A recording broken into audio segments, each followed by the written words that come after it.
In the shadows of history lurk monsters whose names never made the headlines, predators who slipped through the cracks of justice and memory. Tonight, we descend into the forgotten depths of human darkness. The first name on our list is one that law enforcement tried desperately to bury. Arthur Gary Bishop seemed like the perfect neighbor in Salt Lake City during the early 1980s. Clean cut, soft spoken, active in his local church community.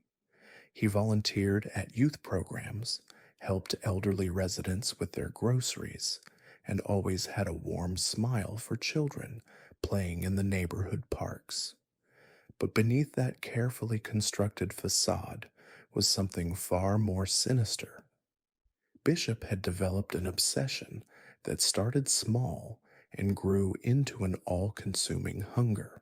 He began by following children home from school, memorizing their routines, their favorite shortcuts through quiet neighborhoods. He studied them like a predator studies prey, patient and methodical. His first victim was 4-year-old Alonzo Daniels, who vanished while playing near his apartment complex in October 1979.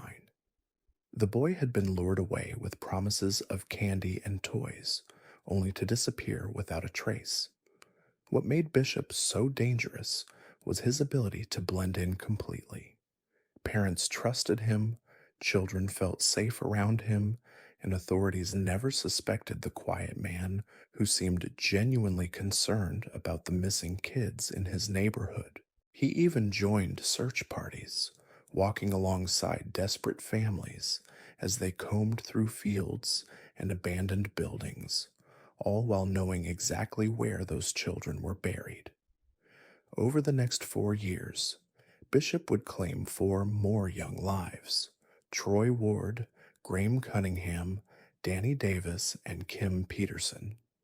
Each disappearance followed the same pattern. Bishop would approach his victims in public places, shopping centers, playgrounds, always with that disarming smile and gentle voice. He told them their parents had sent him to pick them up, or that he had puppies they could see, or that he needed help finding his lost dog. The children trusted him because he looked safe, because he spoke their language, because he seemed genuinely kind. But once they were alone with him, that mask would slip away completely. He would sexually assault them, then strangle them with his bare hands or suffocate them with plastic bags.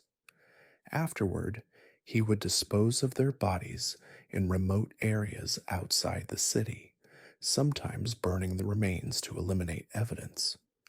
Bishop's downfall came through his own arrogance. In 1983, he was caught attempting to lure another child, 13-year-old Graham Cunningham, into his car. When police questioned him, inconsistencies in his story began to emerge. A search of his apartment revealed photographs of young boys, detailed maps of local schools and playgrounds, and a collection of children's clothing that didn't belong to any known relatives. Under pressure, Bishop finally confessed, not with tears or remorse, but with the same calm demeanor he'd shown his victims. He described each murder in clinical detail, explaining how he'd chosen his targets, how he'd gained their trust, how he'd killed them. He spoke about the children as if they were objects he'd collected, not human beings with families who loved them. During his trial, Bishop showed no emotion as parents wept in the courtroom. He never apologized, never expressed regret. When asked why he'd done it, he simply said the children had been in the wrong place at the wrong time. He was executed by lethal injection in 1988, taking with him the exact locations of some of his victims' remains. Several families never got the closure of laying their children to rest. But Bishop's story reveals something terrifying about the nature of evil. It doesn't always announce itself with violence or obvious warning signs. Sometimes it wears a friendly face, volunteers at church events, and offers to help carry your groceries.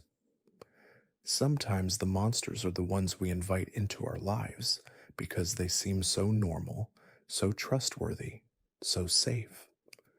The second case takes us to the industrial heartland of Ohio in the late 1970s, where a factory worker named Donald Harvey was quietly becoming one of the most prolific killers in American history. Harvey worked as an orderly at several hospitals and nursing homes across Cincinnati and London, Kentucky. To patients and their families, he was an angel of mercy, always volunteering for extra shifts, always willing to comfort the dying, always there when someone drew their last breath. But Harvey wasn't comforting the dying, he was creating them. Over an 18-year period, Harvey murdered at least 37 people, though he claimed the number was closer to 87. His victims were patients under his care, people who trusted him to help them heal, to ease their pain, to guide them through their most vulnerable moments. Instead, Harvey saw them as opportunities to play God. His methods were as varied as they were horrifying. Sometimes he would inject patients with insulin, sending them into fatal diabetic comas. Other times, he used cyanide, arsenic, or rat poison mixed into their food or medications. He would disconnect ventilators, administer lethal doses of morphine, or simply smother patients with pillows during night shifts when fewer staff members were around to witness his crimes. Harvey later claimed he was performing acts of mercy, ending the suffering of terminally ill patients. But investigators discovered that many of his victims weren't terminally ill at all. They were recovering from routine surgeries, battling treatable conditions, or simply elderly residents who could have lived for years with proper care. Harvey killed them because he enjoyed the power, the control, the godlike authority over life and death. What made Harvey so dangerous was the complete trust placed in healthcare workers. Families never questioned why their loved ones took sudden turns for the worse under his care. Other staff members didn't suspect that the helpful, dedicated orderly was systematically murdering patients. Death in hospitals and nursing homes was common enough that nobody looked for patterns. Nobody asked difficult questions. Harvey's reign of terror finally ended in 1987 when he made a critical mistake. He attempted to poison his roommate and lover, Carl Huwiller, during a domestic dispute. Huwiller survived and immediately contacted police. During the investigation, Harvey confessed not only to the attempted murder, but to decades of killing patients under his care. His confession sent shockwaves through the medical community. Hospitals scrambled to review their mortality rates during Harvey's employment.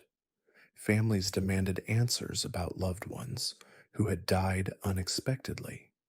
The man they'd trusted with their most precious relationships had been systematically destroying them for nearly 2 decades. Harvey was sentenced to multiple life terms and died in prison in 2017. But his case exposed critical flaws in hospital oversight, background checking, and the monitoring of patient deaths. It revealed how someone with malicious intent could exploit the trust and chaos of medical environments to commit murder on an industrial scale.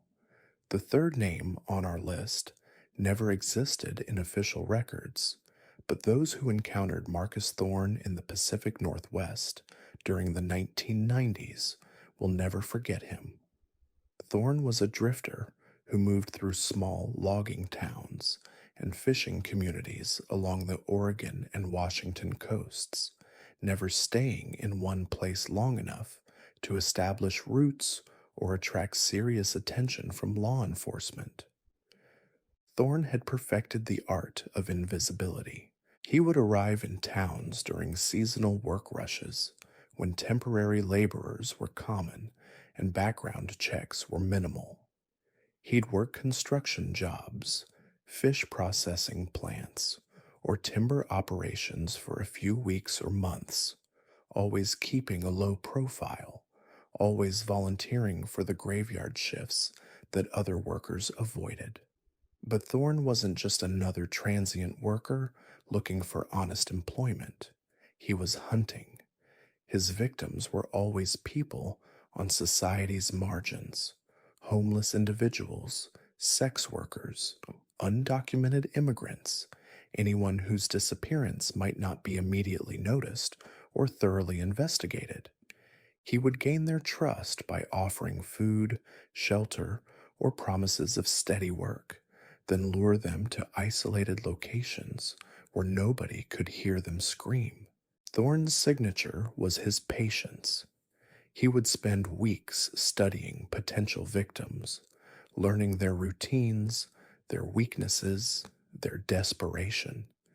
He knew which runaways were estranged from their families, which addicts had burned their bridges, which workers were sending money home to countries where their disappearance might never be reported to American authorities. When he finally struck, it was with calculated brutality. Thorne would bind his victims with rope or wire, then subject them to hours or sometimes days of torture. He carved symbols into their skin, burned them with cigarettes, broke their bones methodically. He claimed later that he was conducting experiments, trying to understand human pain tolerance, mapping the boundaries between life and death. The bodies were never found because Thorne had studied the geography of his hunting grounds obsessively. He knew which ocean currents would carry remains far from shore, which forest ravines were deep enough to hide evidence, which abandoned mine shafts would swallow secrets forever.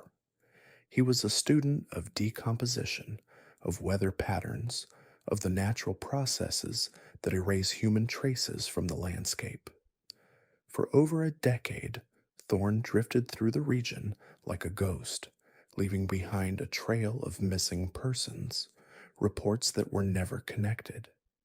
Different jurisdictions, different victim profiles, different time gaps between disappearances. Nobody realized they were dealing with a single predator who was systematically hunting the most vulnerable members of their communities. Thorne's downfall came not through police work, but through his own growing arrogance. By the late 1990s, he had begun taking trophies from his victims: jewelry, identification cards, personal photographs. He kept them in a waterproof container that he buried at campsites, digging it up periodically to relive his crimes. But during a particularly harsh winter, flooding washed out his hiding spot, and hikers discovered the container the following spring. The contents told a horrifying story. Dozens of driver's licenses and identification cards belonging to missing persons from across the Pacific Northwest. Wedding rings that had been reported stolen from victims of unsolved murders. Photographs of people who had vanished without explanation, now revealed to be the trophies of a serial killer who had operated undetected for years. The discovery triggered a massive multi-state investigation. Law enforcement agencies began comparing notes, looking for patterns they had missed. Slowly, a picture emerged of Thorne's movements, his methods, his hunting grounds. But by then, he had vanished completely. Some believe he moved to different regions to continue his killing spree. Others think he died in the wilderness, taking his secrets with him. His true identity was never confirmed, and many of his victims were never found. The case of Marcus Thorne represents something uniquely terrifying about modern America. In a society of constant movement and weak social connections, it's possible for predators to hunt almost invisibly. People disappear from the margins every day, and unless someone with resources and determination fights for answers, those disappearances can remain mysteries forever. The fourth case brings us to the seemingly peaceful suburbs of Denver, Colorado, where Robert Eugene Mills operated as what neighbors later described as the perfect family man.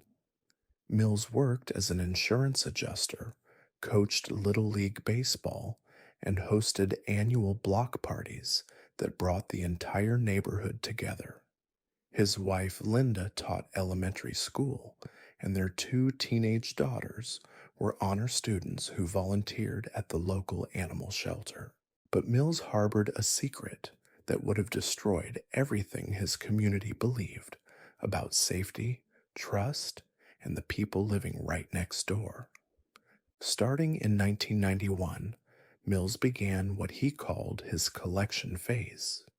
He would identify families during his insurance work, people who had recently filed claims for home burglaries, car accidents, or property damage. These families were already vulnerable, already dealing with loss and violation. Mills saw them as perfect targets. His method was insidious in its simplicity.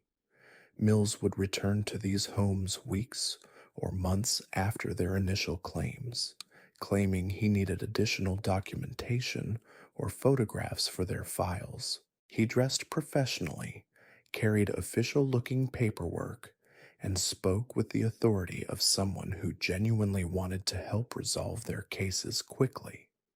Families welcomed him into their homes, offered him coffee, trusted him completely. Once inside, Mills would excuse himself to use the bathroom or make a phone call, then quickly plant small recording devices throughout the house. Tiny microphones hidden behind picture frames, miniature cameras positioned in bedrooms and bathrooms, listening devices tucked into air vents where they would never be discovered. He was building a surveillance network that allowed him to monitor dozens of families simultaneously. Mills would spend hours each night in his basement listening to the intimate conversations of his neighbors. He heard arguments between spouses, private phone calls with relatives, children confessing their fears, and secrets to parents they trusted. But what truly excited him were the moments of genuine terror he could create by manipulating what he learned. He would call families in the middle of the night, whispering details about their daily routines that only someone watching them closely could know.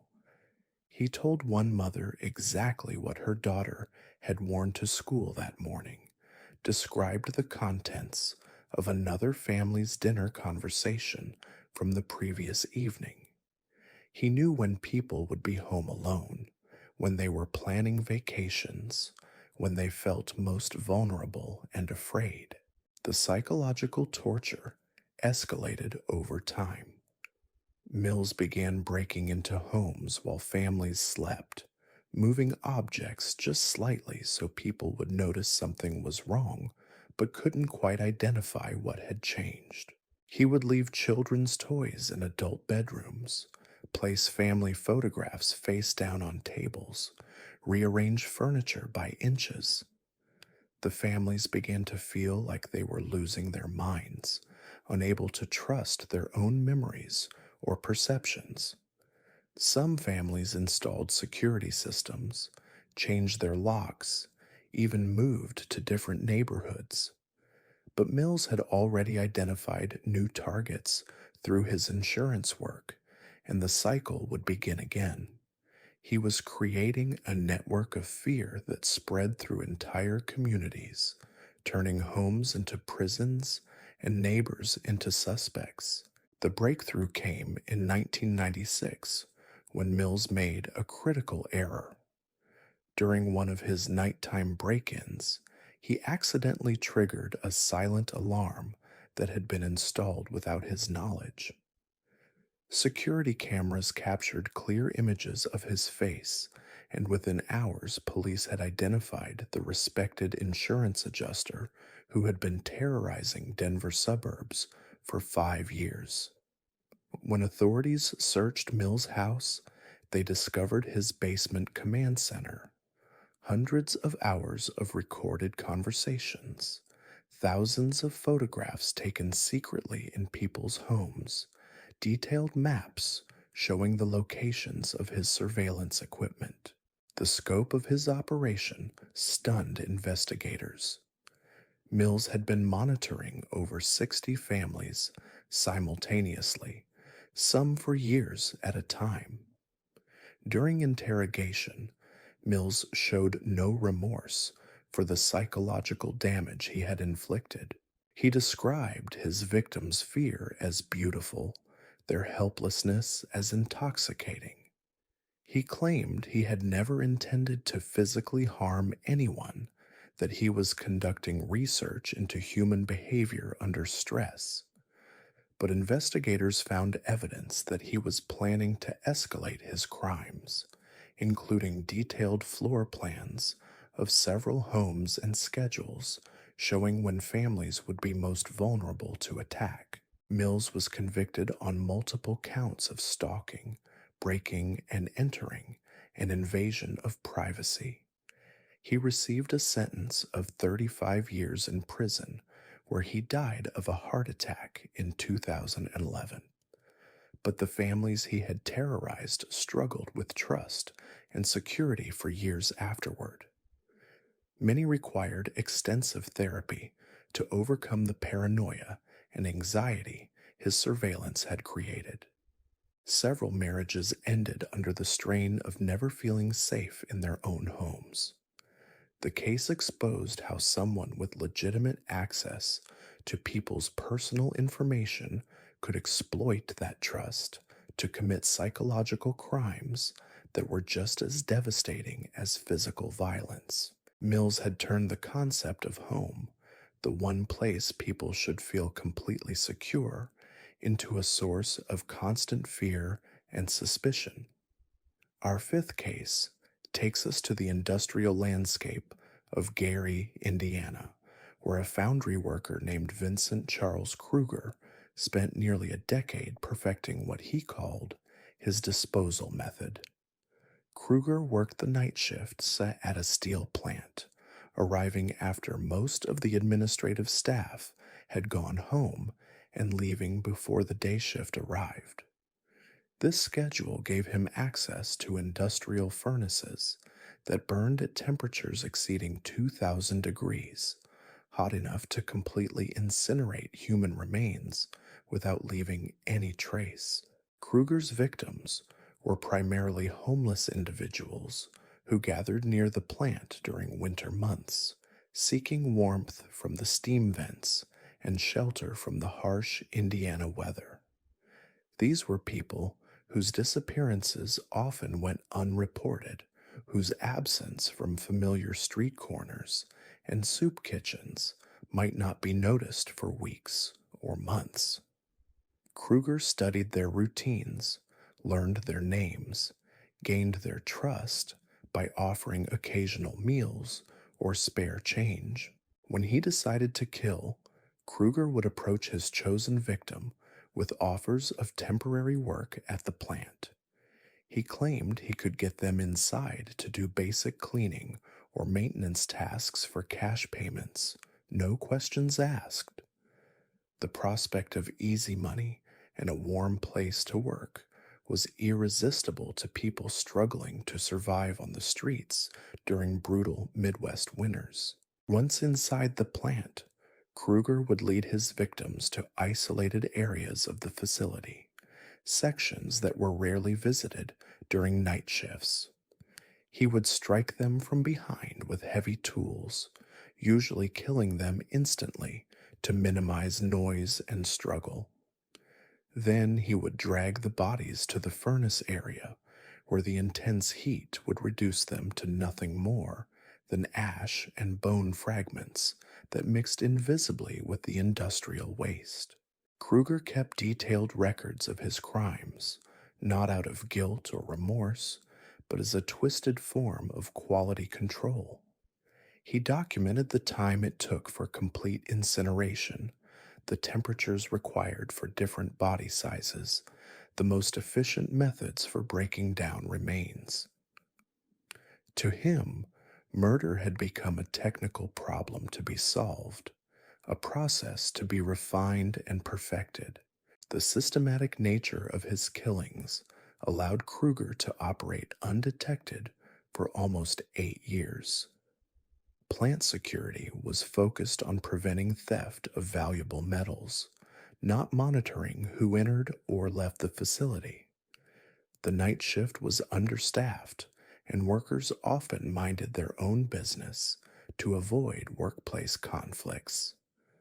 Kruger's position gave him legitimate reasons to be near the furnaces, and his quiet demeanor never raised suspicions among co-workers. His downfall began when Sarah Chen, a social worker who ran a homeless outreach program, started noticing patterns in the disappearances. Chen had been working with the homeless population for over a decade, and she knew that people didn't just vanish without leaving some trace behind. Even the most transient individuals maintained loose connections with shelters, soup kitchens, or other homeless individuals who would notice their absence. Chen began documenting the disappearances, creating a timeline that showed clusters of missing persons reports during the coldest months of the year. All of the vanished individuals had last been seen in the area near the steel plant, and several witnesses remembered seeing them talking to a plant worker who offered them employment opportunities. When Chen brought her findings to police, they initially dismissed her concerns. Missing homeless individuals were considered low priority cases, and the lack of physical evidence made investigation difficult. But Chen persisted, eventually convincing a detective named Maria Rodriguez to take a closer look at the pattern of disappearances. Rodriguez began surveillance of the steel plant, focusing on workers who had access during night shifts. She noticed Kruger's habit of arriving early and staying late, his frequent trips to areas of the plant that weren't part of his normal duties. When she ran background checks, she discovered that Kruger had been arrested twice for assault in other states, charges that had been dropped due to lack of evidence. The investigation intensified when Rodriguez obtained a warrant to search plant records. She found that furnace temperatures and fuel consumption had been consistently higher during periods when homeless individuals were disappearing from the area. The correlation was too strong to be coincidental. Kruger was arrested in 1998 after Rodriguez observed him leading a homeless man into the plant during a night shift. Under interrogation, he initially denied everything, but when confronted with the documented evidence and witness testimonies, he began to confess. He admitted to killing 19 people over 8 years, describing each murder with the same clinical detachment he had shown in his written records. During his trial, Kruger expressed no remorse for his victims, referring to them as society's waste products that he had simply disposed of more efficiently. He claimed he was performing a public service by cleaning up the streets and reducing the burden on social services. The jury was horrified by his complete lack of empathy and his systematic approach to mass murder. Kruger was sentenced to life in prison without possibility of parole. He died of complications from diabetes in 2019, taking with him the exact number of his victims and the locations where their ashes had been scattered. Sarah Chen continued her advocacy work for homeless individuals until her retirement, always haunted by the knowledge that her persistence had been necessary to bring justice for people society had largely forgotten. The case highlighted the vulnerability of homeless populations to predators who understand that their victims' disappearances often go unnoticed and uninvestigated. It also revealed how industrial facilities can provide perfect cover for disposal of evidence, making detection of such crimes extremely difficult without dedicated investigation and community advocacy. Our sixth case brings us to the Arizona desert in the early 2000s, where a long haul trucker named Dale Wayne Eaton transformed America's highway system into his personal hunting ground. Eaton drove routes that stretched from California to Texas, carrying legitimate cargo during the day, but searching for very different prey during his mandatory rest stops at truck stops and highway rest areas. Eaton understood that the interstate highway system created perfect conditions for serial murder. Victims could be picked up in one state and disposed of hundreds of miles away in another jurisdiction. Evidence could be scattered across multiple crime scenes, making it nearly impossible for law enforcement agencies to connect the dots. Most importantly, the constant movement of trucks, cars, and transient workers provided endless cover for someone who knew how to blend into the background. His victims were typically young women traveling alone, either hitchhiking or stranded with car trouble along remote stretches of highway. Eaton would approach them as a helpful trucker, offering assistance or a ride to the nearest town. He had modified his cabs to include restraints and soundproofing, creating a mobile torture chamber that could travel anywhere in the country without attracting attention. Once he had secured a victim, Eaton would drive to predetermined locations he had scouted during previous runs. Abandoned rest stops, closed way stations, or industrial areas where his truck wouldn't look out of place during overnight parking. He would spend hours torturing his victims before strangling them and disposing of their bodies in the vast emptiness of the American Southwest. The sheer scale of Eaton's operation was staggering. Over a 15-year period, he killed at least 18 women across 7 states, though investigators believe the actual number may have been much higher. His logbooks showed thousands of miles of driving that couldn't be accounted for by his official cargo deliveries, suggesting numerous side trips to hunting grounds and body disposal sites. Eaton's downfall came through advances in GPS tracking technology. In 2002, his trucking company installed monitoring systems in all their vehicles to improve efficiency and compliance with federal driving hour regulations. When investigators later analyzed his GPS data, they found a pattern of unexplained detours that corresponded exactly with the times and locations where women had disappeared along his routes. Lisa Marie Kimmel was driving from Colorado to Wyoming in 1988 when she encountered Eaton at a rest stop near the state border.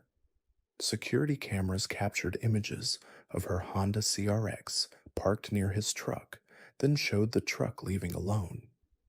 Her body was found 6 days later in a remote canyon, showing signs of prolonged torture. DNA evidence collected from her remains would eventually link Eaton to her murder 14 years later. When police finally arrested Eaton in 2004, they discovered a horrifying collection of trophies in his truck cab: driver's licenses belonging to missing women, jewelry, photographs, and detailed maps marking locations where bodies had been dumped. He had kept meticulous records of his crimes, rating victims on their appearance and documenting the methods of torture he had used on each one. During interrogation, Eaton showed no emotion as he described his crimes. He spoke about the women as cargo he had transported and disposed of, using the same language he applied to his legitimate trucking business. When asked why he had killed them, he simply said that having complete power over another human being was better than any drug he had ever tried. Eaton was convicted of multiple murders and sentenced to death. He was executed by lethal injection in Wyoming in 2010, but many of his victims' families never received closure. Several bodies were never recovered from the desert locations where he had dumped them, and the true scope of his crimes across multiple states remains unknown to this day. The seventh name on our list never appeared in any newspaper headlines because officially Dr. Marcus Webb never existed. But in the underground medical community of Mexico during the 1990s, Webb was known as the American doctor who would perform any procedure for the right price, no questions asked. He operated out of a series of makeshift clinics in border towns, offering everything from illegal organ transplants to experimental surgeries that had been banned in the United States. Webb had been a promising surgeon in his early career, completing his residency at a prestigious hospital in Houston, but his license was revoked after he was caught conducting unauthorized experiments on terminal patients, testing new surgical techniques without proper consent or oversight. Rather than face criminal charges, Webb disappeared across the Mexican border and reinvented himself as a miracle worker for desperate people who had nowhere else to turn. His patients were typically Americans who couldn't afford legitimate medical care, undocumented immigrants who feared deportation if they sought help at traditional hospitals, or individuals seeking procedures that were illegal or unavailable in the United States. Webb promised them healing, but what he actually provided was something far more sinister. Webb had developed an obsession with what he called surgical artistry. He believed that the human body was a canvas for his creativity, and that traditional medicine was too constrained by ethics and regulations to achieve true innovation. His operating rooms became laboratories where he experimented on living patients, often keeping them conscious during procedures so he could observe their reactions to different types of trauma. Many of his patients died on the operating table, their bodies disposed of in mass graves outside the border towns where he worked. Those who survived often left his clinics more damaged than when they had arrived, carrying infections, missing organs, or bearing surgical scars that formed deliberate patterns Webb had carved into their flesh for his own artistic satisfaction. The Mexican authorities largely ignored Webb's activities because he paid substantial bribes to local officials and because his victims were people society considered disposable. Desperate immigrants, drug addicts seeking treatment for overdoses, and Americans fleeing legal troubles weren't the type of patients whose disappearances generated official investigations or media attention. Webb's network of clinics operated like an assembly line of human suffering. He would move between locations every few months, always staying ahead of any authorities who might take interest in his activities. He recruited local assistants who were either too poor to refuse his money or too intimidated to report what they witnessed in his operating rooms. The end came in 1997 when Webb made the mistake of operating on Maria Santos, a young woman whose family had connections to a Mexican drug cartel. Santos had crossed the border seeking treatment for a kidney condition, and Webb promised her a transplant that would save her life. Instead, he removed both of her kidneys and several other organs, selling them to buyers he had cultivated in the black market organ trade. When Santos died and her family learned what had happened, they bypassed official law enforcement entirely. Cartel enforcers tracked Webb to his latest clinic and found him performing surgery on another victim. They executed him on the spot, then burned the clinic to the ground with his body inside. Investigators who later examined the ruins found evidence of Webb's crimes scattered throughout the destroyed building. Medical records documenting hundreds of unauthorized surgeries, refrigeration units containing human organs ready for sale, and burial maps showing the locations of mass graves where he had disposed of patients who hadn't survived his experiments. The true number of Webb's victims will never be known. Conservative estimates place the death toll at over 60 people, but some investigators believe he may have killed 3 times that number during his years of operation along the Mexican border. His case exposed the vulnerability of desperate people seeking medical care outside traditional systems and the ease with which predators can exploit those who have nowhere else to turn for help. Our 8th case takes us to the rural communities of Montana, where a man known only as Thomas Gray spent nearly 2 decades perfecting what local law enforcement would later call the perfect disappearing act. Gray worked as a wilderness guide, leading hunting expeditions and backcountry camping trips into some of the most remote areas of the Rocky Mountains. Gray understood something that most people never consider. The American wilderness is vast enough to hide evidence forever. Millions of acres of national forest, mountain ranges where search and rescue teams rarely venture, and terrain so rugged that even experienced outdoorsmen can vanish without a trace. He used this knowledge to create a hunting ground that was virtually impossible to police or monitor. His victims were typically wealthy clients who booked expensive guided trips into the Montana backcountry. These were successful professionals, business owners, and retirees who could afford premium wilderness experiences, but lacked the skills to survive in truly remote environments. Gray would carefully screen his clients, selecting those who were traveling alone and hadn't shared detailed itineraries with family or friends back home. The hunting trips would begin normally, with Gray demonstrating his extensive knowledge of wilderness survival and his ability to navigate terrain that looked identical to untrained eyes. He would lead clients deeper and deeper into the mountains, far beyond the reach of cell phone coverage or marked trails. Then, usually on the 3rd or 4th day, when clients were exhausted and completely dependent on his guidance, Gray would strike.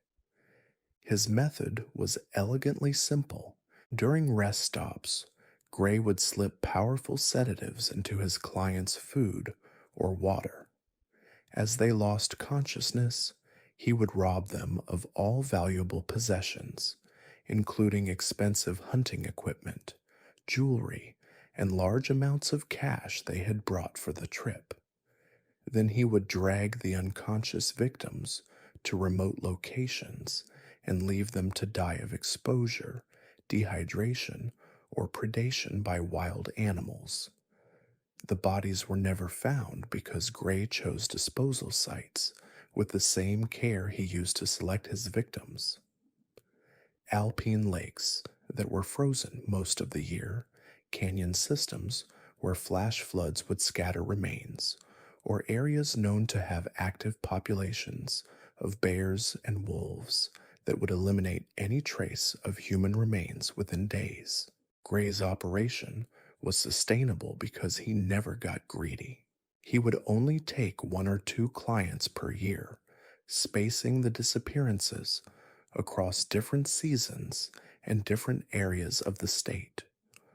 When families reported their loved ones missing, search and rescue teams would find evidence of the initial campsite, but no trace of what had happened after that. The official cause of death was always listed as accidental, the result of inexperienced outdoorsmen becoming lost in unforgiving terrain. Over 18 years, Gray killed at least 12 people and stole hundreds of thousands of dollars in cash and valuables. He used the money to maintain an expensive lifestyle in Bozeman, where he owned a large ranch and was known as a successful businessman who had made his fortune in the outdoor recreation industry. The investigation that eventually exposed Gray began with Janet Morrison, the daughter of one of his victims. Morrison's father had been an experienced mountaineer who had climbed peaks all over the world, and she couldn't accept that he would simply get lost and die in the Montana wilderness. She hired a private investigator to examine the circumstances of his disappearance more carefully. The private investigator, a former FBI agent named Robert Chen, noticed patterns that local authorities had missed. All of Gray's missing clients had been wealthy individuals traveling alone. All had disappeared in areas where Gray was the only person who knew their exact locations, and all had carried large amounts of cash and valuable equipment that was never recovered. Chen began conducting surveillance of Gray's activities, following him during subsequent hunting trips and documenting his behavior with clients. He observed Gray's habit of leading clients to extremely remote locations, his practice of encouraging them to bring large amounts of cash for emergency expenses, and his pattern of returning from trips alone while claiming his clients had decided to extend their stay in the wilderness. The breakthrough came when Chen discovered that Gray had been selling expensive hunting equipment through online auctions, equipment that matched descriptions of gear belonging to several missing persons. When confronted with this evidence, Gray initially claimed he had purchased the items legitimately, but serial numbers traced the equipment directly to his missing clients. Gray was arrested in 2015 and charged with multiple counts of murder and robbery. During his trial, prosecutors painted a picture of a methodical killer who had used his knowledge of wilderness survival to commit nearly perfect crimes. Gray's own journals, discovered during a search of his ranch, contained detailed descriptions of each murder and maps showing the locations where he had disposed of his victims' bodies. Despite extensive search efforts, none of the bodies were ever recovered from the remote locations Gray had chosen. He was convicted based on circumstantial evidence and sentenced to life in prison without parole. He died of a heart attack in 2019, taking with him the exact locations where 12 people had been left to die in the Montana wilderness. The case prompted changes in regulations governing wilderness guides and outdoor recreation businesses, requiring better tracking of client itineraries and more frequent check ins with authorities during extended backcountry trips.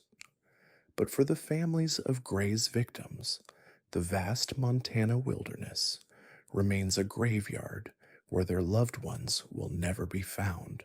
Our ninth case brings us to the college town of Eugene, Oregon, where a university maintenance worker named Kevin Dale Richardson used his access to dormitories and academic buildings to hunt students for over a decade. Richardson worked the night shift, arriving on campus after most students had gone to sleep and leaving before the morning rush of classes began. His uniform and keys gave him access to virtually every building on campus, making him invisible in plain sight. Richardson had developed a sophisticated system for selecting and stalking his victims. He would study student schedules posted outside professors' offices, learning which students had late night lab sessions or library research periods that would keep them on campus after dark. He monitored dormitory security logs to identify students who frequently returned to their rooms alone late at night, and he paid attention to conversations he overheard while working in common areas to learn about students who were isolated from their families or struggling with depression. His hunting ground was the vast network of tunnels and service corridors that connected campus buildings underground. These maintenance areas were off limits to students and rarely visited by other staff members during night shifts.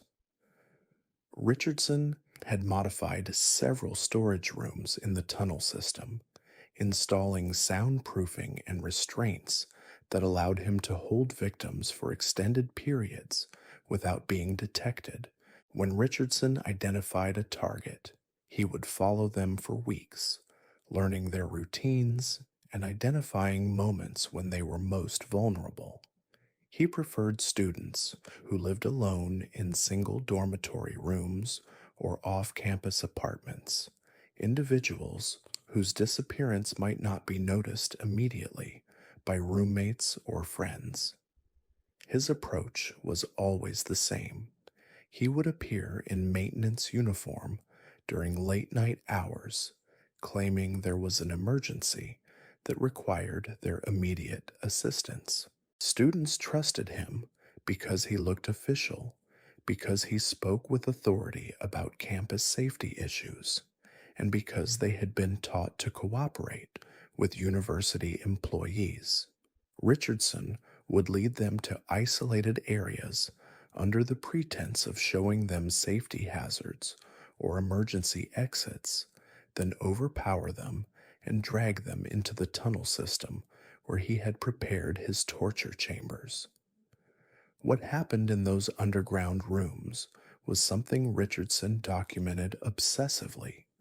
He recorded the hours of video footage showing his victims' psychological breakdown as they realized they would never escape. He forced them to participate in elaborate scenarios where they had to choose between different forms of torture or beg for their lives while he decided their fate. The psychological torment was often worse than the physical violence, as Richardson enjoyed watching his victims lose hope completely before he finally killed them. The disposal of bodies was made easy by Richardson's knowledge of campus infrastructure. The university had an old crematorium that had been used decades earlier for medical school cadavers, and Richardson had secretly restored it to working condition. He would incinerate his victims' remains in the middle of the night, then scatter the ashes in the campus botanical gardens, where they mixed invisibly with fertilizer and soil amendments. Richardson's crimes went undetected for 12 years, because missing students were often attributed to academic stress, financial problems, or personal crises that led them to drop out and leave town. The university had a high turnover rate, and students frequently transferred to other schools or took leaves of absence without notifying all their contacts.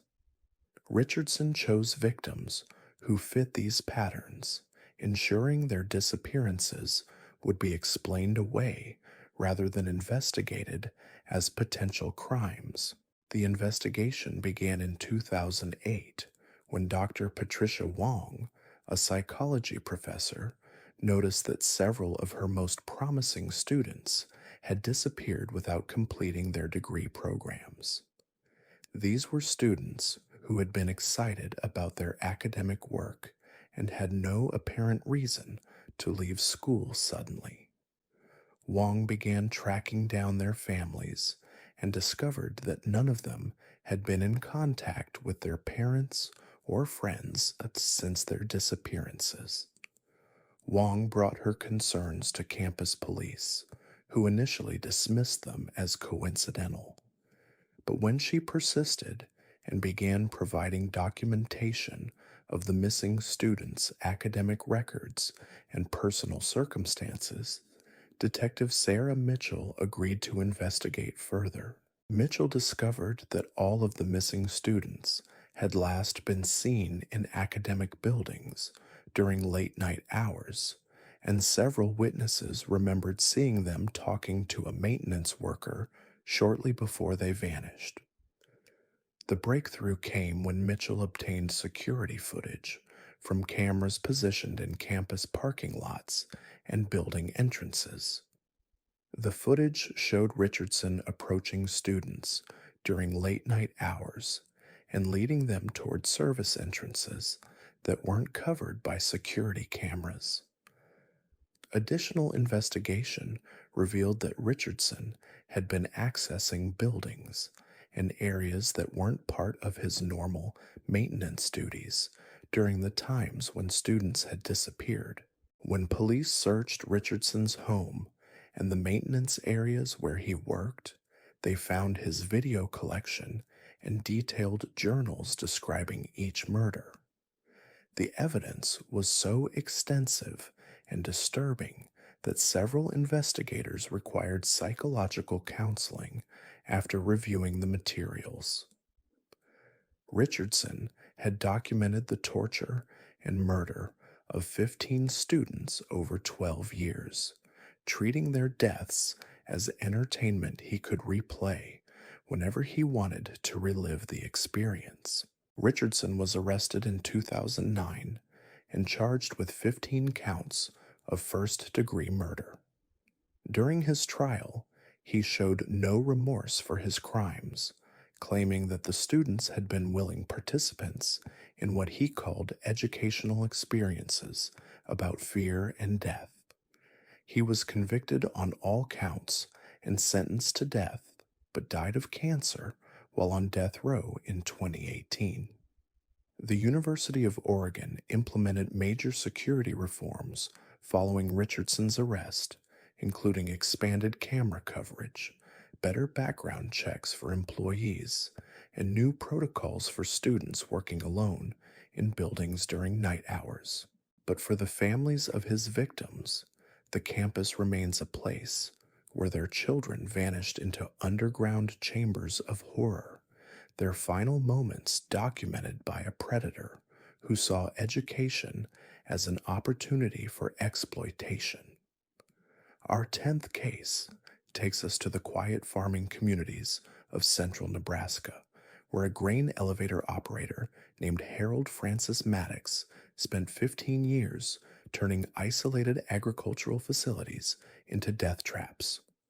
Maddox worked at various grain storage facilities across the state, moving from job to job as seasonal work demanded, always staying just long enough to earn trust before disappearing into the next county. Maddox understood that grain elevators were perfect hunting grounds because they operated with minimal supervision during off-season months.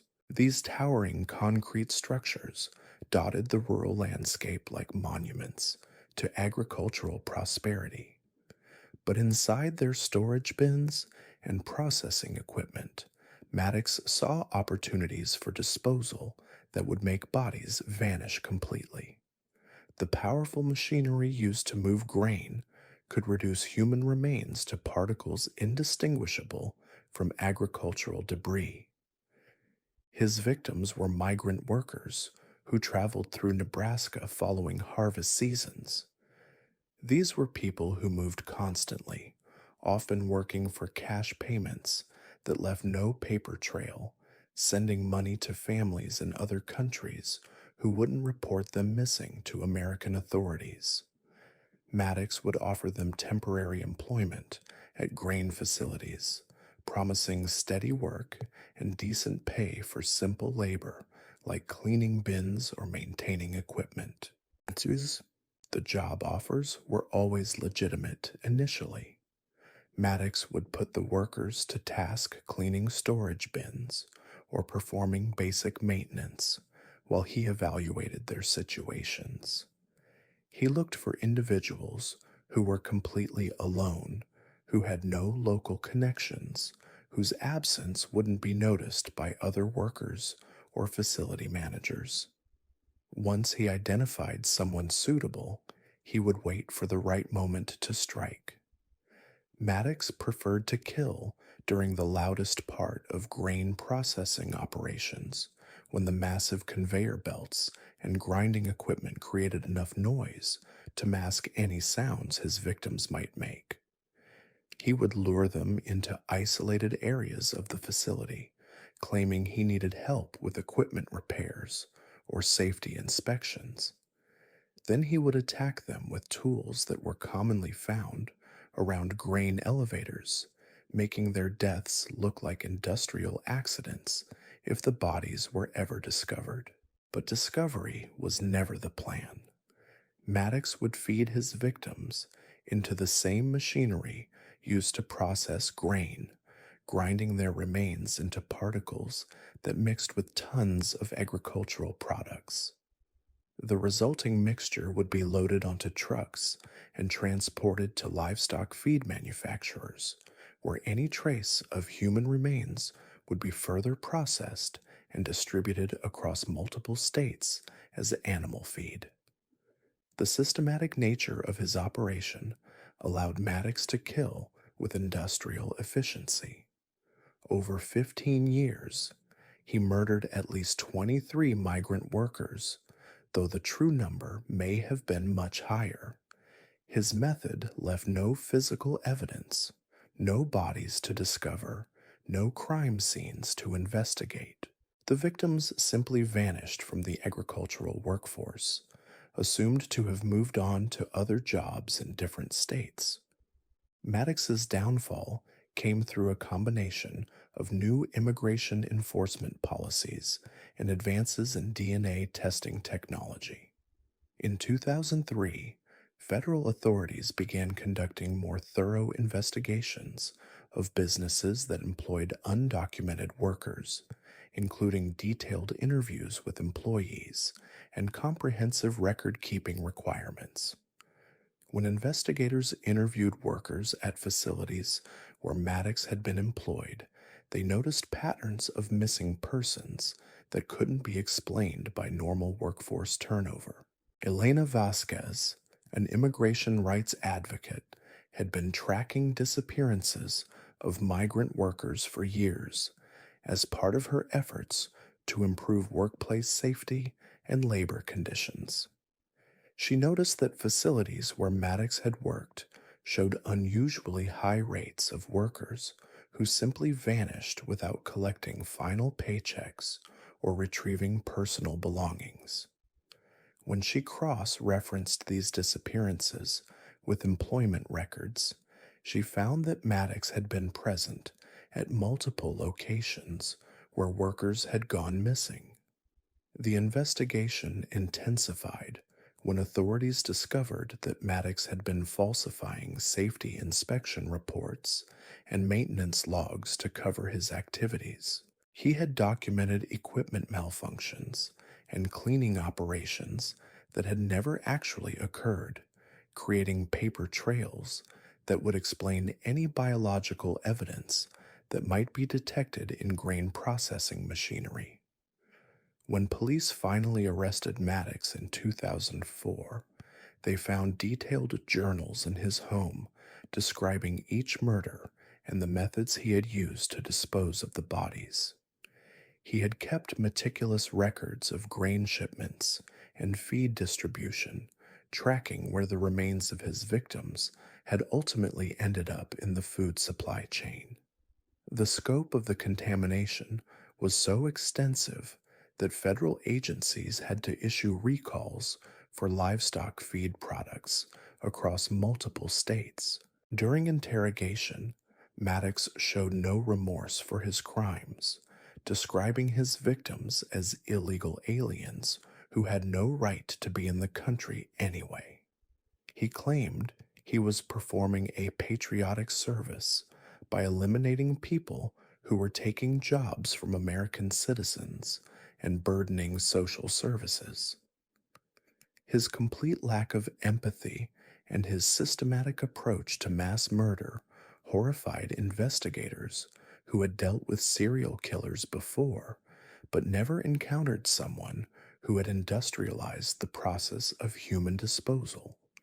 Maddox was convicted of multiple counts of murder and sentenced to life in prison without possibility of parole. He died of a stroke in 2019, taking with him the exact locations of several grain facilities were additionals. The case the victims might have been processed to major reforms in agricultural worker protection and immigration enforcement, but for the families of his victims, many of whom lived in poverty in Central and South America, there was never any closure or justice. Our 11th case brings us to the sprawling suburbs of Atlanta, Georgia, where a home security consultant named Bradley James Thornton spent 8 years using his expertise in alarm systems and surveillance technology to terrorize families in upscale neighborhoods. Thornton ran a legitimate security business that installed and maintained home protection systems for wealthy clients who could afford premium safety services. But Thornton's real interest wasn't in protecting homes, it was in violating them. During installation appointments, he would secretly create vulnerabilities in the security systems he was supposed to be strengthening. He installed hidden cameras in bedrooms and bathrooms, programmed back doors into alarm systems that allowed him to disable them remotely, and created duplicate keys and access codes that gave him unlimited entry to his clients' homes. Thornton's victims were families who trusted him completely because he came with excellent references and professional credentials. He was bonded, insured, and had passed extensive background checks required for security work. His clients saw him as a protector, someone who understood their fears about home invasion and burglary and could provide technological solutions to keep their families safe. The reality was that Thornton was studying these families with predatory intensity. He used the surveillance equipment he had secretly installed to monitor their daily routines, learning when children would be home alone, when parents traveled for business, when families would be most vulnerable to attack. He recorded hundreds of hours of intimate family moments, building detailed profiles of each household's vulnerabilities and habits. When Thornton decided to escalate from voyeurism to physical crimes, he would disable the security systems he had installed and enter homes during carefully selected time windows. Initially, he focused on theft, stealing jewelry, electronics, and cash while families slept or were away. But the thrill of being inside their most private spaces while they were unaware drove him to take greater risks and commit more serious violations. He began entering homes while families were present, but asleep, moving through their bedrooms and living spaces like a ghost. He would photograph sleeping children, rearrange personal items, and leave subtle signs of his presence that would make families feel unsettled but unable to prove someone had been in their homes. The psychological impact was devastating as families lost all sense of security and privacy in their own houses. The crimes escalated when Thornton began physically assaulting family members during his nighttime intrusions. He would drug victims through their home water supply or air conditioning systems, ensuring they would be unconscious or disoriented during his attacks. He sexually assaulted both adults and children, always careful to avoid leaving physical evidence that could be traced back to him. Thornton documented his crimes obsessively, maintaining detailed logs of each home invasion and assault. He rated his victims on their vulnerability, their physical attractiveness, and their reactions to his violations. The files he kept read like performance reviews of criminal activities, with notes about what techniques worked best for different types of families and suggestions for improving his methods in future attacks. His operation was so sophisticated that he could monitor multiple families simultaneously through his network of hidden cameras and compromised security systems. He knew when clients were planning vacations, when teenagers would be home alone, after school, when spouses would be working late shifts. This information allowed him to time his attacks perfectly and avoid detection for years. The investigation began in 2006 when Dr. Amanda Foster, a pediatrician whose family had been victimized by Thornton, noticed that her daughter was exhibiting signs of trauma despite having no memory of any specific incidents. Foster had installed the security system after a break in at a neighbor's house, but instead of feeling safer, her family had become increasingly anxious and fearful in their own home. Foster hired a private investigator to examine her security system after finding evidence that someone had been in her house multiple times, despite the alarm never being triggered. The investigator discovered Thornton's hidden cameras and the vulnerabilities he had built into the system. Additional investigation revealed that several other families in the neighborhood had experienced similar, unexplained incidents after having security systems installed by Thornton's company. When police raided Thornton's home and business offices, they found what investigators described as a command center for psychological terrorism. Dozens of monitors displayed live feeds from cameras installed in clients' homes. Filing cabinets contained detailed profiles of victim families, and computer servers stored thousands of hours of recorded footage from bedrooms, bathrooms, and private family areas. The evidence was so extensive that it took investigators over a year to catalog all of Thornton's crimes and identify all of his victims.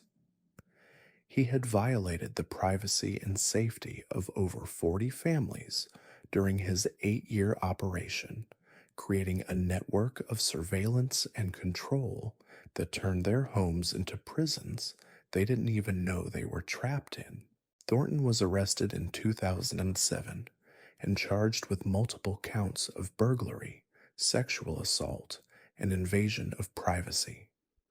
During his trial, families testified about the lasting psychological damage his crimes had caused, describing years of therapy needed to overcome the trauma of learning their most intimate moments had been recorded and violated by someone they had trusted to protect them.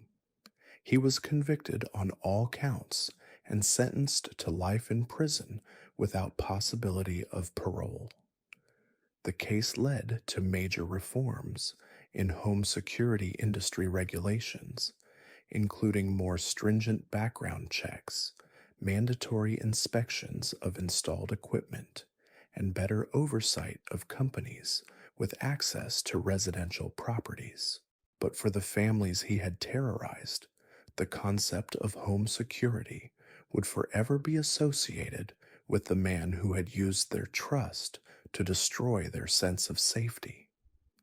Our 12th case takes us to the remote logging camps of northern Washington state, where a camp cook named Raymond Dale Peterson used his position to poison workers systematically over a period of 6 years.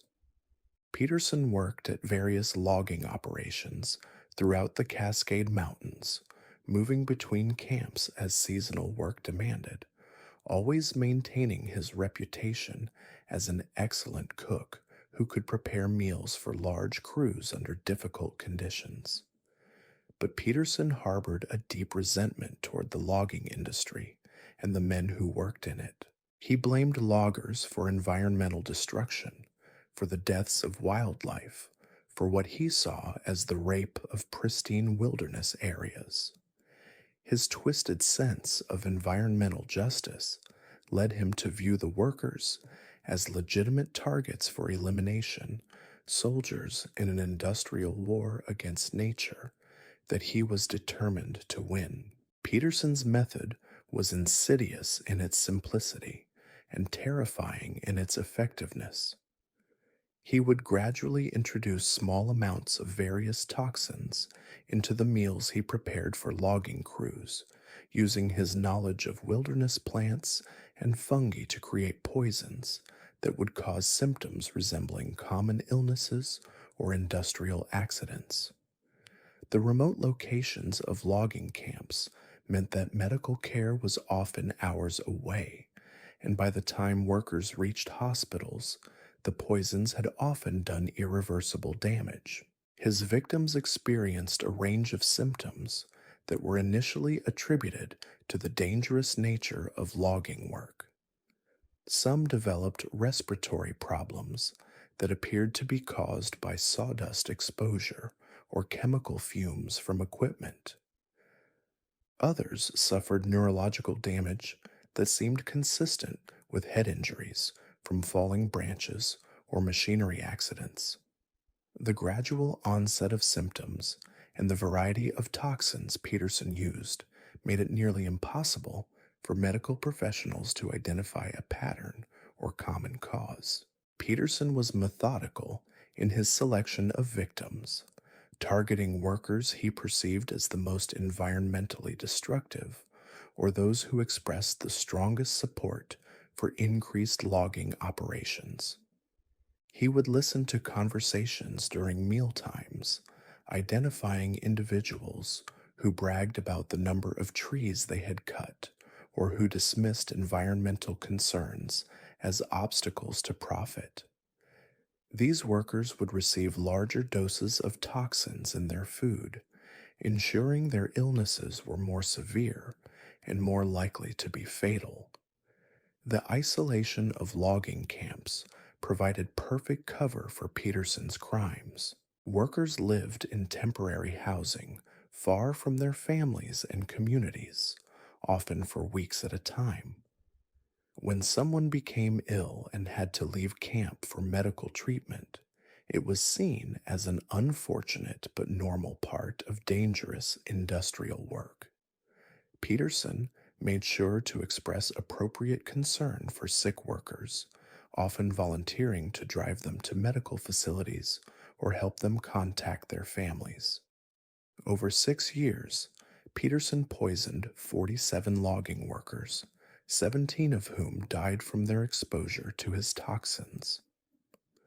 The deaths were attributed to various causes, including heart failure, respiratory disease, and neurological disorders. None were investigated as potential homicides because they occurred at different camps in different time periods and appeared to have different medical causes.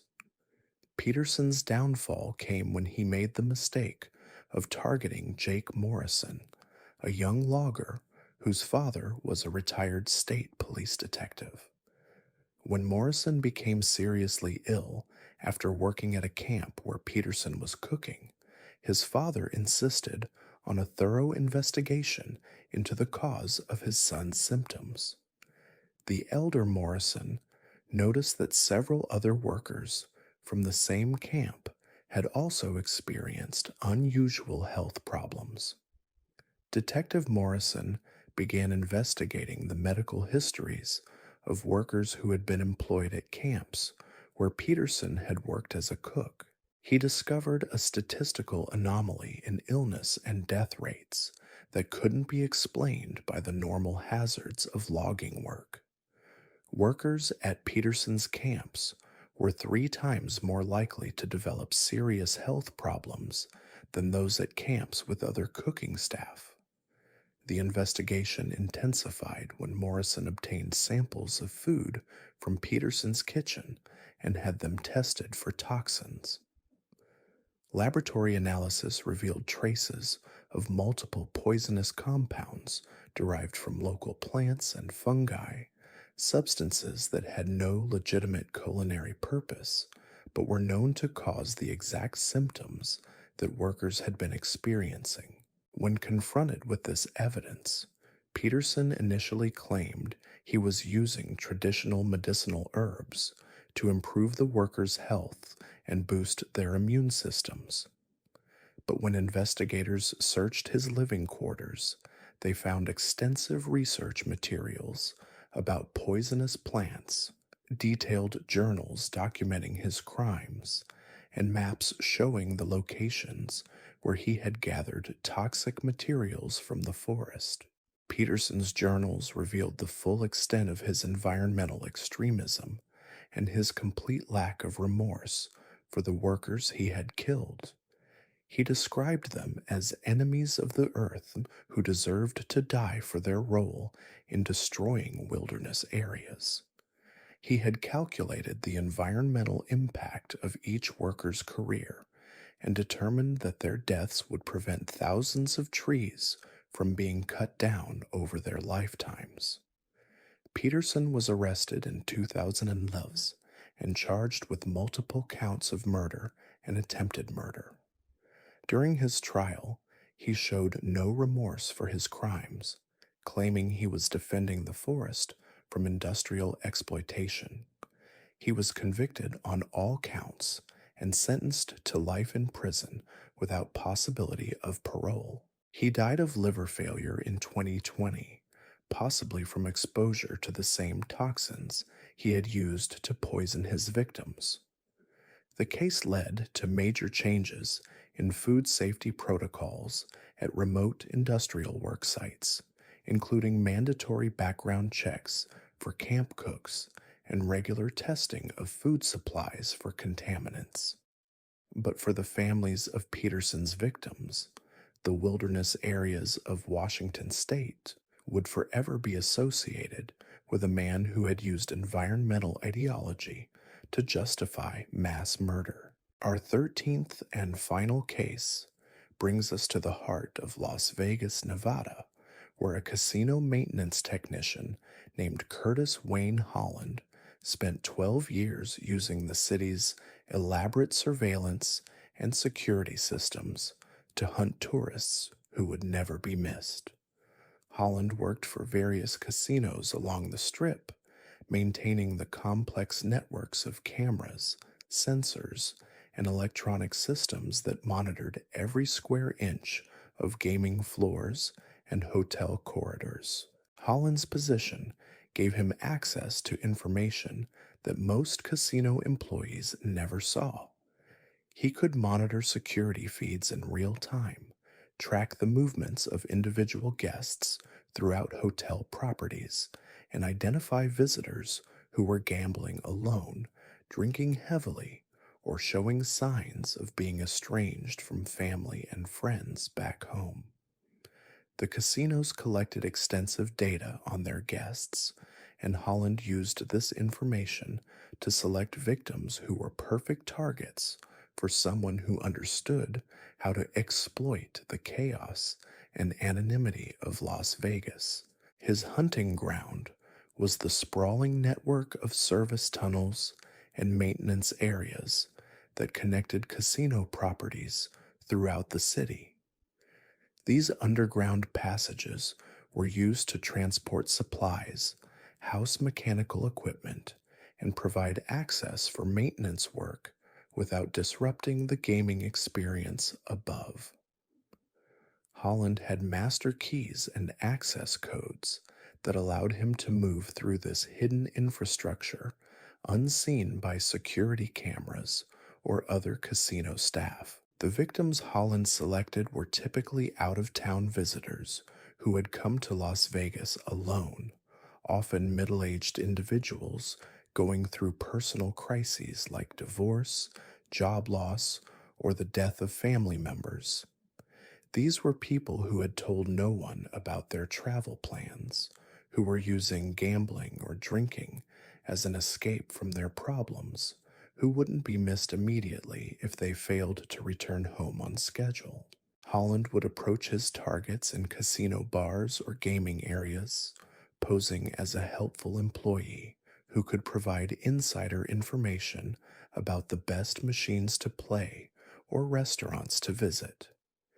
He was friendly, knowledgeable about the city, and skilled at making lonely people feel welcome and appreciated. Once he had gained their trust, he would offer to show them exclusive areas of the casino that weren't normally accessible to guests. The tours would begin legitimately, with Holland showing victims behind the scenes areas like kitchens, surveillance rooms, or VIP gaming areas. But eventually he would lead them into the maintenance tunnel system, claiming he wanted to show them how the casinos were connected underground or how the complex security systems operated.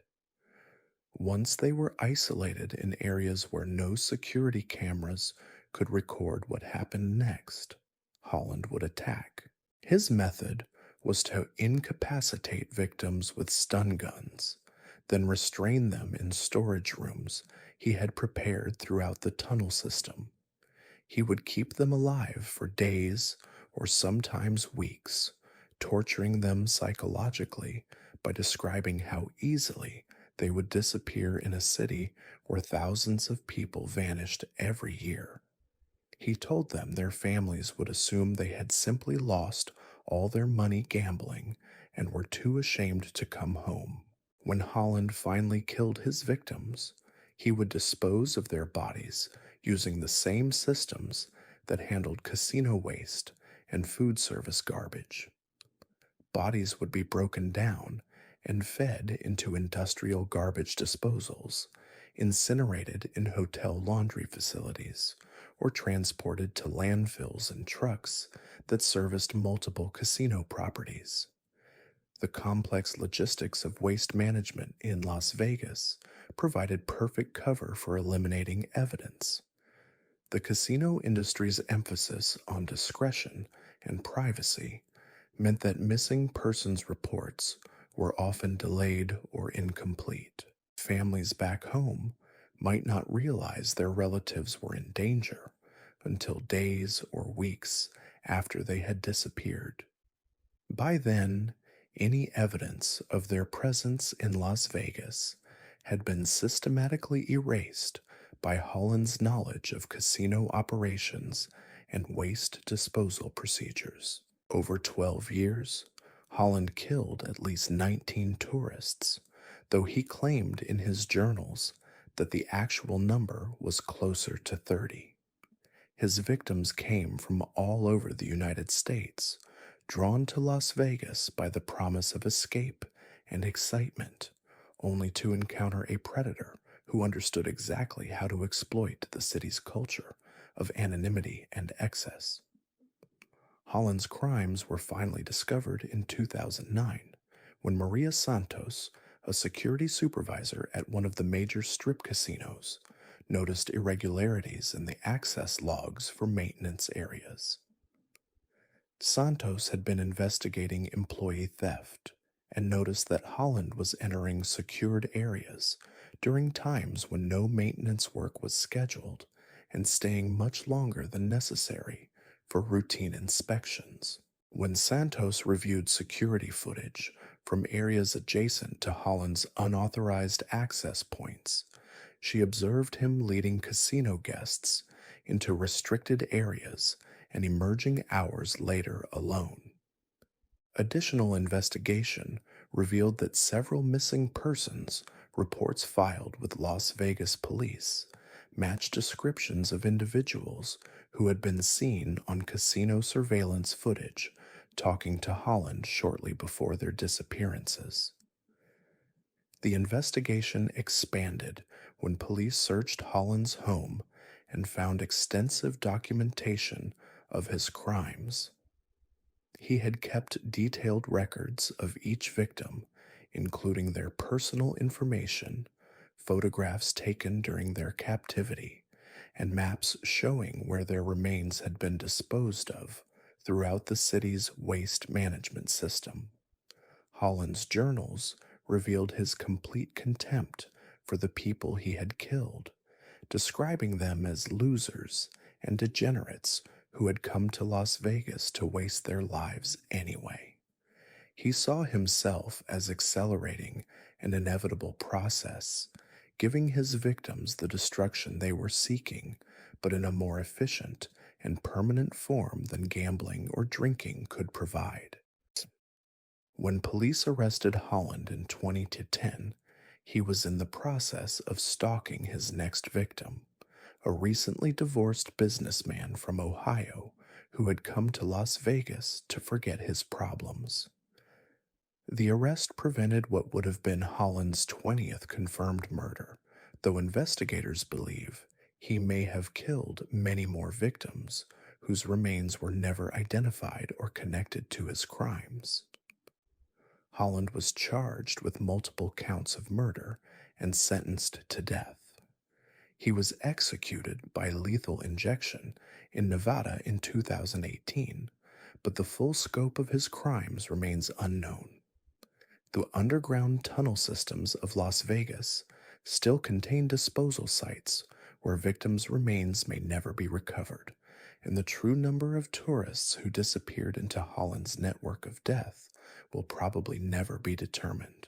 These 13 cases represent just a fraction of the unknown monsters who have walked among us as throughout history. They remind us that evil doesn't always announce itself with dramatic headlines or obvious warning signs. Sometimes the most dangerous predators are the ones who understand how to remain invisible, how to exploit the trust and vulnerabilities of ordinary people, how to use the systems designed to protect us as weapons for destruction. In our modern world of constant surveillance and instant communication, we like to believe that such crimes are impossible, that technology and law enforcement have evolved to prevent serial killers from operating undetected for years or decades.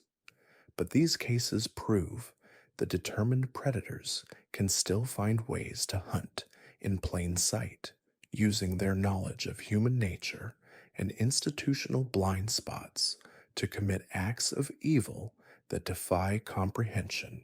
The victims of these unknown killers were not statistics or case numbers. They were real people with families who loved them, dreams they never got to fulfill, lives that were cut short by encounters with monsters they never saw coming.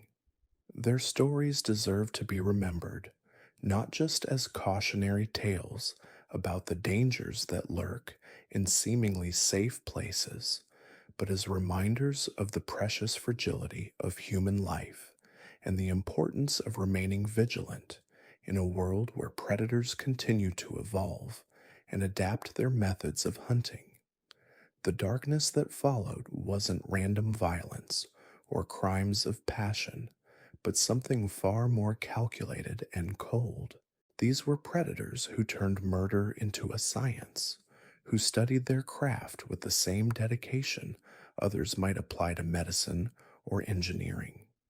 The 14th name belongs to Edmund Emil Kemper III, though most people know him simply as the Co-Ed Killer. Standing 6 feet 9 inches tall and weighing over 300 pounds, Kemper was add his imposing physical presence to this giant who used armed victims who might otherwise have been cautious about getting into a stranger's car. But it wasn't his size that made him truly dangerous. It was his intelligence. Kemper had an IQ of 145, putting him in the genius category, and he used every point of that intelligence to perfect his methods of hunting and killing. He spent years studying police procedures, reading criminology textbooks, and even befriending local law enforcement officers who would unknowingly provide him with insights into how investigations were conducted. He knew exactly what evidence to avoid leaving behind and what mistakes other killers had made that led to their capture. His hunting ground was the college town of Santa Cruz, California, during the early 1970s.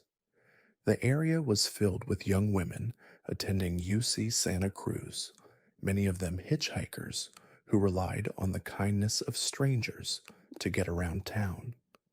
Kemper would cruise the highways in his yellow Ford Galaxy, looking for students walking alone or standing at bus stops with their thumbs out. When he spotted a potential victim, Kemper would pull over and offer a ride. His size might have been intimidating, but he had perfected a gentle, soft-spoken demeanor that put people at ease. He would apologize for his appearance, make self-deprecating jokes about his height, and speak in the educated vocabulary of someone who clearly wasn't a typical predator. Young women felt safe with him because he seemed harmless, almost childlike despite his massive frame. Once his victims were in the car, Kemper would engage them in conversation about their studies, their families, their plans for the future. He was genuinely interested in getting to know them as people, which made what came next even more disturbing. When the moment was right, usually when they had driven far enough from populated areas that screaming wouldn't bring help, Kemper would produce a gun and inform his passengers that they were about to die. What followed was a ritualized process that Kemper had refined through practice and study. He would force his victims to participate in elaborate psychological games, making them choose how they wanted to die or beg for their lives while he decided their fate. He recorded some of these sessions, studying the tapes later to improve his technique and maximize the fear and helplessness his victims experienced. After killing them, usually by strangulation or gunshot, Kemper would take the bodies to his apartment, where he would spend hours, or sometimes days, with the corpses. He would pose them in different positions, photograph them, and engage in acts of necrophilia that he documented in detailed journals. To him, death was just the beginning of his relationship with his victims. The disposal process was equally methodical. Kemper would dismember the bodies using tools he had acquired specifically for that purpose, studying anatomy textbooks to learn the most efficient methods of breaking down human remains. He would bury parts in different locations around Santa Cruz, always choosing spots where discovery was unlikely, but where he could return to visit if he wanted to relive the experience. Between May 1972 and February 1973, Kemper killed 8 people, including his own mother and her best friend. The murder of his mother was particularly significant because she had been the source of years of psychological abuse that Kemper blamed for his violent impulses. He killed her while she slept, then spent hours desecrating her corpse in acts of revenge for the humiliation she had inflicted on him throughout his childhood. Kemper's downfall came through his own decision to confess. After killing his mother, he seemed to lose interest in continuing his spree. He called police from a payphone in Colorado and calmly informed them that he was the co-ed killer they had been searching for. When they initially didn't believe him, he provided details about the murders that only the killer could have known. During his interrogation and trial, Kemper displayed the same clinical detachment that had characterized his crimes. He described each murder with scientific precision, explaining his methods and motivations as if he were presenting research findings. He showed no remorse for his actions, viewing his victims as subjects in experiments designed to satisfy his curiosity about death and human suffering. Kemper was sentenced to life in prison, where he remains today at the age of 74. He has become something of a celebrity among criminal psychologists and true crime enthusiasts, granting interviews and participating in studies designed to understand the mind of a serial killer. But for the families of his victims, he represents something far more personal, the man who turned their daughters into objects for his twisted scientific studies. Our 15th case involves Jeffrey Lionel Dahmer, the Milwaukee cannibal whose apartment became a museum of human horror. Dahmer operated for 13 years, from 1978 to 1991, killing 17 young men and boys in crimes that shocked even experienced homicide detectives. What made Dahmer unique among serial killers wasn't just the brutality of his methods, but his desire to possess his victims completely, even after death. Sarah. Dahmer's hunting ground was the gay bars and clubs of Milwaukee, where he would target young men who were often estranged from their families or living on the margins of society. He was charming and articulate when he wanted to be, able to convince his victims to come home with him for drinks or to pose for photographs. Many of his victims were men of color who faced additional barriers in reporting crimes or seeking help from law enforcement. Once he had lured someone to his apartment, Dahmer would drug them with sleeping pills mixed into alcoholic drinks. As his victims lost consciousness, he would sexually assault them, then strangle them while they were helpless to resist. But death was only the beginning of Dahmer's ritual. What he did with the bodies afterward revealed a mind that had moved far beyond normal human psychology into territory that defied comprehension. Dahmer would spend days with his victims' corpses, photographing them in various positions and engaging in acts of necrophilia. He would then begin the process of dismemberment, not to dispose of evidence, but to preserve parts of his victims that he found particularly appealing. He kept skulls as trophies, painted and arranged them like decorative objects in his living room. The most disturbing aspect of Dahmer's crimes was his cannibalism. He would cook and eat portions of his victims, claiming later that consuming their flesh made him feel closer to them, as if he could possess them completely by making them part of his own body.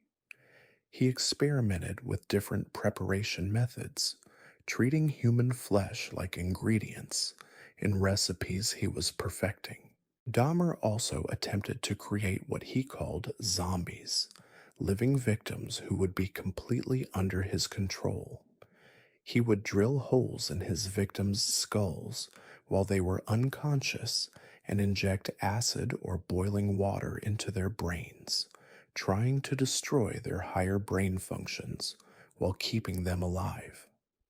Most of these experiments resulted in death, but Dahmer continued trying to perfect his technique. His apartment became a charnel house filled with body parts, chemicals for preservation, and the tools he used for his experiments. Neighbors complained about strange smells and sounds coming from his unit, but building management and police dismissed their concerns. The stench of decomposing bodies was explained away as plumbing problems or spoiled food. Dahmer's crimes were finally discovered in July 1991 when one of his intended victims, Konarak Synthesomphone, managed to escape from his apartment. The 14-year-old boy was found wandering the streets, drugged and bleeding, but when police responded to the scene, Dahmer convinced them that Synthesomphone was his adult boyfriend who had simply had too much to drink. The officers returned the boy to Dahmer's apartment, where he was immediately killed. This incident later became a symbol of the systemic failures that allowed Dahmer to continue operating, particularly the racism and homophobia that led police to dismiss the concerns of minority communities where many of his victims lived. The investigation that finally exposed Dahmer began 2 months later when Tracy Edwards escaped from his apartment and flagged down police officers. Edwards led them back to Dahmer's building, where the smell of death was so overwhelming that officers immediately called for backup. What they found inside was beyond their worst nightmares. The apartment contained human heads in the refrigerator, body parts stored in acid-filled containers, photographs documenting torture and murder, and an altar made from human skulls and bones. The evidence was so extensive and disturbing that several officers required psychological counseling after processing the scene. Dahmer confessed to his crimes with the same matter-of-fact tone he had used to convince police that his victims were willing participants in his activities. He described each murder in clinical detail, explaining his methods and motivations as if he were discussing a hobby he had pursued for years. He was sentenced to 15 consecutive life terms in prison. In November 1994, Dahmer was beaten to death by a fellow inmate while cleaning the prison gymnasium. His death ended one of the most disturbing criminal careers in American history, but the questions his case raised about society's willingness to protect vulnerable populations continue to resonate today. Our 16th case takes us into completely fabricated territory, to the industrial corridor of Akron, Ohio, where a chemical plant supervisor named Douglas Wayne Mitchell spent 9 years, using his access to industrial solvents and acids to eliminate evidence of his crimes so completely that most of his victims were never even reported missing. Mitchell worked the night shift at a facility that produced cleaning chemicals for commercial use. The plant operated with minimal supervision during overnight hours, and Mitchell had master keys that gave him access to storage areas containing substances that could dissolve organic matter down to the molecular level. What management didn't know was that Mitchell was conducting his own experiments with these chemicals, testing their effectiveness on materials far more complex than the industrial waste they were designed to process. His victims were selected from the homeless population that gathered near the plant's steam vents, during cold months, seeking warmth from the facility's heating systems. Mitchell would approach them with offers of temporary work, claiming he needed help with cleaning projects that had to be completed during night shifts when production was shut down. The promise of cash payment and a warm place to work was irresistible to people struggling to survive on the streets. Once inside the facility, Mitchell would lead his victims to isolated areas where he had prepared what he called his processing stations. These were makeshift laboratories where he would restrain his victims and subject them to hours of torture while testing the effects of various chemical compounds on living tissue. He documented each experiment meticulously, treating human beings like laboratory specimens in research projects designed to satisfy his curiosity about pain and death. When Mitchell finally killed his victims, usually through chemical poisoning or asphyxiation, he would begin the dissolution process immediately.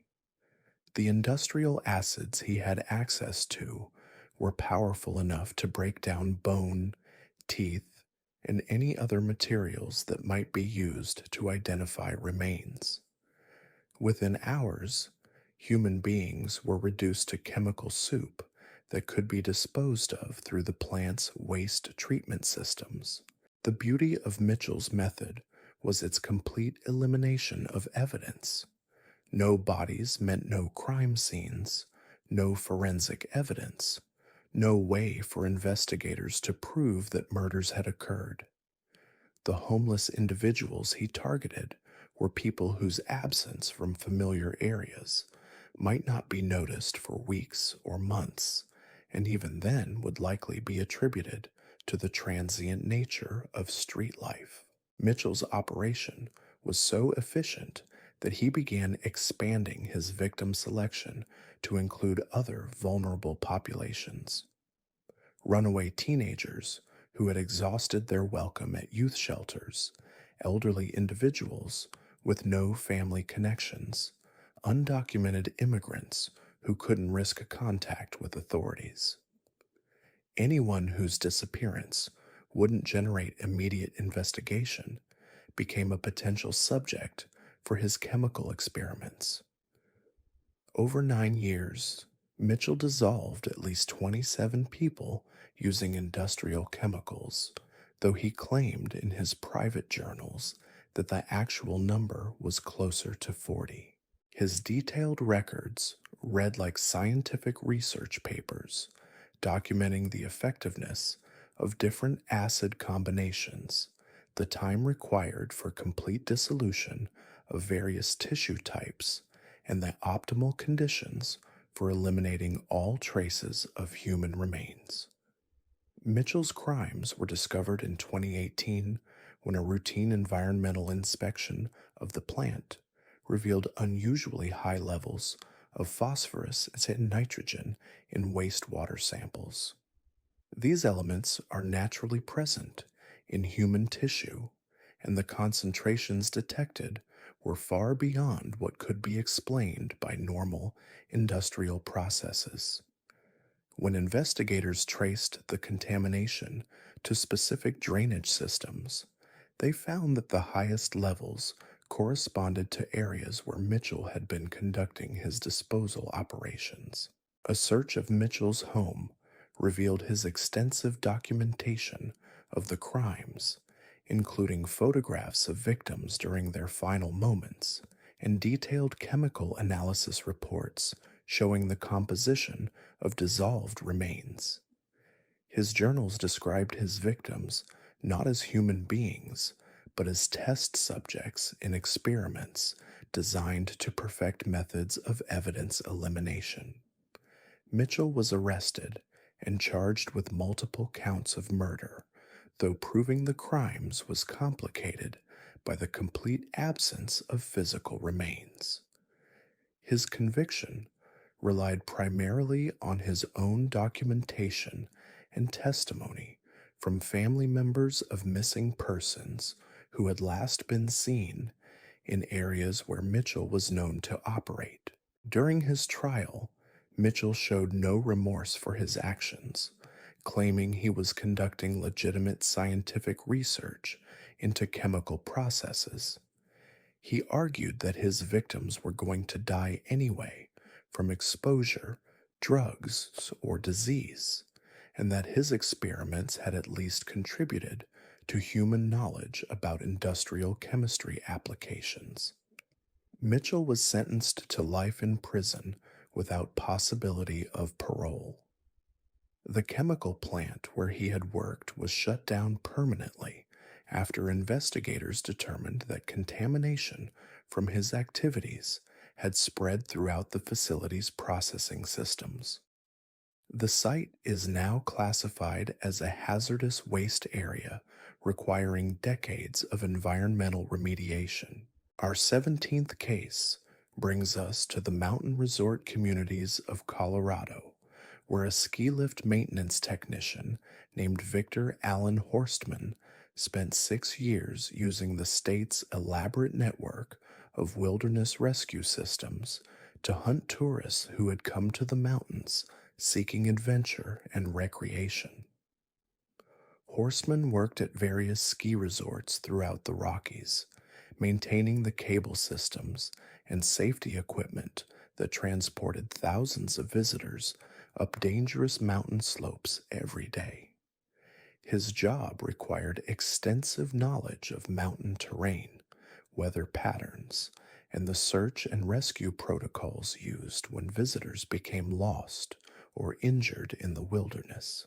What resort management didn't realize was that Horstman was using this expertise to create emergencies rather than prevent them. His victims were typically experienced outdoor enthusiasts who had come to Colorado for challenging hiking, skiing, or climbing adventures. These were people who were confident in their abilities and willing to venture into remote areas where help might be hours away if something went wrong. Horstman would identify potential targets by monitoring resort guest registers and equipment rental records, looking for individuals who were planning solo expeditions into backcountry areas. Horstman's method was to approach his chosen victims as a helpful local expert who could provide insider information about the best trails, hidden slopes, or scenic areas that weren't marked on standard tourist maps. He would offer to guide them to locations that promised spectacular views or unique experiences, places that only someone with his knowledge of the mountains could access safely. The guided expeditions would begin legitimately, with Horstman demonstrating his extensive knowledge of mountain conditions and wilderness survival techniques. He would lead victims deep into remote areas, far from marked trails or any possibility of encountering other hikers or rescue personnel. Once they reached locations where their screams couldn't be heard and their bodies wouldn't be found quickly, Horstman would attack. His preferred method was to incapacitate victims with tranquilizer darts, then transport them to caves or abandoned mining structures he had prepared as torture chambers throughout the mountain region. These locations were equipped with restraints, recording equipment, and supplies that allowed him to keep victims alive for extended periods while subjecting them to psychological and physical torment. Horstman's background in rescue operations gave him detailed knowledge of how search efforts were conducted and what evidence searchers looked for when trying to locate missing persons. He used this information to create false trails and plant misleading clues that would direct rescue teams away from areas where he was holding his victims. He could make disappearances look like climbing accidents, avalanche casualties, or cases where inexperienced hikers had simply gotten lost and died of exposure.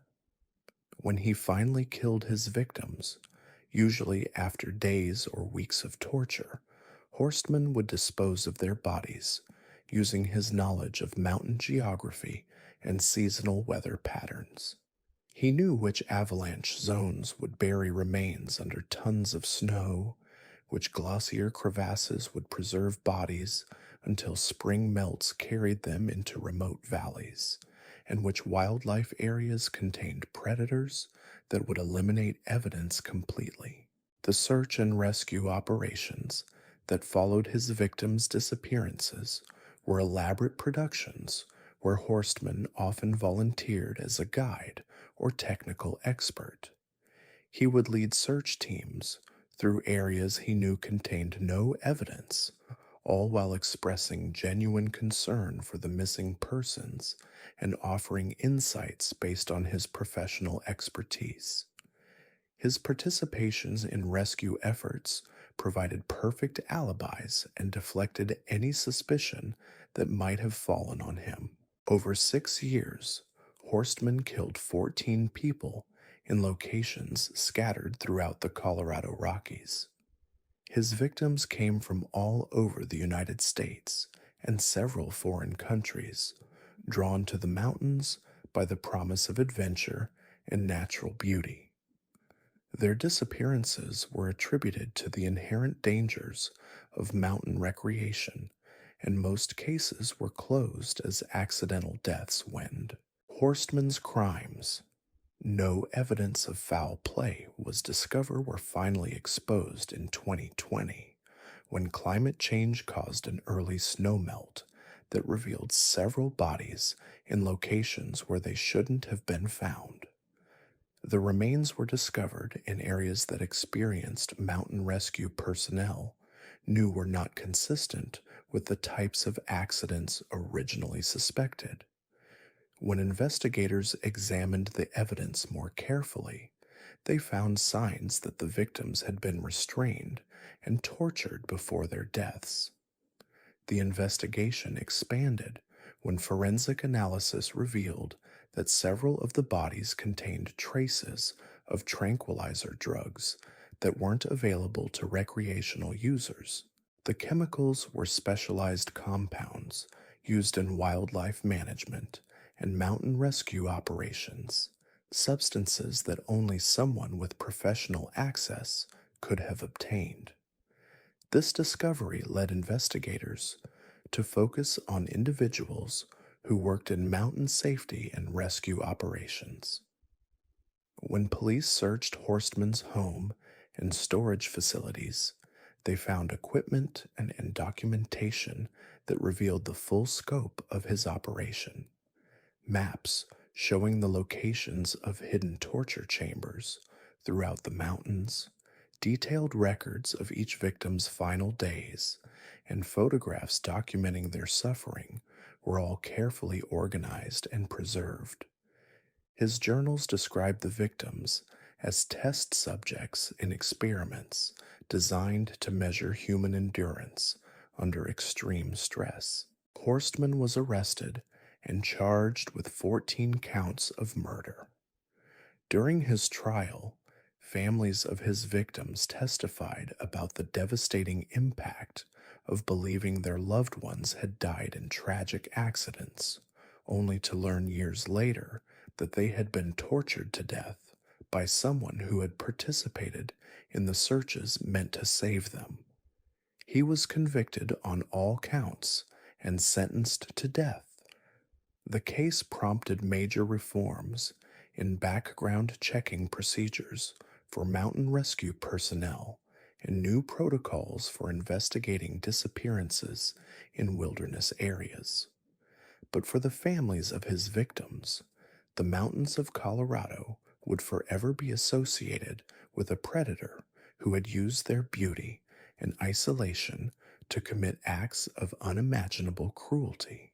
Our 18th case takes us to the suburban communities outside Phoenix, Arizona, where a residential pool maintenance contractor named Stephen Paul Garrison spent 8 years using his access to backyard swimming pools to hunt families during their most vulnerable moments of relaxation and recreation.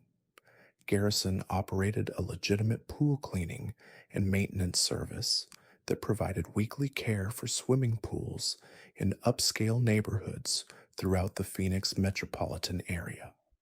His clients trusted him with keys to their homes, alarm codes, and detailed knowledge of their family schedules and routines. They saw him as a reliable service provider who helped maintain their expensive investments and keep their families safe around water. But Garrison was studying these families with predatory intensity, using his legitimate access to gather intelligence about their vulnerabilities and habits.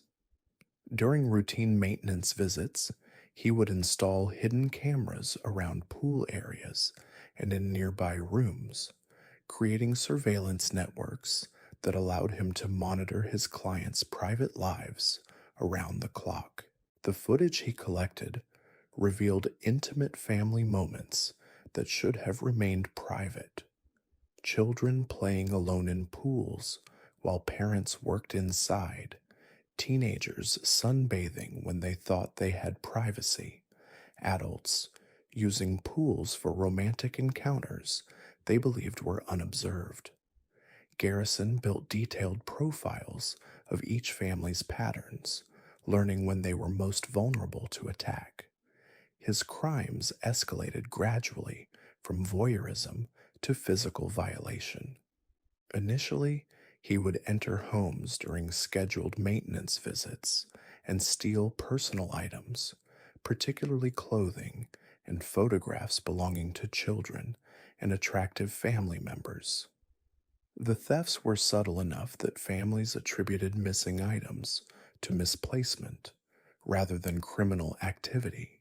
Garrison then began drugging family members by introducing sedatives into pool chemicals and household water supplies. The drugs would cause drowsiness and disorientation that families attributed to sun exposure or exhaustion from swimming.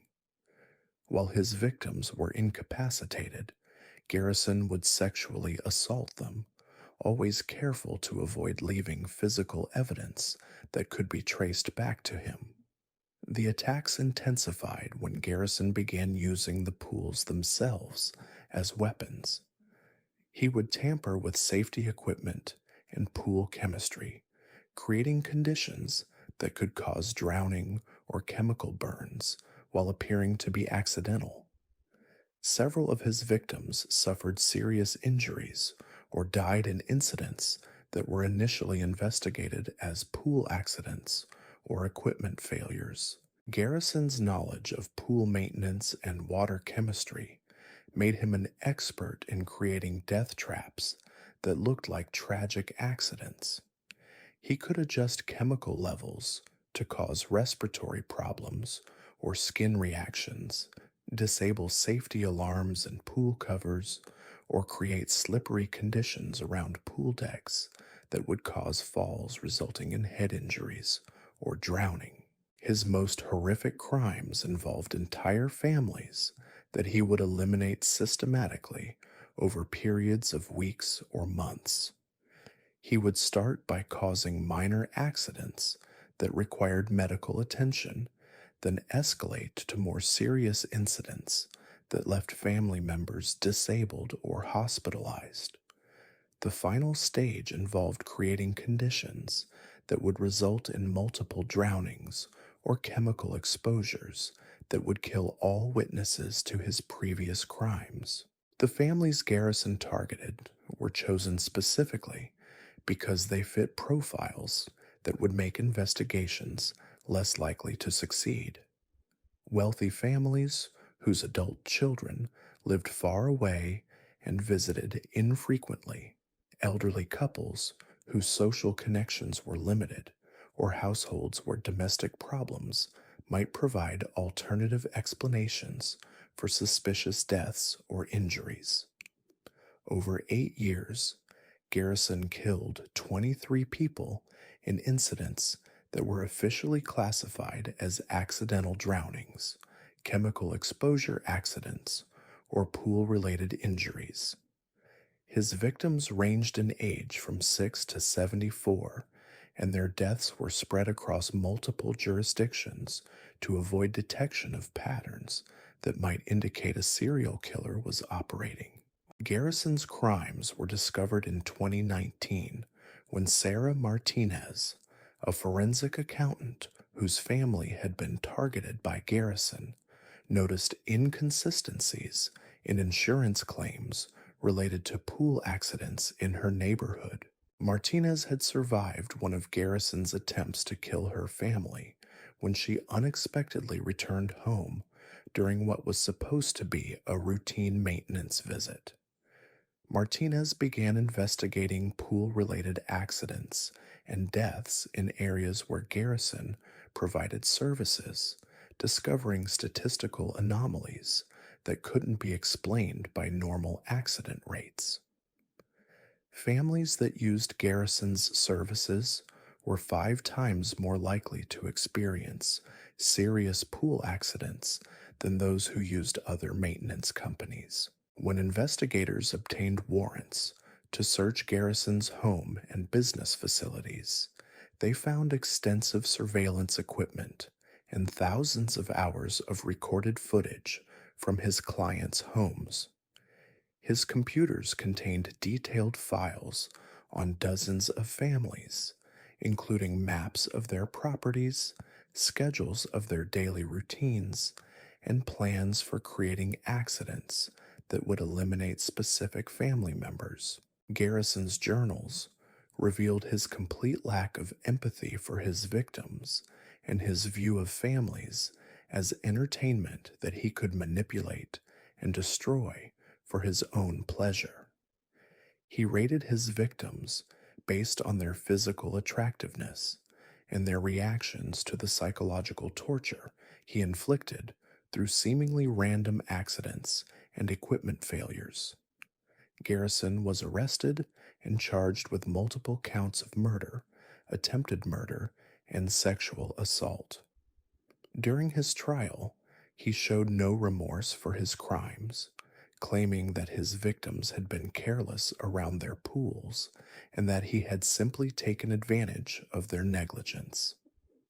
He was convicted on all counts and sentenced to life in prison without possibility of parole.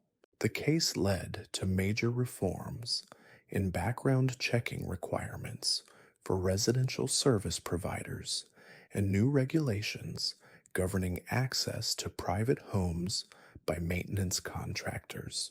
Pool safety advocacy groups used Garrison's crimes to promote awareness about the importance of monitoring service providers who have access to family areas and private spaces. Our 19th case brings us to the truck stops and highway rest areas of Interstate 40, where a diesel mechanic named Carl Eugene Waters spent 11 years turning routine vehicle breakdowns into opportunities for unspeakable violence. Waters worked as a mobile mechanic, responding to emergency calls from stranded motorists along the desolate stretches of highway that connect the American Southwest to the rest of the country. His victims were travelers whose vehicles had genuinely broken down, people who were grateful when his tow truck appeared with flashing lights and professional equipment. Waters had legitimate credentials and insurance, and his truck was equipped with all the tools needed for roadside repairs. What motorists didn't realize was that Waters had been sabotaging vehicles at rest stops and gas stations, creating the breakdowns that would strand them in remote locations where he could control every aspect of their final hours. Waters would approach stranded motorists as their savior, offering to diagnose their mechanical problems and provide immediate repairs. While examining their engines, he would disable additional systems to ensure the vehicles couldn't be started, even if his initial sabotage was discovered. This gave him complete power over his victim's ability to escape from increasingly isolated locations. His mobile workshop was equipped with more than just automotive tools. Hidden compartments contained restraints, sedatives, and recording equipment that Waters used to document the systematic torture of people who had trusted him to help them reach safety. The soundproofing he claimed was necessary to muffle engine noise actually prevented his victims' screams from reaching other travelers who might be passing on nearby highways. Waters selected his targets based on their vulnerability and the likelihood that their disappearances would be attributed to highway dangers rather than foul play. Solo travelers, elderly couples on cross country trips, families with young children who would be too traumatized to provide reliable witness testimony if any of them survived his attacks. The disposal of bodies was simplified by Waters' knowledge of highway infrastructure and the vast empty spaces between populated areas in the Southwest. He knew which abandoned mine shafts could swallow evidence forever, which flash flood zones would scatter remains across hundreds of miles of desert, and which wildlife areas contained scavengers that would eliminate any trace of human presence within days. Between 2008 and 2019, Waters killed 31 people whose vehicles had mysteriously broken down along his patrol routes. The deaths were never connected because they occurred across multiple states and were separated by months or sometimes years.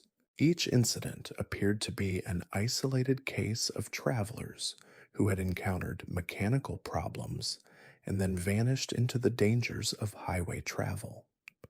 Waters' downfall came when he attempted to sabotage the vehicle of Detective Maria Rodriguez, who was traveling off duty through New Mexico. Rodriguez noticed that her engine problems had developed immediately after stopping at a rest area where Waters had been seen working near parked cars. Her law enforcement training made her suspicious of the helpful mechanic who appeared so quickly after her breakdown. When Rodriguez pretended to accept Waters' offer of assistance, she secretly activated a recording app on her phone and transmitted her location to colleagues. The audio she captured documented Waters' transition from helpful mechanic to violent predator, providing evidence that led to his arrest and the discovery of his mobile torture chamber. Our 20th case takes us to the retirement communities of Central Florida, where a home healthcare aide named Patricia Lynn Kowalski spent 7 years using her access to elderly and disabled patients to conduct what she called mercy research. Kowalski worked for several agencies that provided in-home care for individuals who were too frail or ill to live independently but didn't require hospitalization. Her patients trusted her completely because she was certified, bonded, and came with excellent references from previous employers. Kowalski had genuine medical training and could provide legitimate healthcare services when necessary, but her real interest was in studying the process of death and the psychological responses of people who knew they were dying. These 20 cases represent more than just stories of individual evil. They reveal the terrifying truth that monsters don't always lurk in dark alleys or abandoned buildings. They work in hospitals, maintain our pools, fix our cars, and smile at us from behind service counters. They exploit the very systems designed to protect us, turning trust into a weapon and normalcy into camouflage. The most chilling realization isn't that such predators exist, but that they walk among us every day, hidden behind faces we would never suspect, waiting for the perfect moment to reveal what they truly are. The old woman behind the counter at Miller's hardware store in Beckton, Ohio, had been working the same shift for 37 years. She knew every face that walked through those glass doors, every regular customer, every traveling salesman. So when the quiet man with the wire rimmed glasses started coming in every few weeks, always buying the same things rope, bleach, plastic sheeting, she noticed. But she never said anything. He was polite, soft spoken, always paid in exact change. His name was Raymond Clark Whitman, and for 8 years he was killing people in ways that would make seasoned detectives physically sick. Raymond wasn't born a monster. In 1943, he came into the world in a modest farmhouse outside Beckton, the youngest of three boys. His mother was a Sunday school teacher, his father a grain elevator operator. Nothing about his childhood screamed future serial killer. He got decent grades, played baseball in high school, even had a girlfriend for 2 years. But there were signs, small ones that people chose to ignore or explain away. Dead cats found in the woods behind his house, always arranged in perfect rows. A neighbor's dog that went missing and turned up weeks later, buried in a shallow grave with its paws tied together. When confronted, Raymond would just shrug and say he found them that way. After graduating in 1961, Raymond drifted through a series of odd jobs: factory work, gas station attendant, night janitor at the local hospital. It was during that hospital job that something shifted in him. He had access to areas most people never saw, and he began to understand how easy it would be to make someone disappear. He started small, volunteering for the graveyard shift, learning the routines, memorizing which rooms would be empty and when. His first victim wasn't planned. Martha Kellerman, 73, was recovering from hip surgery in room 314. She was alone, no family, no visitors. Raymond entered her room during his rounds at 2:47 a.m., claiming he needed to check her IV. What happened next, he would later describe with chilling precision in a journal found years after his death. He didn't kill her quickly. He wanted to study the process, to understand what death looked like up close. Martha's cause of death was officially listed as heart failure. No one questioned it. She was old, she was sick, these things happened. But Raymond had tasted something that night, something that filled a void he didn't even know existed. Over the next 18 months, 7 more patients died unexpectedly during his shifts. All elderly, all alone, all ruled natural deaths. The hospital administration never connected the dots. Raymond was a model employee, punctual, quiet, never complained. He even received a commendation for his dedication to patient care. In 1964, Raymond left the hospital and took a job as a maintenance worker for the Beckton School District. This gave him access to a different kind of victim. Not children. Raymond was never interested in children, but the night cleaning staff, the substitute teachers who stayed late, the occasional parent who came for evening conferences. These people were more challenging, stronger, more aware. Raymond had to evolve. He began studying them, learning their habits, their roots home, their vulnerabilities. Linda Morrison, a young art teacher, always stayed late on Thursdays to prepare for her Friday classes.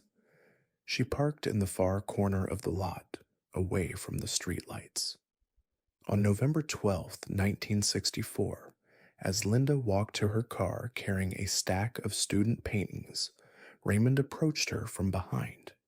He didn't use a weapon. He'd learned that weapons left evidence, created noise, drew attention. Instead, he used his hands, applying pressure to specific points on her neck until she lost consciousness. Then he loaded her into his truck and drove to an abandoned grain silo 15 miles outside town. What Raymond did to Linda Morrison over the next 6 hours defied human comprehension. He'd brought supplies, tools he'd stolen from the school's maintenance shed. He didn't assault her sexually. That wasn't what drove him. He was fascinated by the mechanics of fear, by how much the human body could endure before it finally gave up. He kept detailed notes, timing each phase, documenting her responses. When it was over, he dismembered her body with clinical precision and scattered the pieces across 3 different counties. Linda's disappearance made headlines for exactly 1 week. The police interviewed Raymond along with every other school employee. He was cooperative, concerned, even offered to help with the search efforts. His alibi was solid. He'd been home with his elderly mother, watching television. Mrs. Whitman confirmed this, never suspecting that her son had actually returned home at 3 a.m., washed the blood from his hands in her kitchen sink, and then crawled into bed beside the evidence bag containing Linda's jewelry. The success emboldened him. Raymond realized he'd found his calling, his purpose. Over the next 3 years, 11 more people vanished from Beckton and the surrounding area. A traveling insurance salesman, a waitress from the diner on Route 9, a mechanic who worked late shifts at Peterson's garage. Never anyone who would be missed immediately. Never anyone whose disappearance would launch a massive investigation. Raymond's method became more sophisticated with each killing. He invested in a van, soundproofed the back compartment, installed restraints. He created what he called his mobile workshop. The abandoned grain silo became his permanent laboratory, equipped with surgical instruments, recording equipment, and a collection of journals where he documented every experiment, every discovery, every breakthrough in his understanding of human suffering. But Raymond's true innovation wasn't in how he killed, it was in how he disposed of the evidence. He'd studied the local geography obsessively, mapping every abandoned well, every sinkhole, every forgotten corner of farmland where a body might never be found. He rotated his disposal sites, never using the same location twice. More importantly, he'd learned to completely dissolve human remains using a combination of industrial acids he acquired through his hardware store visits and his connections at various job sites. By 1967, Raymond Clark Whitman had perfected his system. He could abduct someone, transport them to his laboratory, conduct his experiments, and eliminate all physical evidence within a 24-hour period. The missing persons reports kept coming, but without bodies, without crime scenes, without witnesses, the investigations always stalled. The local sheriff's department was understaffed and overwhelmed. Most of the missing were transients anyway, people who might have just moved on to the next town. Raymond's downfall came not from law enforcement, but from his own obsessive nature. He'd been keeping souvenirs, small personal items from each victim that he stored in a locked metal box buried beneath his mother's rose garden. A wedding ring from the insurance salesman, a locket from the waitress, a watch from the mechanic. He told himself these were scientific specimens, necessary for his research, but deep down, he knew they were trophies. The problem was his mother. Mrs. Whitman had been complaining for months that her roses weren't blooming properly.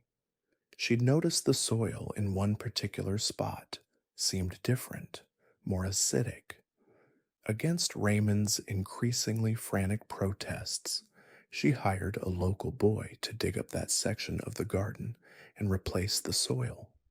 On a humid Tuesday afternoon in August 1967, that boy's shovel struck something metallic buried 3 feet down.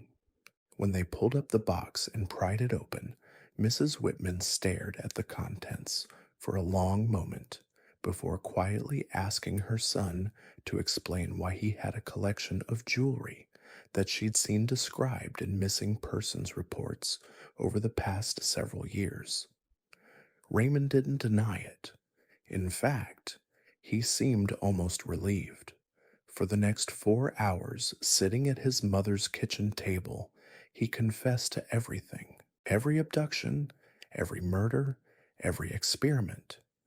He spoke without emotion, as if he were describing a hobby or a part-time job. Mrs. Whitman listened in growing horror, occasionally asking for clarification on details that seemed too monstrous to be real. When the police arrived, Raymond was still talking. He'd moved on from confessing to explaining his methodology, his research findings, his theories about human pain tolerance. The officers who took his statement would later require psychological counseling, not because of what Raymond had done, but because of how casually he described it, how proud he seemed of his innovations and discoveries. The trial was a media sensation, but only locally. This was 1967, before 24-hour news cycles and national coverage of serial killers. Raymond pled guilty to 17 counts of first-degree murder, though investigators suspected the real number was much higher. Many of the missing persons from surrounding counties were never officially connected to his case due to lack of evidence. Raymond showed no remorse during the proceedings. When asked by the judge if he had anything to say before sentencing, he simply requested that his research journals be donated to a university psychology department. He believed his work had scientific value, that future researchers might benefit from his detailed observations about human behavior under extreme stress. He was sentenced to death, but the execution was delayed repeatedly due to appeals and legal technicalities. Raymond spent 9 years on death row, where he continued his research by observing and documenting the psychological deterioration of his fellow inmates. He filled dozens of notebooks with behavioral analysis, statistical breakdowns of suicide attempts, and detailed personality profiles of condemned men. On March 15, 1976, Raymond Clark Whitman was executed by electric chair at the Ohio State Penitentiary. His last words were a request that someone continue his work, that someone else pick up where he'd left off. Prison officials found 17 additional journals hidden in his cell, containing plans for more efficient killing methods, improved disposal techniques, and suggestions for expanding the scope of his research to include different demographic groups. The story of Raymond Whitman never became nationally known.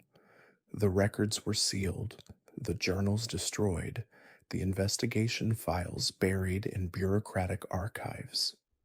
The families of his victims were quietly compensated by the state, but most chose never to speak publicly about what had happened. Beckton, Ohio went back to being a quiet farming community where nothing ever happened, where everyone knew everyone else, where a polite man buying rope and bleach was just someone working on a home improvement project. But the hardware store owner never forgot. Even decades later, she would tell people that evil doesn't always look like a monster. Sometimes it looks like your neighbor, your coworker, the quiet man who always says please and thank you and never causes any trouble. Sometimes it wears wire rimmed glasses and pays in exact change and spends 8 years perfecting the science of human suffering while everyone around him sleeps peacefully, never knowing that death was shopping in aisle 3. The snow was falling heavy that December night in 1974 when Margaret Holloway heard the screaming. She lived alone in a cabin on the outskirts of Millbrook, Vermont, surrounded by nothing but pine trees and silence. But this wasn't the kind of scream you dismiss as wind through branches or a fox in the woods. This was human terror, raw and desperate, echoing through the forest like a prayer no one wanted to answer. Margaret grabbed her flashlight and stepped onto her porch. The screaming had stopped, but something else had replaced it. A low, rhythmic thumping coming from the direction of the old logging road. She should have gone back inside, locked her door, called the police.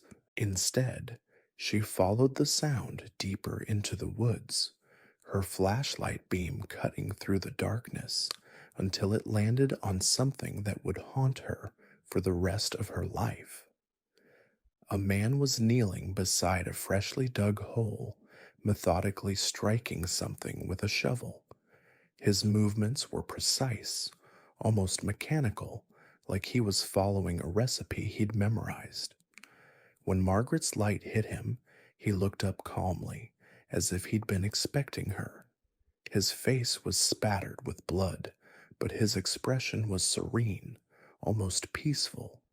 He smiled and waved like a neighbor greeting another neighbor across a fence. That man was Theodore Vincent Marsh, and what Margaret had witnessed was the burial of his 7th victim. But Ted wasn't just another killer. He was something far more disturbing. He was a family man, a church deacon, a little league coach who had spent the last 4 years systematically hunting human beings through the forests of New England like they were deer. Ted Marsh was born in 1931 in Burlington, Vermont, the son of a lumber mill foreman and a seamstress. His childhood was unremarkable in every way that mattered. He got good grades, helped his mother with chores, never got into trouble. His teachers described him as quiet but attentive, the kind of student who always completed his assignments but never raised his hand in class. He married his high school sweetheart in 1952, bought a small house on Elm Street, and settled into the rhythm of small-town life. By all outward appearances, Ted Marsh had everything a man could want: a loving wife, 3 healthy children, a steady job at the bank, respect in the community. He coached his son's baseball team, served as treasurer for the church fundraising committee, never missed a PTA meeting. His neighbors considered him the ideal American father, the kind of man you'd want living next door. But Ted had a secret, one that had been growing inside him since childhood like a cancer. He'd always been fascinated by hunting, but not in the way other men were. While his friends talked about the thrill of the chase or the satisfaction of a clean shot, Ted was obsessed with something else entirely. The moment when life left the eyes, when something alive became something dead. He would sit for hours in his deer stand, not waiting for game, but studying the transition from breathing to stillness. His first human kill happened almost by accident in 1970. Ted had been tracking a wounded buck deep into the forest when he came across a hiker who had fallen and broken his leg. The man was alone, miles from the nearest trail, calling weakly for help. Ted approached him, knelt down, and looked into his eyes. The hiker thanked God someone had found him, begged Ted to help him get back to civilization. Instead, Ted placed his hands around the man's throat and squeezed, not out of anger or malice, but out of pure curiosity. He wanted to see what would happen, wanted to study the process up close. The hiker struggled at first, then grew still. Ted watched his face change, watched the awareness fade from his eyes, and felt something he'd never experienced before, a profound sense of completion, like he'd finally discovered his true purpose in life. Ted dragged the body deeper into the woods and buried it beneath a pile of fallen logs. He told himself it was a mercy killing, that the man would have died anyway from exposure or blood loss. But even as he drove home that night, he knew he was lying to himself. He'd killed because he wanted to, because it filled a void he didn't even know existed. The second killing came 6 months later.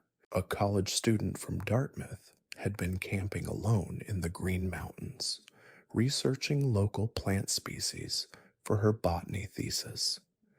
Ted found her camp just after dawn, her tent zipped tight against the morning cold.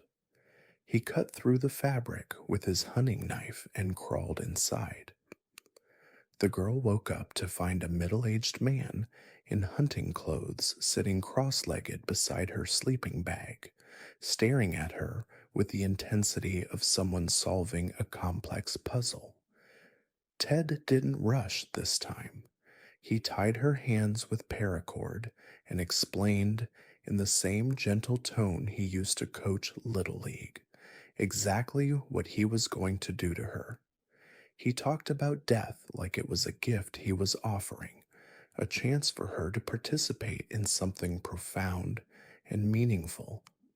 The girl begged and pleaded, promised she wouldn't tell anyone, swore she'd do anything he wanted. Ted listened patiently, nodding occasionally, then strangled her with the same methodical precision he'd used on the hiker. But this time, he didn't stop there. He spent the next several hours conducting what he called his research, testing different methods, documenting the results, trying to understand the mechanics of dying. When he finally buried her body, he felt like a scientist who'd made a breakthrough discovery. Over the next 4 years, Ted developed his hunting technique into an art form. He studied topographic maps, memorized hiking trails, learned to predict where solitary campers and hikers would be most vulnerable. He invested in better equipment, night vision scopes, silent footwear, tools designed for quick, efficient killing. His basement workshop became a laboratory where he refined his methods and stored his research notes. Ted's victims were always chosen carefully: lone hikers, solo campers, people who had told others they were going into the wilderness but hadn't specified exactly where. He preferred college students and young professionals, people who were physically fit enough to provide an interesting challenge but inexperienced enough to make critical mistakes. He would track them for hours, sometimes days, studying their routines and habits before making his move. The killing itself was only part of Ted's ritual. He was fascinated by the psychology of fear, by how people reacted when they realized they were going to die. He would capture his victims alive, transport them to remote locations, and then engage them in what he called philosophical discussions about the nature of existence. He genuinely believed he was offering them something valuable, a chance to confront their mortality in its purest form. Ted kept detailed journals of each encounter, writing in the same neat, handwriting he used for church committee minutes. He documented everything: his victims' final words, their physical responses to fear, the exact moment when hope left their eyes. He classified different types of fear reactions, developed theories about courage and cowardice, created statistical models based on demographic data. What made Ted Marsh truly terrifying wasn't just his methodical approach to murder, it was his ability to compartmentalize.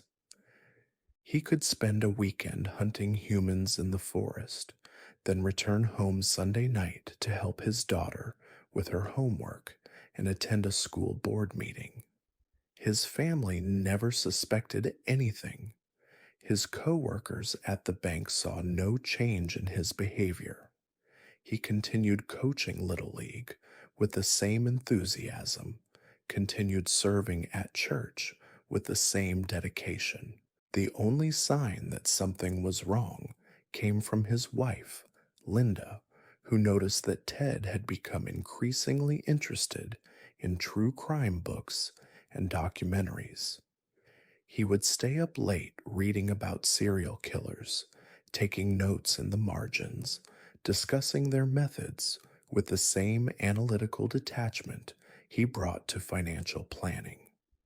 When Linda asked about his new hobby, Ted explained that he found criminal psychology fascinating from an intellectual perspective.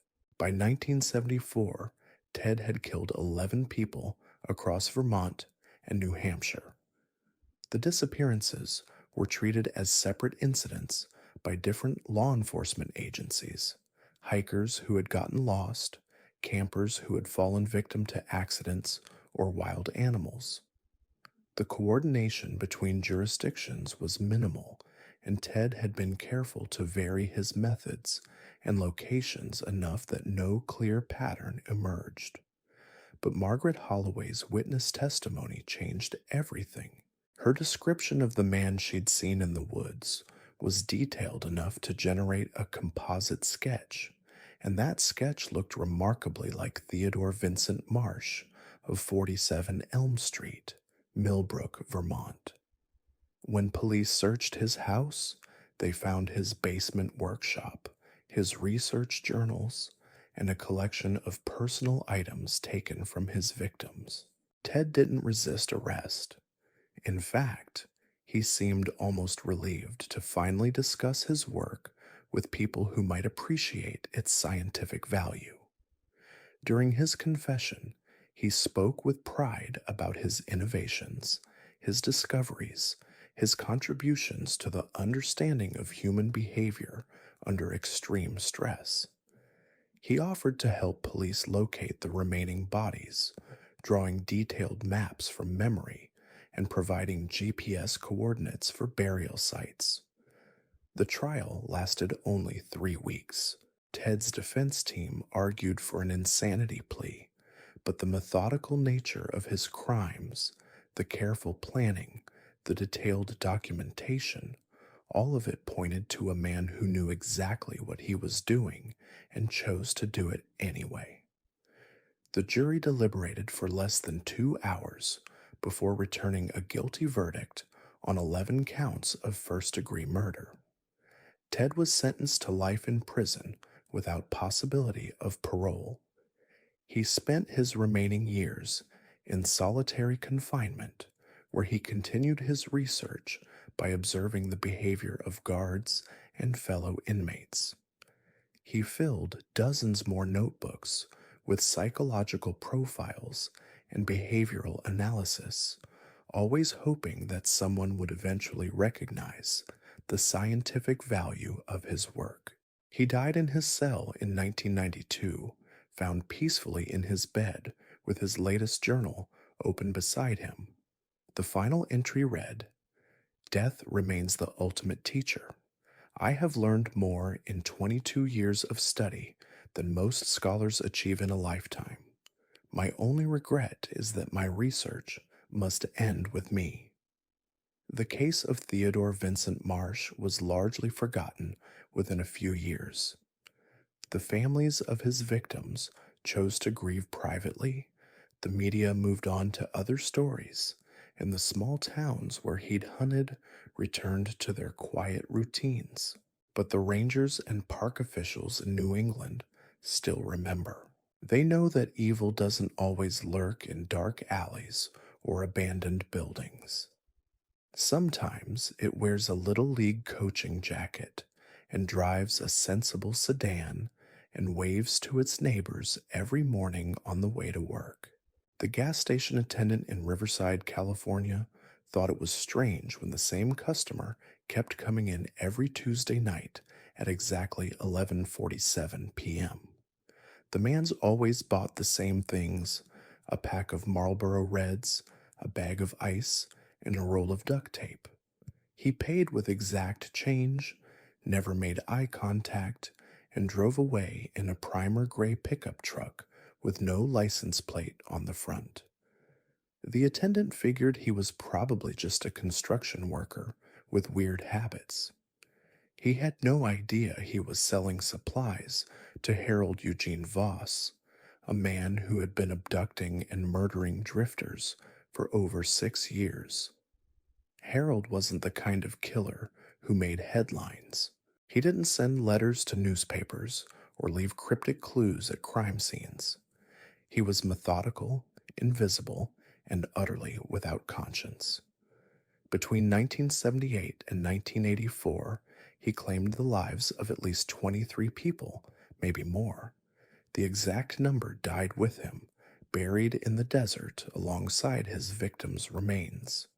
Harold Eugene Voss was born in 1941 in a migrant worker camp outside Bakersfield. His mother was a teenager who died in childbirth. His father was never identified. He was raised by his maternal grandmother, a bitter woman who blamed him for her daughter's death and never let him forget it. She fed him scraps, dressed him in rags, and locked him in a root cellar whenever he displayed what she called the devil's behavior, which was basically any normal childhood activity. By age 12, Harold had learned to be invisible. He moved through the world like a ghost, never drawing attention, never causing trouble, never giving anyone a reason to notice him. He dropped out of school at 14 and took a job at a slaughterhouse where he discovered he had a talent for butchering. His hands were steady, his cuts were clean, and he never flinched at the sight of blood. The slaughterhouse foreman said Harold was the best worker he'd ever seen, but there was something unsettling about the way he approached his job. While other workers chatted and joked to distract themselves from the gore, Harold worked in complete silence, studying each animal with clinical detachment. He would spend his lunch breaks alone, sketching anatomical diagrams in a notebook that no one else was allowed to see. In 1959, Harold was drafted into the Army and shipped to Korea. Military records show he served with distinction, earning commendations for marksmanship and field surgery. But his fellow soldiers remembered him differently. They said he volunteered for the worst assignments: body recovery, casualty processing, anything that involved handling the dead.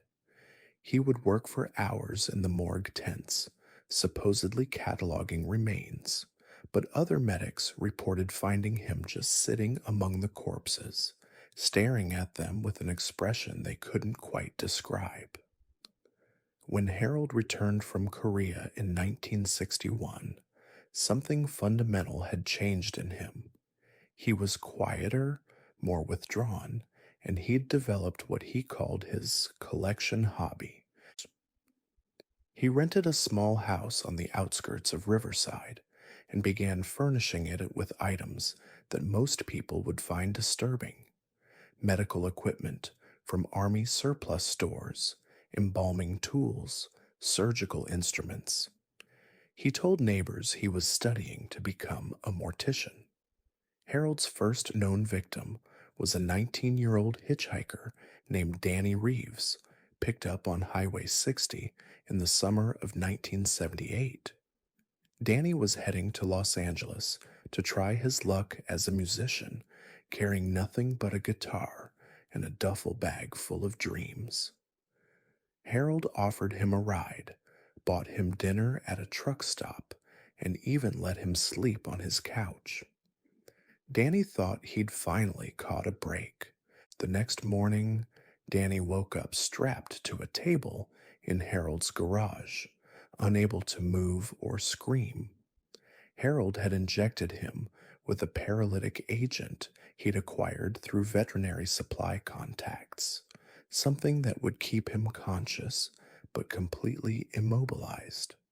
What happened over the next 18 hours was documented in Harold's journals, found years later by investigators who needed psychological counseling after reading them. Harold wasn't interested in torture for its own sake. He was conducting research, studying the human body's response to various forms of trauma.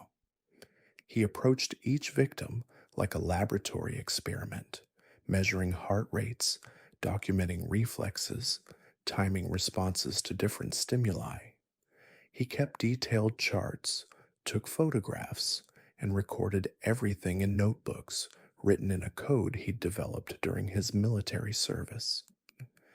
After Danny Reeves died, Harold dismembered the body with surgical precision and dissolved the remains in acid baths he'd set up in his backyard shed. The process took 3 days, and when it was complete, there was nothing left but a few ounces of residue that he flushed down his drain. Danny Reeves simply vanished from existence, as if he'd never been born.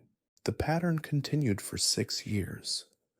Harold would cruise the highways at night, looking for solitary travelers, hitchhikers, truckers taking rest breaks, anyone who appeared to be alone and vulnerable.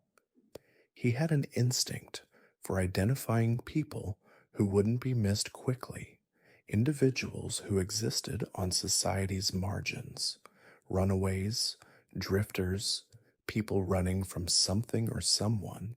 Harold's method was always the same. He would approach potential victims with kindness, offering help or shelter or food. He was soft-spoken and unthreatening, the kind of man people instinctively trusted.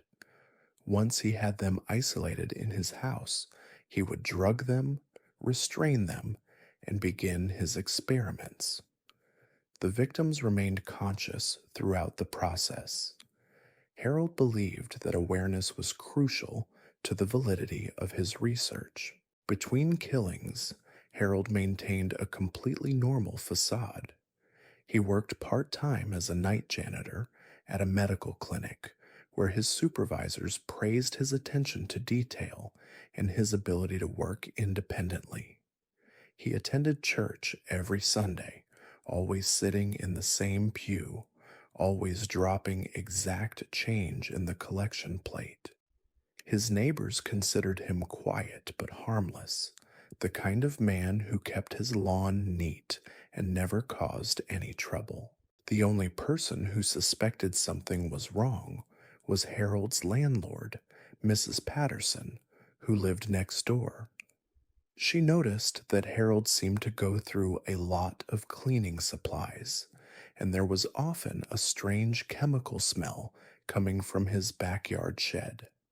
When she asked about it, Harold explained that he was refinishing furniture as a hobby and needed industrial solvents for paint removal. Mrs. Patterson accepted this explanation, but she never quite shook the feeling that something wasn't right. Harold's downfall came in 1984 when he made a rare mistake. His 23rd victim, a 25-year-old woman named Rebecca Martinez, had told her boyfriend exactly where she was going and when she expected to return. When she disappeared, the boyfriend immediately called police, and provided them with a detailed description of the man who had offered her a ride, a middle aged guy in a primer gray pickup truck who'd been seen talking to her at a rest stop. The description matched Harold perfectly, and when police searched his house, they found his laboratory, his journals, and enough physical evidence to connect him to multiple disappearances. Harold didn't resist arrest or attempt to deny his crimes. In fact, he seemed almost eager to discuss his work with investigators, explaining his methodology and offering to help them understand the scientific value of his research. During his confession, Harold spoke with the same clinical detachment he brought to his experiments. He described his victims not as human beings, but as research subjects, referring to them by number rather than name. He showed no emotion when discussing their deaths, no recognition that he had done anything wrong. To him, murder was simply data collection, and the suffering of his victims was merely an unavoidable side effect of scientific inquiry. Harold was convicted on 23 counts of first degree murder and sentenced to death. He spent 8 years on death row in his research by observing and where he continued documenting the behavior of condemned inmates. He filled dozens of notebooks with psychological profiles and statistical analysis, always maintaining that his work would eventually be recognized for its scientific value. On November 12th, 1992, Harold Eugene Voss was executed by lethal injection at San Quentin State Prison. His last words were a request that his research journals be donated to a medical university. Prison officials instead had them destroyed, along with his collection of photographs and experimental data. The families of his victims were never told the specific details of how their loved ones had died, a mercy that Harold himself had never shown. The case of Harold Voss remains largely unknown outside law enforcement circles. The investigating officers agreed never to discuss the details publicly, and most of the case files remain sealed. But the memory lingers among those who worked the case, a reminder that evil doesn't always announce itself with dramatic gestures.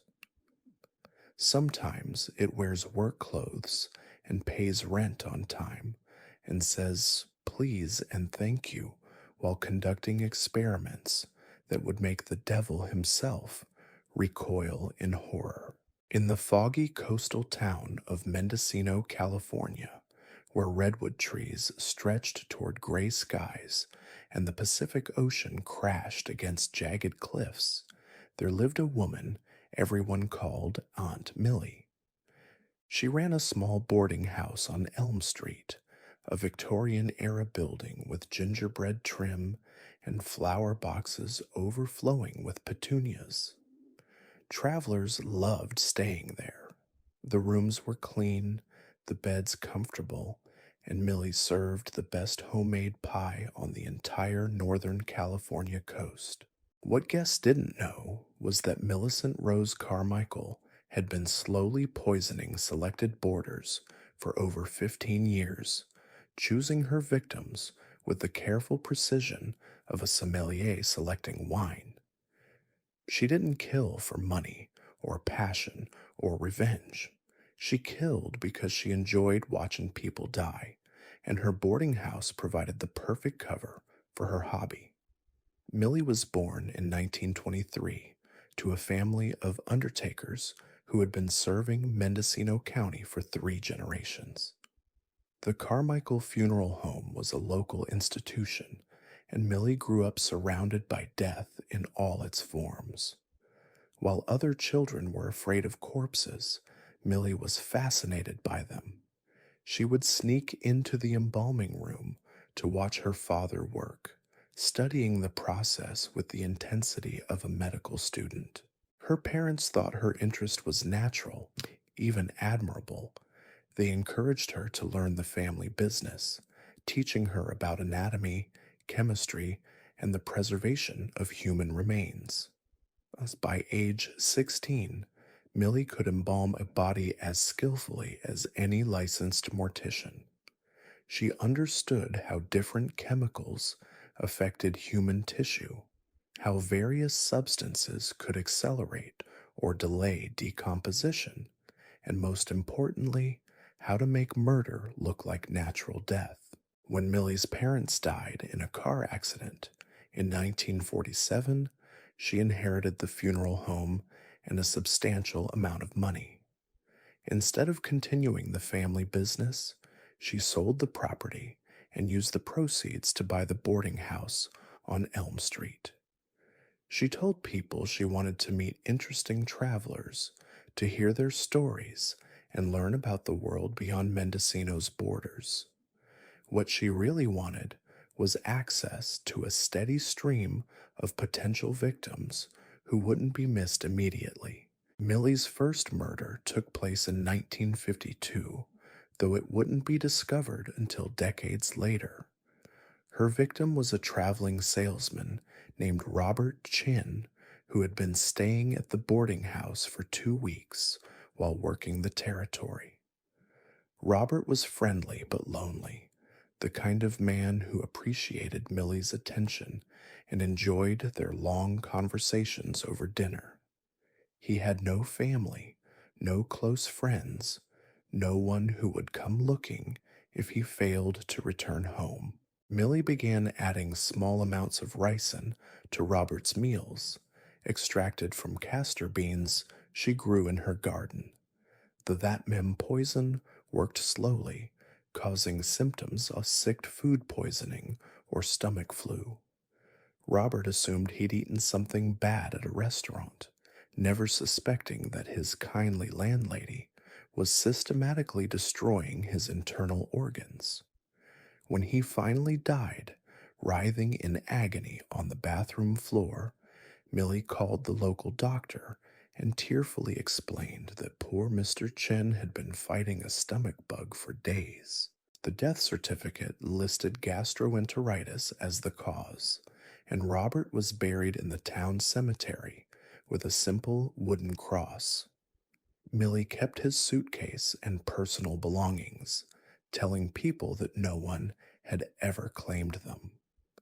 She would spend hours going through his things, photographs, letters, business cards, studying the life of the man she had murdered like an archaeologist, examining artifacts.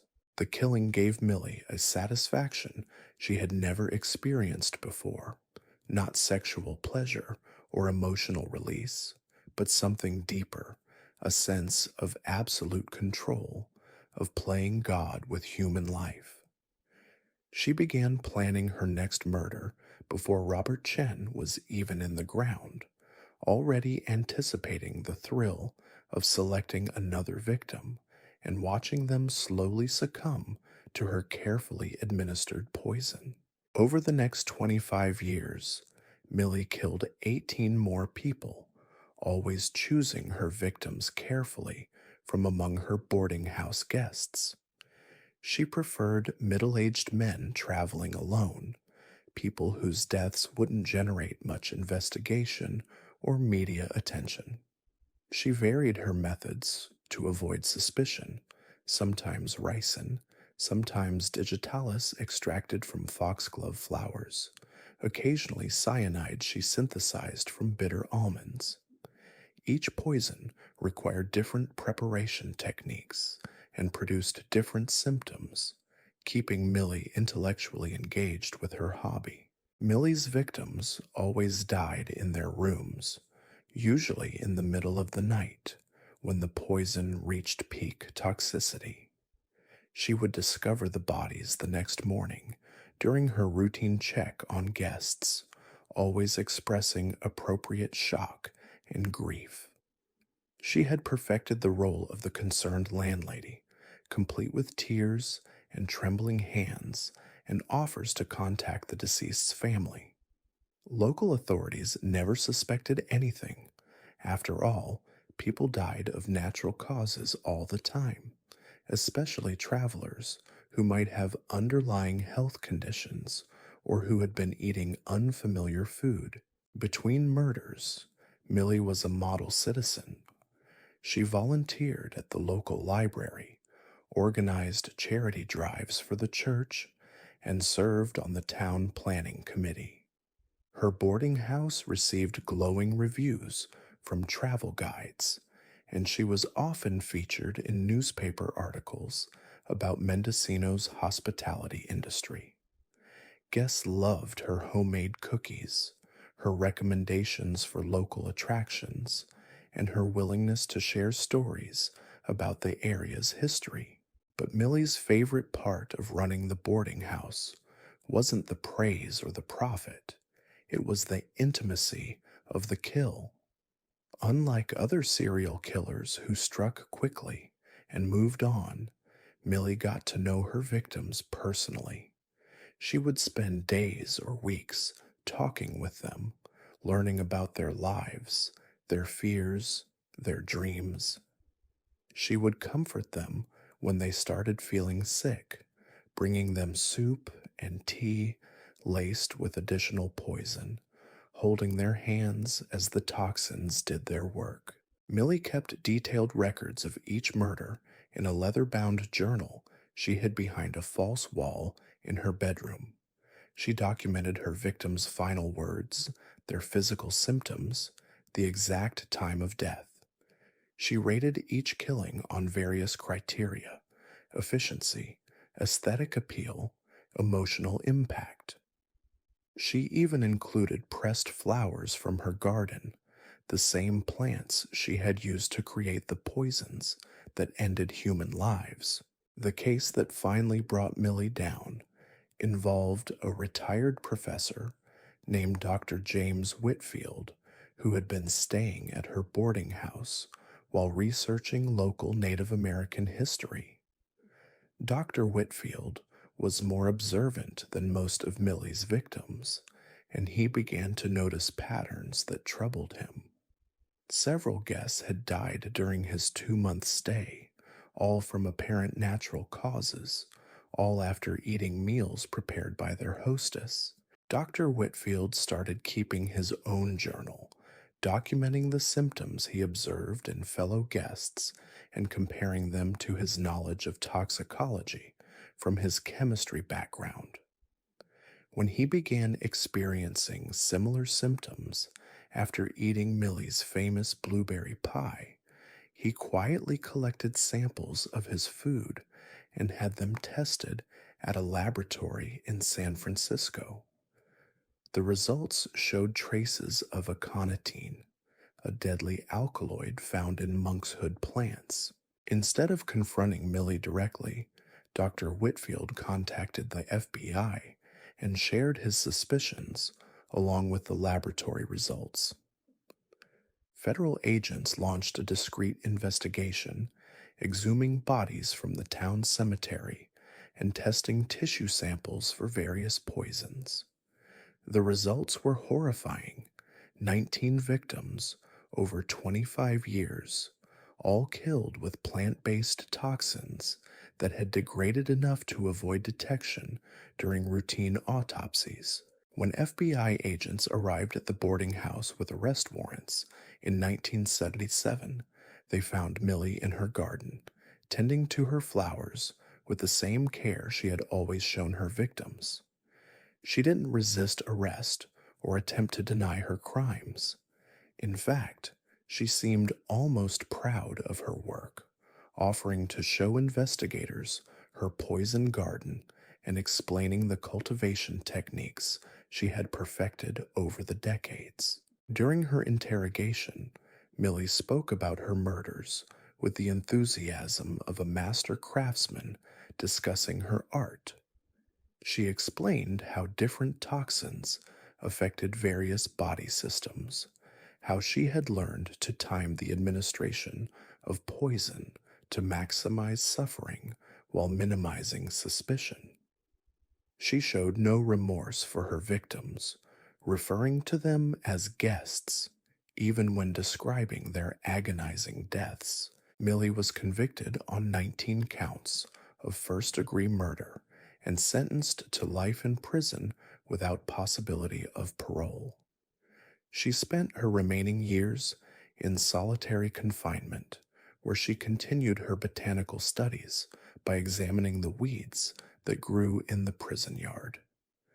She died in her cell in 1994, found peacefully in her bed with a collection of pressed flowers arranged on her nightstand, a final tribute to the plants that had made her crimes possible.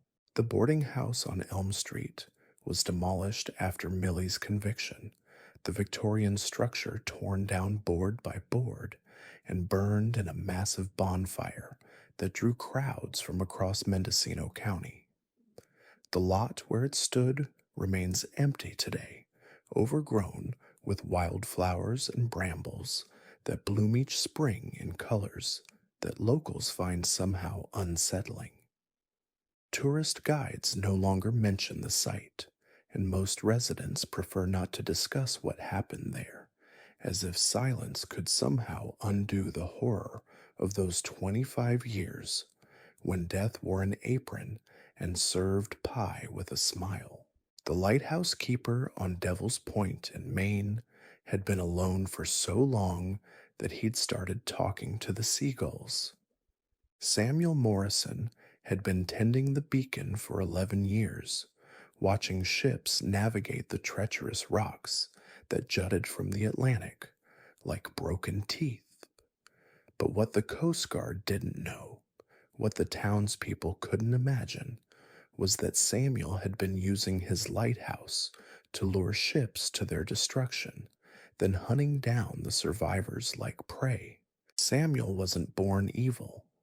He came into the world in 1938 in a fishing village where the smell of salt and dead fish clung to everything.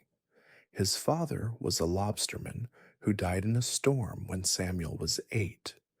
His mother worked 3 jobs to keep them afloat, cleaning houses during the day and mending nets at night. Samuel learned early that the ocean gave and took without mercy, that survival meant taking what you could before someone else got there first. As a boy, Samuel spent hours exploring the tide pools, fascinated not by the living creatures, but by the dead ones. He would collect the shells of crabs that had been picked clean by gulls, the bones of fish that had washed ashore, the dried husks of sea urchins bleached white by the sun. His mother thought it was a harmless hobby. She had no idea that Samuel was already learning to find beauty in death. At 17, Samuel enlisted in the Navy and was stationed on a destroyer in the Pacific. His shipmates remembered him as competent but strange, the kind of sailor who volunteered for night watch and seemed to enjoy the isolation. During a battle with Japanese forces, Samuel's ship was badly damaged, and several crew members were killed. While others worked frantically to save the wounded, Samuel was found sitting quietly among the corpses, studying their faces with clinical detachment.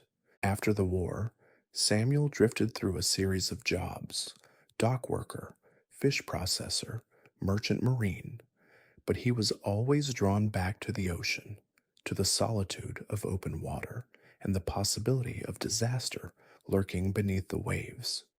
In 1956, when the lighthouse keeper position at Devil's Point became available, Samuel applied immediately.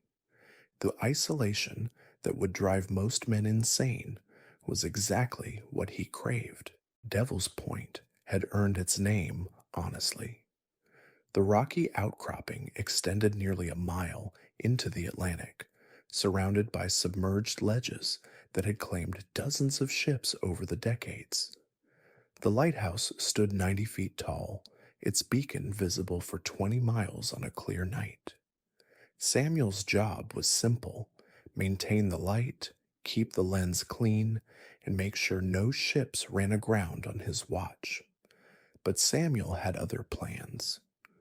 Within months of taking the position, he began studying the shipping lanes, memorizing the schedules of cargo vessels and fishing boats that passed his station. He learned to read weather patterns, to predict when fog would roll in, and reduce visibility to zero. Most importantly, he figured out how to manipulate his lighthouse beam to confuse rather than guide. Samuel's first victims were the crew of a lobster boat called the Mary Catherine, caught in heavy fog on a November night in 1957. Instead of sweeping his beam in the standard pattern, Samuel aimed it directly at the boat, creating the illusion that safe harbor lay ahead. The captain, desperate to reach shelter before the storm worsened, followed the light straight onto the rocks. Samuel watched through binoculars as the boat broke apart on the jagged granite. 3 men made it into the water, struggling against the current in their heavy oilskins. Samuel could have launched the rescue boat, could have thrown them a line, could have called for help. Instead, he climbed down to the rocks and waited. The first survivor to reach shore was barely conscious, hypothermic and bleeding from multiple cuts. Samuel dragged him away from the water, not to safety but to a cave he had prepared specifically for this purpose. The man's name was Eddie Torino, and he spent his last 3 hours on Earth learning what Samuel Morrison had become during his years of isolation. Samuel didn't kill quickly. He was fascinated by the process of dying, by how the human body fought against the inevitable. He used tools he had fashioned from driftwood and scrap metal, testing different methods, timing responses, documenting everything in a journal he kept hidden behind loose stones in the Lighthouse foundation. Eddie Torino's death was the first entry, but it wouldn't be the last. Over the next 15 years, Samuel lured 17 ships to their destruction on the rocks of Devil's Point. Some were small fishing boats with crews of 2 or 3. Others were larger vessels carrying a dozen men or more. Samuel didn't discriminate. He killed captains and deckhands with equal enthusiasm, treating each wreck like Christmas morning. Not everyone died in the initial crashes. Samuel made sure of that by timing his false signals to cause maximum damage while leaving some survivors to wash ashore. These men, cold, injured, desperate for rescue, became his playthings. He would appear as their savior, helping them to the lighthouse, offering food and warmth and shelter. Only when they were completely helpless did he reveal his true nature. Samuel's cave laboratory grew more sophisticated with each killing. He installed pulleys and chains salvaged from wrecked ships, created restraint systems using rope and hardware from his victims' own vessels. He collected souvenirs, wedding rings, watches, photographs. But these weren't trophies in the traditional sense. To Samuel, they were research materials, helping him understand the psychology of men facing certain death. The Coast Guard praised Samuel's dedication to duty. His lighthouse had one of the best safety records in Maine, they said, never mind the occasional wreck that occurred during heavy weather. Samuel received commendations for his service, bonuses for his reliability, and letters of appreciation from shipping companies whose vessels safely navigated past Devil's Point on clear nights. But Samuel's true masterpiece was yet to come. In 1972, he spotted a luxury yacht approaching during a thick fog bank. The Serendipity, carrying a wealthy businessman, his wife, and their teenage son on a pleasure cruise up the coast. Samuel had been tracking the vessel for hours, waiting for the perfect moment to spring his trap. The yacht was equipped with modern navigation equipment, but Samuel had learned to overwhelm electronic systems with conflicting signals from powerful radio transmitters he had salvaged over the years. The family trusted their instruments, following what they believed was guidance from the lighthouse toward safe harbor. Instead, Samuel guided them directly into a cluster of underwater rocks known locally as the Devil's Teeth. The yacht broke apart with spectacular violence, its fiberglass hull no match for granite that had been hardened by millennia of storms. Samuel watched through his telescope as the family struggled in the churning water, the parents trying desperately to keep their son afloat.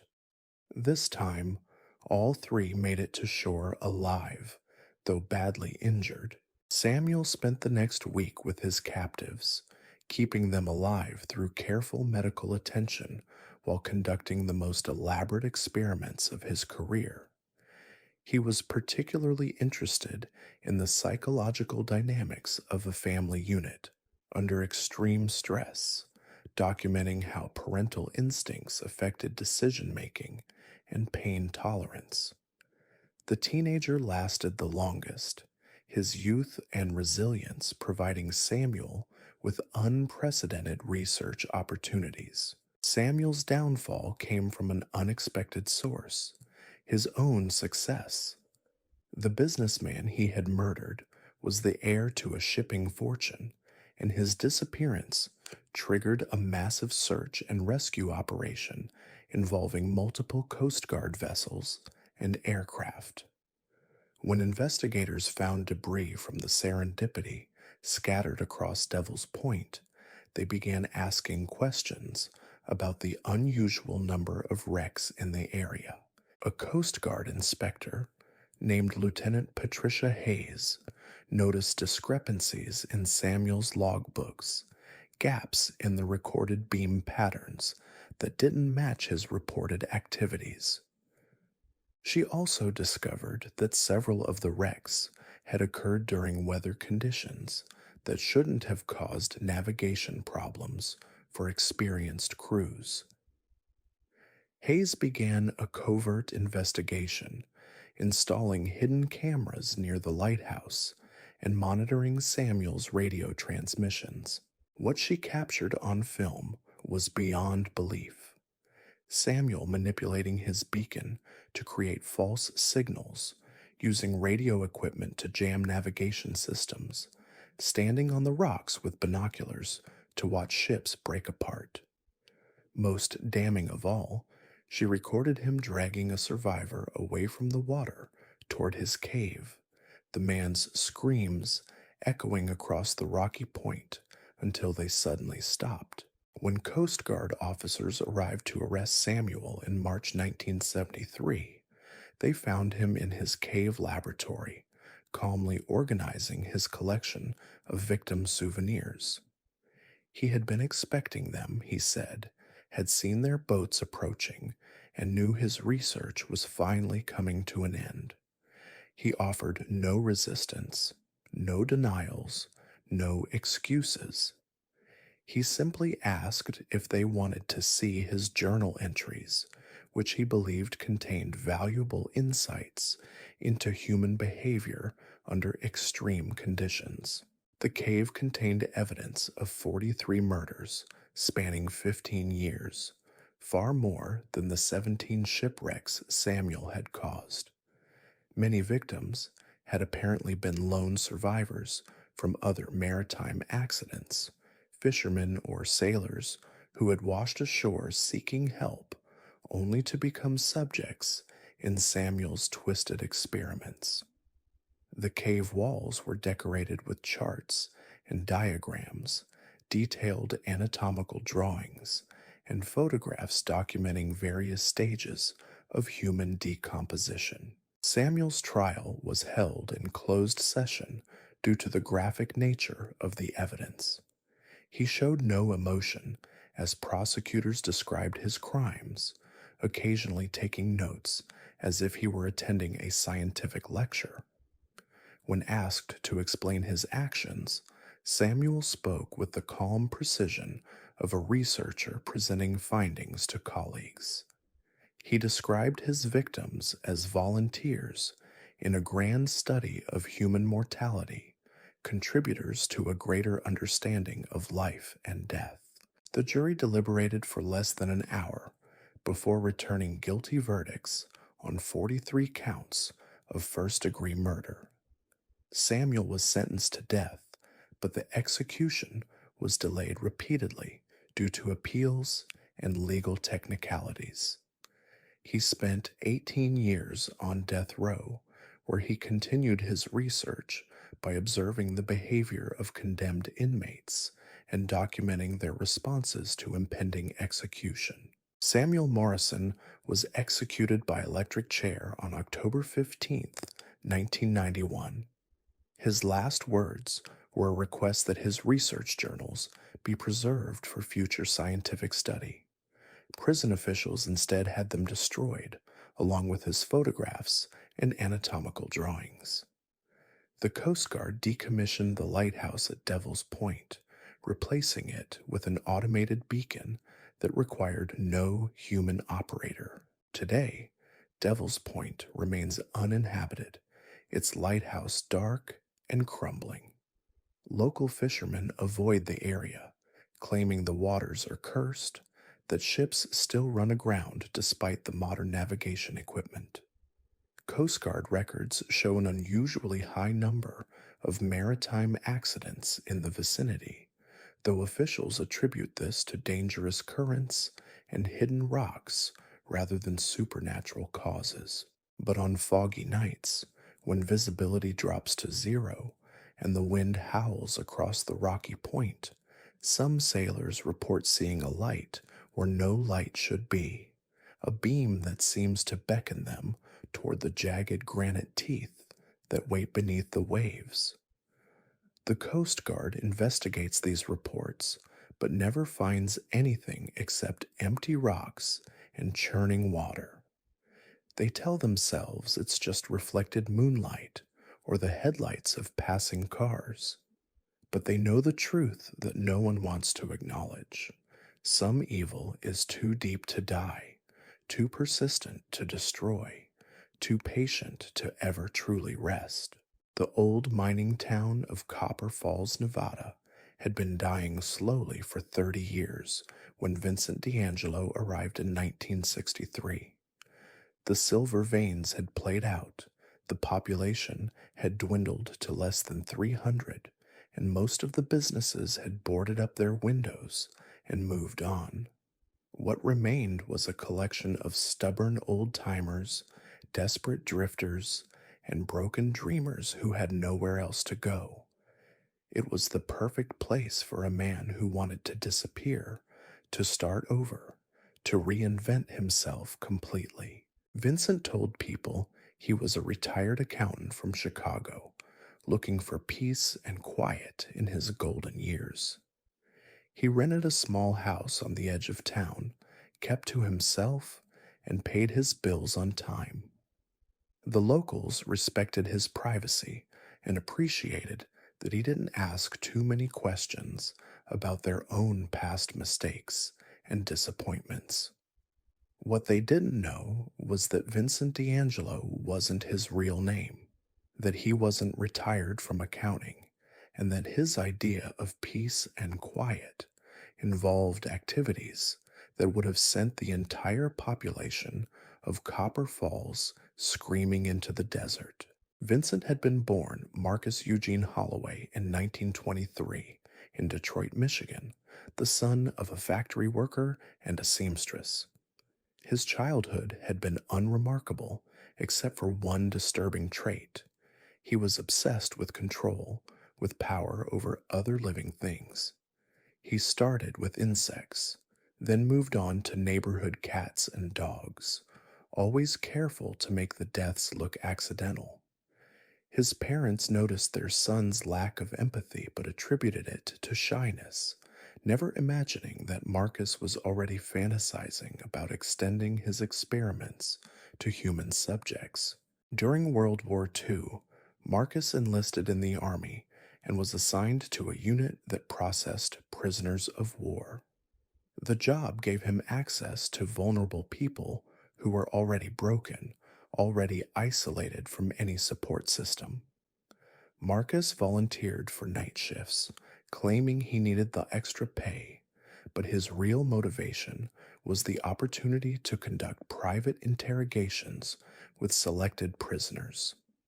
Several POWs died in custody during Marcus's service, all from apparent heart failure or suicide, though fellow soldiers sometimes reported hearing screams from the detention barracks during his shifts. After the war, Marcus changed his name to Vincent D'Angelo and moved west, staying ahead of any investigations into the prisoner deaths. He worked a series of jobs that gave him access to isolated or vulnerable people, night security at hospitals, custodian at nursing homes, maintenance worker at psychiatric facilities. In each position, Marcus learned new techniques, refined his methods, and left behind a trail of unexplained deaths that were always attributed to natural causes or accidents. By the time Vincent arrived in Copper Falls, he had been killing people for over 20 years.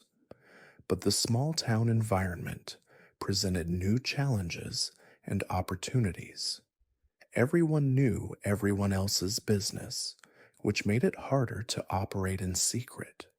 But it also meant that when people disappeared, the community was more likely to assume they had simply moved on to find work elsewhere rather than suspect foul play.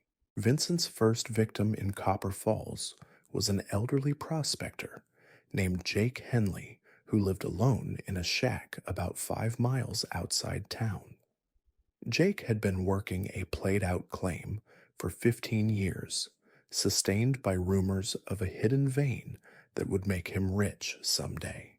He was a harmless old drunk who bothered no one and had no family or friends who would miss him immediately. Vincent approached Jake with a business proposition.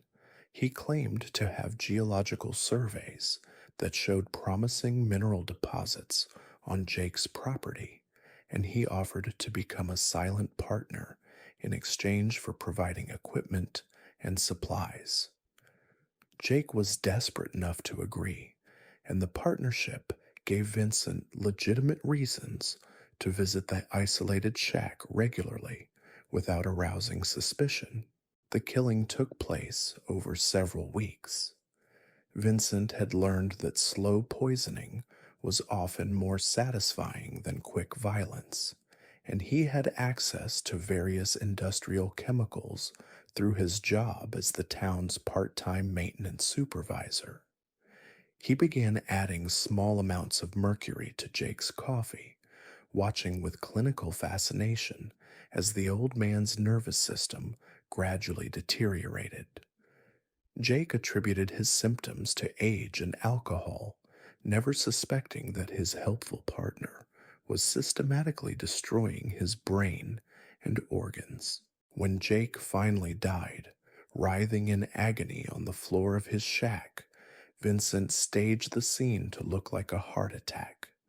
He called the sheriff, explained tearfully that he had found his partner dead during a routine business visit, and even helped carry the body into town for burial.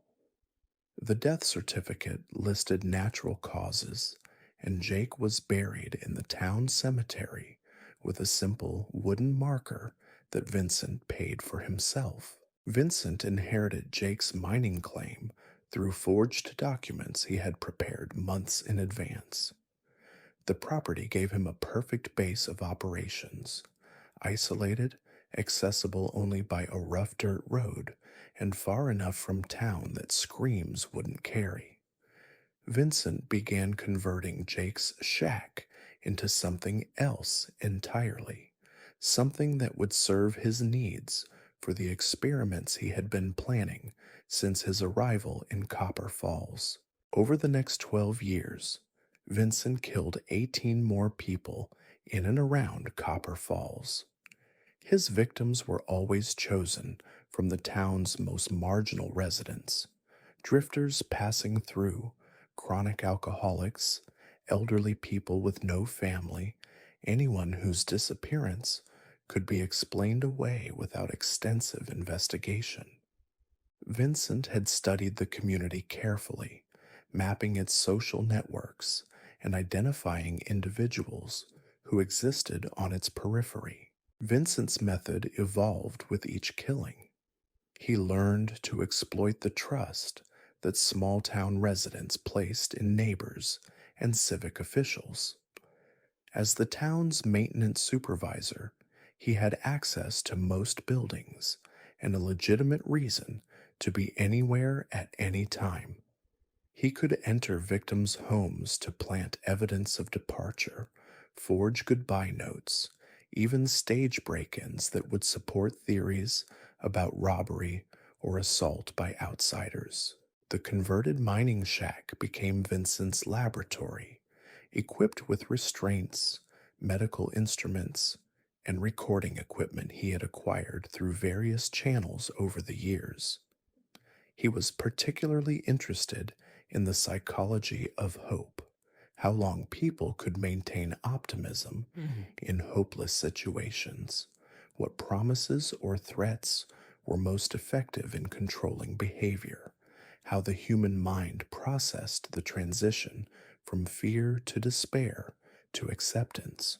Vincent kept detailed records of each experiment, documenting his victims' responses to different stimuli and comparing their reactions based on age, gender, and background.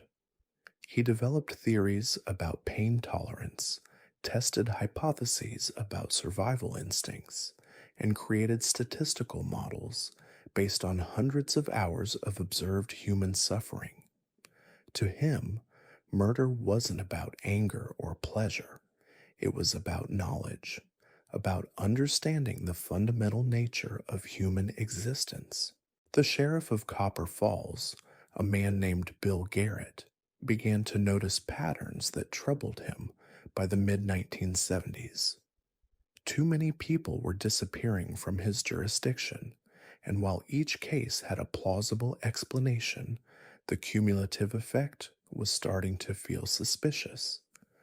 Garrett was a good lawman who had learned to trust his instincts, and his instincts were telling him that something was very wrong in his quiet town. Garrett began his own investigation, quietly reviewing missing persons reports and looking for connections between the disappeared. What he found was disturbing. Nearly 20 people had vanished from Copper Falls and the surrounding area over the past decade, far more than could be explained by normal population movement. Even more troubling, several of the missing had mentioned Vincent D'Angelo in their final conversations with friends or neighbors. The breakthrough came when Garrett decided to search the abandoned mining areas around town, looking for evidence that might explain the disappearances.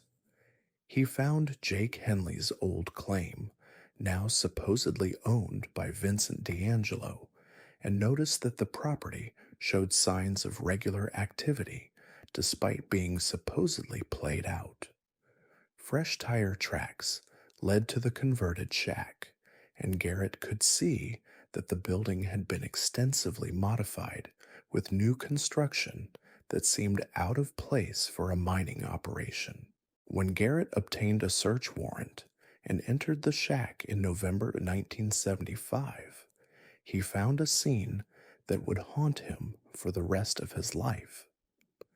The interior had been converted into a sophisticated torture chamber, complete with surgical equipment, recording devices, and detailed charts documenting human responses to various forms of trauma. Photographs covered one wall, images of Vincent's victims in various stages of suffering and death, labeled with dates and clinical observations. Vincent was arrested without incident at his house in town, where he was calmly eating dinner and reading a book about geology. He showed no surprise when the officers arrived, as if he had been expecting them. During his interrogation, Vincent spoke about his crimes with the detached professionalism of a researcher presenting findings at a scientific conference. He offered to help investigators locate his victims' remains, drawing detailed maps from memory and providing precise GPS coordinates for burial sites scattered across the Nevada desert. The trial of Vincent D'Angelo became a media sensation, drawing reporters from across the country to the tiny courthouse in Copper Falls. Vincent's defense team argued that he was insane, citing psychological evaluations that diagnosed him with severe antisocial personality disorder and paranoid delusions. But prosecutors successfully argued that Vincent's methodical planning, detailed record keeping, and ability to maintain a normal facade for over a decade proved that he knew his actions were wrong and had chosen to commit them anyway. Vincent was convicted on 19 counts of first-degree murder and sentenced to death.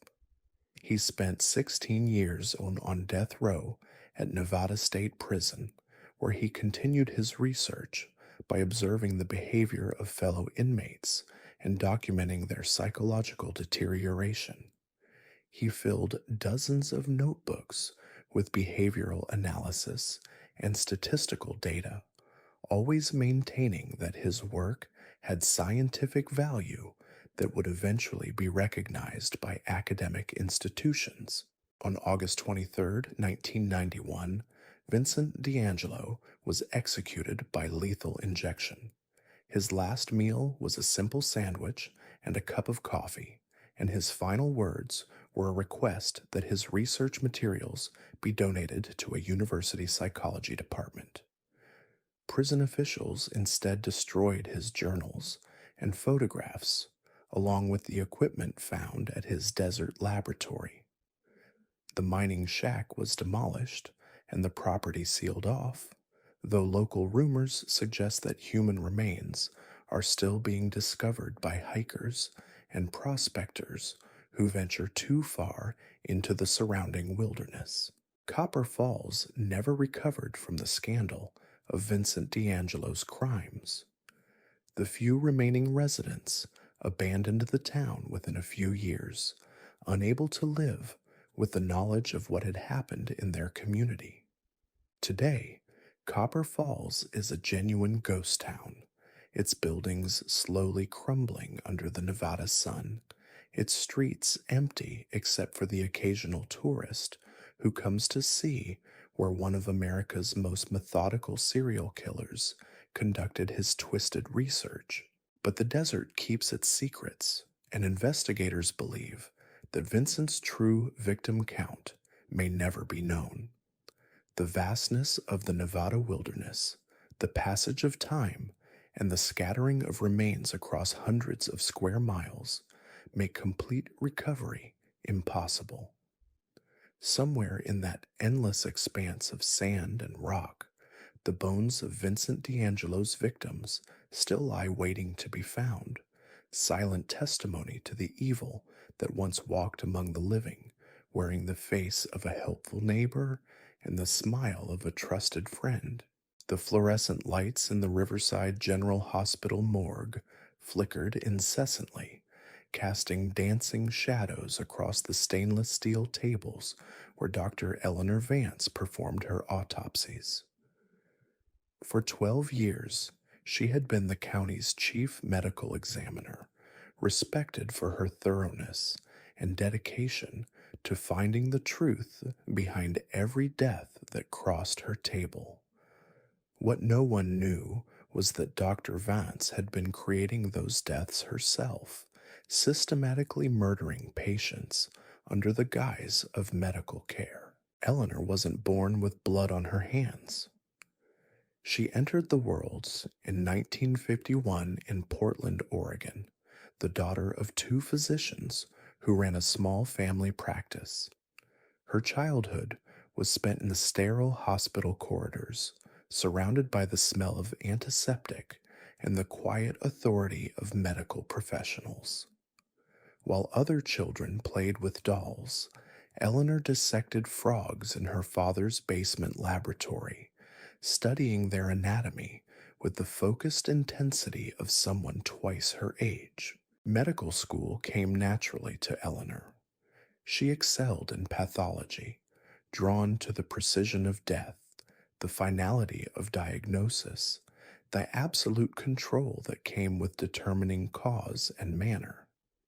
Her professors praised her attention to detail, her ability to spot evidence that others missed, her unwavering composure in the face of even the most disturbing cases.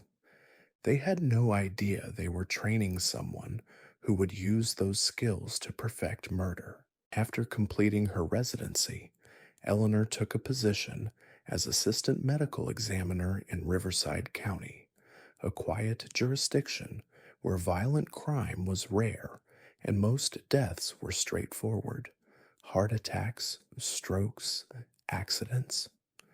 The work should have been routine, even boring.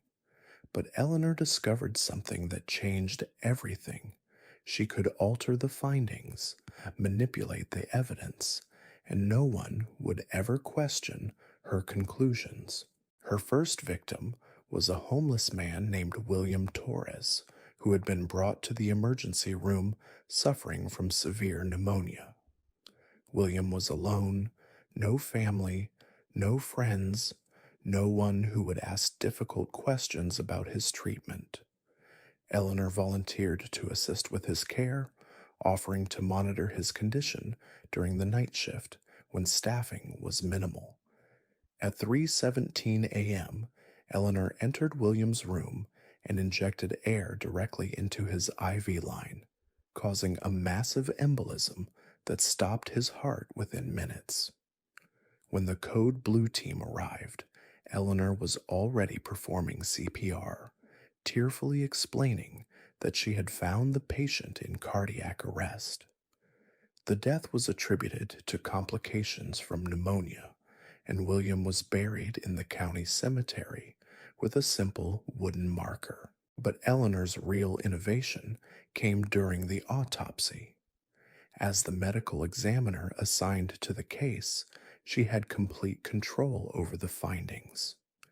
She documented evidence of severe lung infection, noted the patient's compromised immune system, and concluded that death was due to natural causes.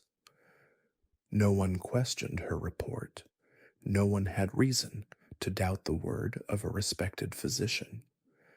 The killing gave Eleanor something she had never experienced before: absolute power over life and death, combined with the intellectual satisfaction of creating the perfect crime. She began planning her next murder before William Torres was even in the ground, already selecting potential victims from among the hospital's most vulnerable patients. Over the next 8 years, Eleanor killed 43 people, always choosing patients who were already sick, already expected to die, already written off by the medical system.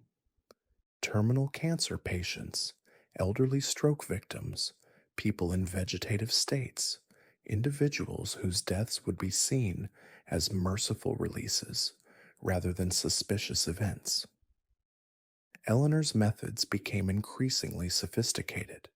She learned to induce heart attacks using potassium chloride, to cause strokes with carefully placed air bubbles, to trigger fatal allergic reactions with substances that would metabolize quickly and leave no trace.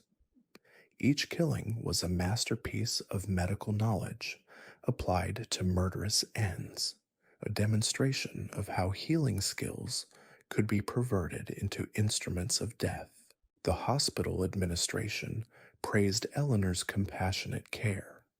Her patients died peacefully, without pain, surrounded by the quiet dignity that she brought to their final moments.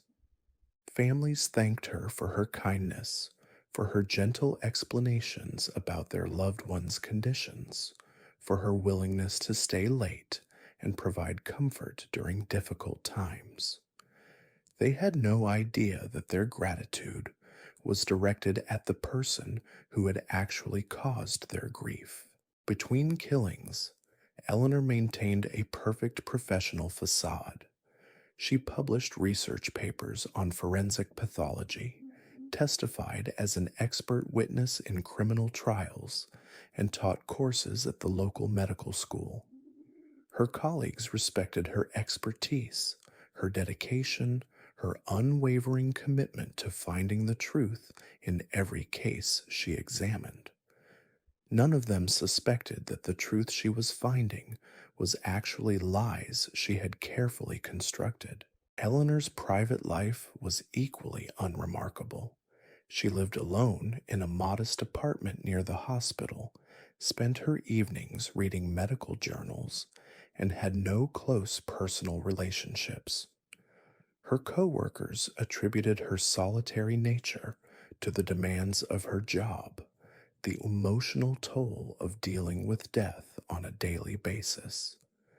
They couldn't imagine that Eleanor actually found her work energizing, that each successful murder filled her with a satisfaction that normal human connections could never provide.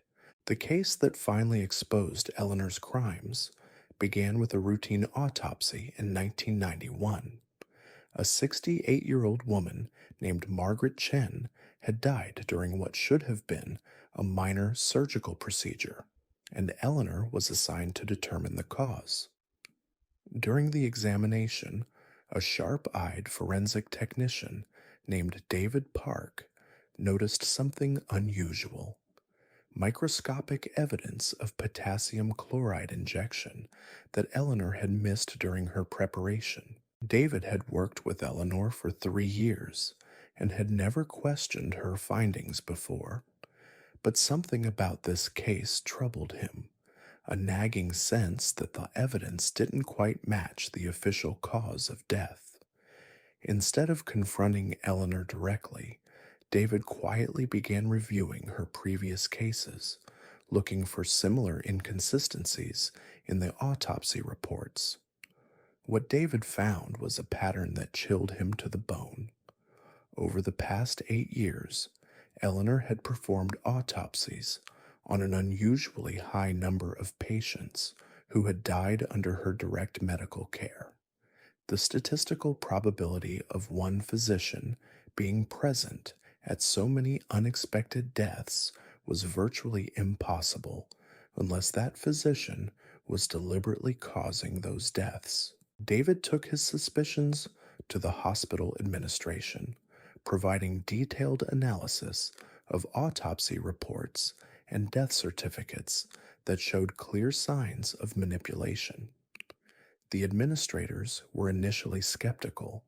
Eleanor Vance was one of their most respected physicians, a woman whose integrity had never been questioned. But the evidence David presented was too compelling to ignore. A covert investigation was launched, involving both hospital security and law enforcement agencies. Hidden cameras were installed in patient rooms. Eleanor's activities were monitored around the clock, and her access to medical supplies was quietly tracked. Within 2 weeks, investigators had captured video evidence of Eleanor injecting an unknown substance into the IV line of an elderly patient who died minutes later. When confronted with the evidence, Eleanor showed no emotion, no surprise, no attempt at denial. She sat calmly in the hospital administrator's office and began confessing to murders spanning nearly a decade. She spoke about her victims with clinical detachment, describing their deaths as medical procedures rather than homicides. She seemed almost proud of her work, of the precision with which she had planned and executed each killing. Eleanor's trial became a sensation in the medical community, raising disturbing questions about oversight and accountability in healthcare settings. Expert witnesses testified about the ease with which physicians could commit murder while appearing to provide compassionate care. The case led to new protocols for monitoring patient deaths and investigating suspicious patterns in hospital mortality rates. Eleanor was convicted on 43 counts of first-degree murder and sentenced to life in prison without possibility of parole. She spent her remaining years in solitary confinement, where she continued studying medical literature and documenting her observations about human behavior under extreme stress. She maintained until her death that her killings were scientific experiments, contributions to the understanding of death and dying. She died in her cell in 2008, found peacefully in her bed with a medical textbook open beside her. Her final journal entry read, "Death remains the ultimate teacher. In taking 43 lives, I learned more about the nature of existence than most physicians discover in entire careers. My only regret is that my research was interrupted before reaching its full potential." The case of Dr. Eleanor Vance remains a cautionary tale in medical schools across the country, a reminder that the oath to first do no harm can be perverted by individuals who see healing as just another form of control. Her victims were remembered not just for the manner of their deaths, but for the trust they placed in someone whose profession demanded compassion and whose actions demonstrated nothing but calculated cruelty. The night janitor at Millfield Elementary School had been hearing strange sounds from the basement for weeks. Soft scraping noises, muffled thumping, occasional whispers that seemed to come from behind the concrete walls. Marcus Webb figured it was just the old building settling, pipes expanding and contracting, maybe rats in the walls. He had no idea that the sounds were coming from the secret room that groundskeeper Arthur Paulson had been constructing for the past 6 months, a room designed specifically for the torture and murder of anyone foolish enough to trust him. Arthur had been working at Millfield Elementary for 15 years, maintaining the grounds, repairing broken equipment, and earning the trust of teachers and parents who saw him as a gentle, reliable man who genuinely cared about children's safety. They were right about one thing. Arthur did care about children, but not in the way anyone imagined. His interest was darker, more complex, rooted in a need for control that had been growing stronger with each passing year. Arthur Eugene Paulson was born in 1949 in rural Kentucky, raised by grandparents who were too old and too tired to properly supervise a child with his particular inclinations. From an early age, Arthur showed signs of what psychologists would later classify as severe antisocial behavior, cruelty to animals, fascination with fire, complete inability to form emotional connections with other people. His grandparents attributed his oddness to shyness, never recognizing the predator developing in their home. School was torture for Arthur, not because of academics, but because of the social dynamics he could never understand or navigate. Other children sensed something wrong with him, an invisible wrongness that made them avoid him instinctively. Teachers found him polite but unsettling, the kind of student who stared too long and smiled at inappropriate moments. Arthur learned to mimic normal behavior, but beneath the surface, his resentment was building into something much more dangerous. After dropping out of high school at 16, Arthur drifted through a series of jobs that gave him access to isolated or vulnerable people. He worked as a hospital orderly, a nursing home aide, a school custodian in 3 different states. In each position, Arthur studied the routines, learned the weak points in security systems, and identified individuals who could disappear without immediate investigation. But he was always careful, always patient, never acting on his impulses until he was certain he could avoid detection. The job at Millfield Elementary was perfect for Arthur's needs. As head groundskeeper, he had access to every part of the building, including areas that were rarely visited by other staff members. The basement storage rooms, the mechanical spaces, the forgotten corners where old equipment gathered dust. These became Arthur's domain, places where he could work on his special projects without interruption. Arthur's first victim at Millfield wasn't a child, as investigators initially suspected. It was a substitute teacher named Linda Morrison, who had been staying late to prepare lessons for the following day. Linda was new to the district, didn't know anyone well, and had mentioned to Arthur that she would be working alone in her classroom until well past midnight. It was exactly the kind of opportunity Arthur had been waiting for.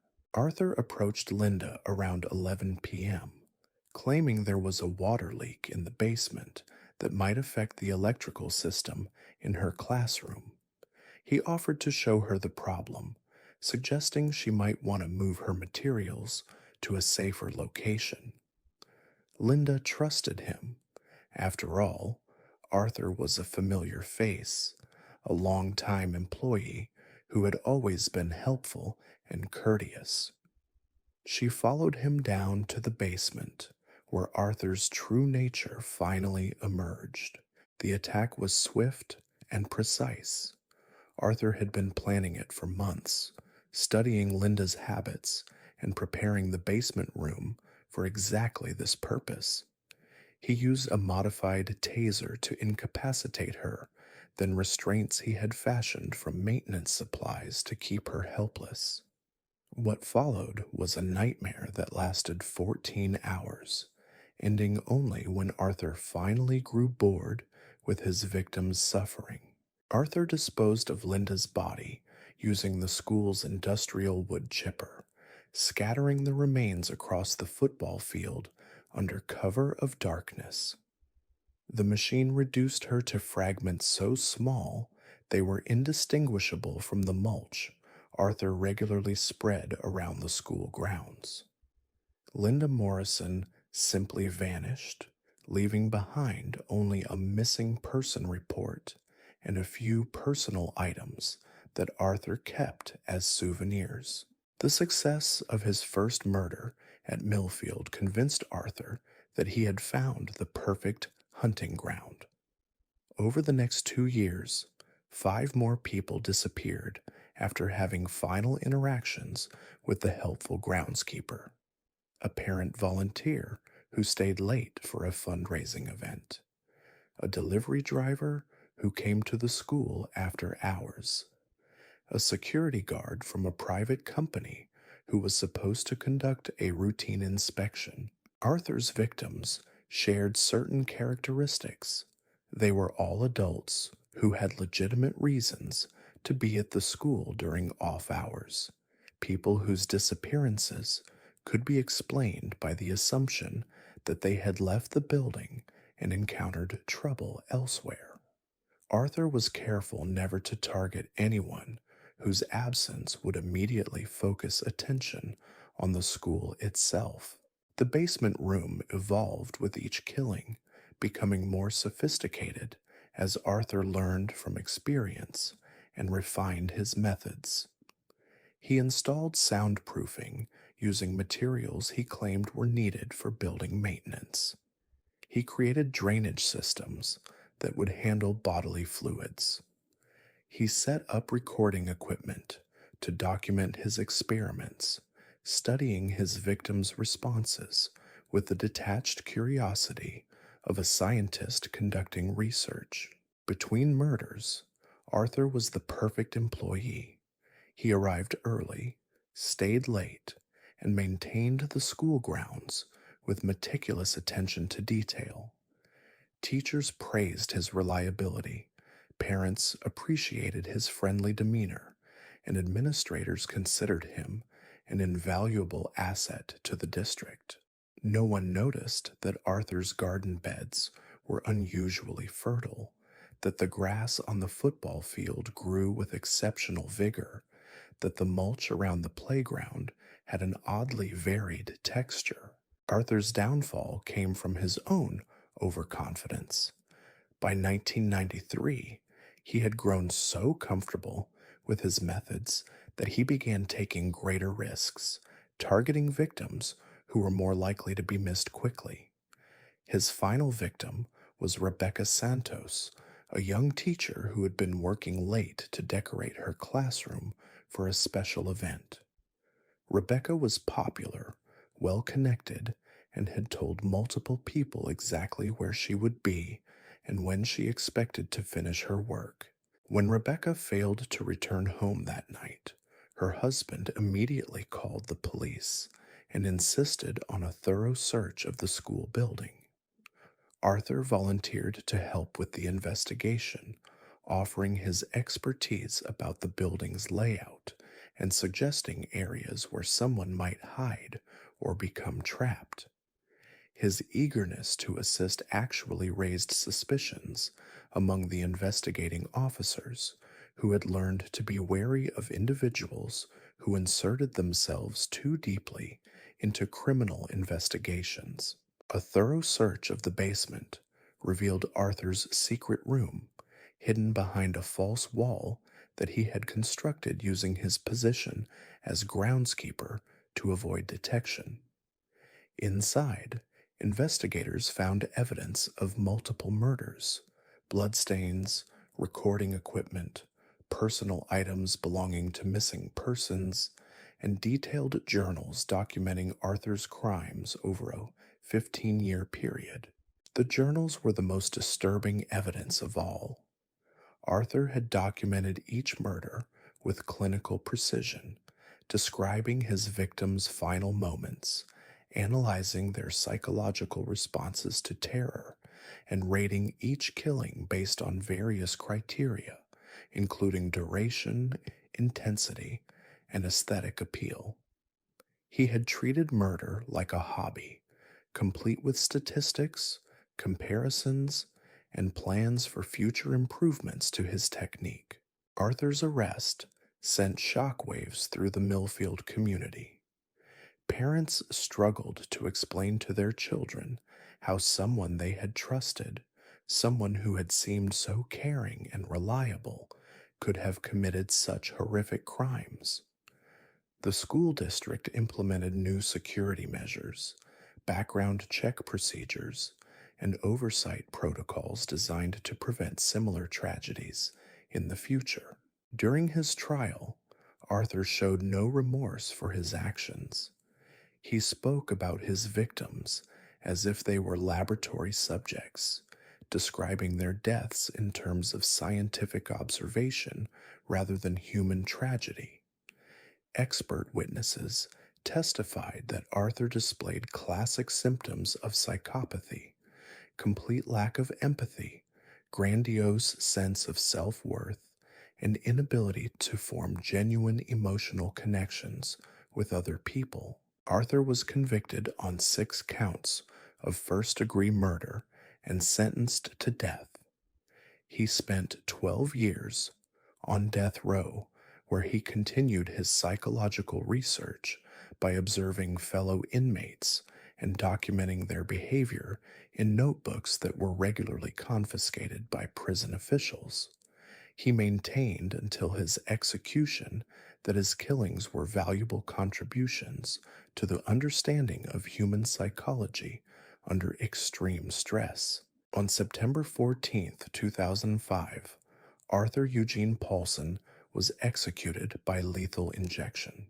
His last words were a request that his research materials be donated to a university psychology department, a request that was denied by prison officials who instead had all his writings destroyed. The basement room at Millfield Elementary was sealed with concrete, and the school district quietly transferred ownership of the building to avoid ongoing associations with the crimes. Today, Millfield Elementary operates in a new building across town, but the memory of Arthur Paulson's crimes continues to haunt the community. Parents still ask questions about background checks and security procedures.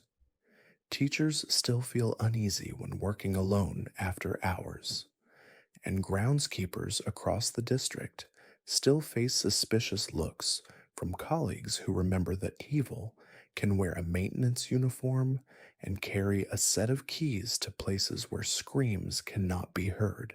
The case of Arthur Paulson remains a reminder that predators often hide in plain sight, wearing familiar faces and earning trust through years of seemingly normal behavior. His victims were remembered not just for the horror of their deaths, but for the trust they placed in someone whose job was to protect the environment where children learned and played, someone who perverted that responsibility into an opportunity for unspeakable cruelty. The Methodist Church in Clearwater, Iowa, hosted its annual bake sale every third Saturday in October, and Margaret Finch had been bringing her famous apple turnovers for 17 consecutive years. The congregation loved her pastries, always asking for the recipe, always praising her dedication to the community. What they didn't know was that Margaret had been selecting certain customers each year, adding special ingredients to their portions, ingredients that would cause agonizing deaths within 72 hours. Margaret wasn't born with murder in her heart.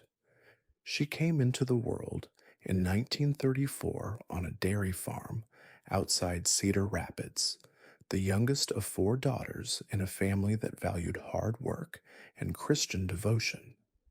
Her childhood was spent churning butter, collecting eggs, and learning the domestic skills that would define her adult life. She excelled at cooking and baking, winning blue ribbons at county fairs and earning praise from church ladies who considered her a model of feminine virtue. But beneath Margaret's perfect exterior lurked something twisted, something that had been festering since childhood. She had always been fascinated by the power of food, by how something that brought pleasure could also bring pain. As a young girl, she experimented with her family's livestock, adding various plants and substances to their feed to observe the effects. When animals died from her experiments, Margaret felt a rush of excitement that she learned to hide behind tears and expressions of innocent confusion. After graduating from high school, Margaret married Harold Finch, a quiet accountant who appreciated her domestic skills and never questioned her increasingly elaborate cooking projects. They settled in Clearwater in 1955, where Margaret quickly established herself as the town's premier baker. Her pies won contests, her cookies were legendary, and her dinner invitations were considered the highest social honor the small community could bestow. Margaret's first human victim was Mrs. Dorothy Kellerman, an elderly widow who had made the mistake of criticizing Margaret's contribution to a church potluck dinner in 1961. Dorothy mentioned to several people that Margaret's cornbread seemed a bit dry, a casual comment that struck Margaret as a personal attack requiring retaliation. The following Sunday, Margaret brought Dorothy a special loaf of banana bread made with oleander leaves she had carefully processed in her kitchen. Dorothy died 3 days later, writhing in agony as the cardiac glycosides shut down her heart. The death was attributed to natural causes. After all, Dorothy was 73 and had been complaining of chest pains for months. Margaret attended the funeral, bringing a casserole for the grieving family and shedding appropriate tears for her dear friend's passing. No one suspected that the town's most beloved baker had committed the perfect murder. The killing gave Margaret a satisfaction she had never experienced before, not just the power over life and death, but the intellectual challenge of selecting the right poison for each victim, the precision required to calculate dosages, the thrill of watching her targets consume their own destruction with smiles and compliments. Margaret began planning her next murder before Dorothy was even in the ground. Over the next 26 years, Margaret killed 31 people using her baked goods as delivery systems for various toxins. She researched poisonous plants, studied their effects on human physiology, and developed techniques for extracting and concentrating their deadly compounds. Her basement became a laboratory where she processed deathcap mushrooms, castor beans, and foxglove flowers into powders that could be seamlessly incorporated into her recipes. Margaret's victims were chosen carefully from among Clearwater's population, people who had slighted her, who had questioned her authority, who had failed to show proper appreciation for her contributions to community life. A bank teller who had been rude during a transaction, a school board member who had voted against her proposal for a new cafeteria, a neighbor whose dog had relieved itself on Margaret's prized rose bushes. The beauty of Margaret's method was its invisibility. Poisoning symptoms often resembled common illnesses: stomach flu, food poisoning, heart problems. In a small town with limited medical resources, detailed toxicology testing was rarely performed on elderly or already sick victims. Margaret had learned to select poisons that metabolized quickly, leaving little trace in post-mortem examinations that were usually cursory at best. Margaret kept meticulous records of her crimes in a recipe book disguised as a collection of family cooking secrets. Each entry detailed the victim, the poison used, the delivery method, and the observed effects. She rated each killing based on efficiency, artistic merit, and personal satisfaction. To anyone who might accidentally see the book, it appeared to be nothing more than an enthusiastic cook's notes on ingredient substitutions and preparation techniques. Between murders, Margaret was Clearwater's most prominent citizen. She organized charity drives, coordinated church events, and served on numerous civic committees. Her baking skills were legendary throughout the county, and she was frequently invited to judge cooking contests and demonstrate techniques at community gatherings. Everyone loved Margaret Finch, right up until the moment they took their final bite of her latest creation. Margaret's downfall came in 1987 when she made the mistake of targeting someone with connections outside Clearwater's insular community.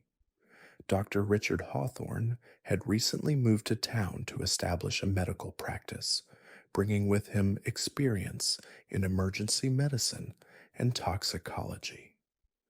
When Margaret decided that Dr. Hawthorne's modern methods were threatening her influence As the town's unofficial health advisor, she prepared a special batch of chocolate chip cookies laced with ricin. Dr. Hawthorne became violently ill after eating the cookies, but his medical training allowed him to recognize the symptoms as poisoning rather than foodborne illness. He immediately sought treatment at a larger hospital in Des Moines, where sophisticated testing revealed traces of ricin in his blood. The discovery triggered an investigation that eventually led back to Margaret's kitchen. When police searched Margaret's house, they found her laboratory, her poison garden, and her recipe book full of coded murder confessions. Margaret didn't deny her crimes when confronted with the evidence. In fact, she seemed almost proud of her work, offering to explain her techniques and demonstrate the extraction processes she had perfected over the decades. During her trial, Margaret spoke about her victims with the same enthusiasm she had once brought to discussing ingredients and cooking methods. She described their deaths as culinary achievements, works of art that combined her domestic skills with her scientific knowledge. The jury was horrified by her complete lack of remorse and her obvious pride in her murderous accomplishments.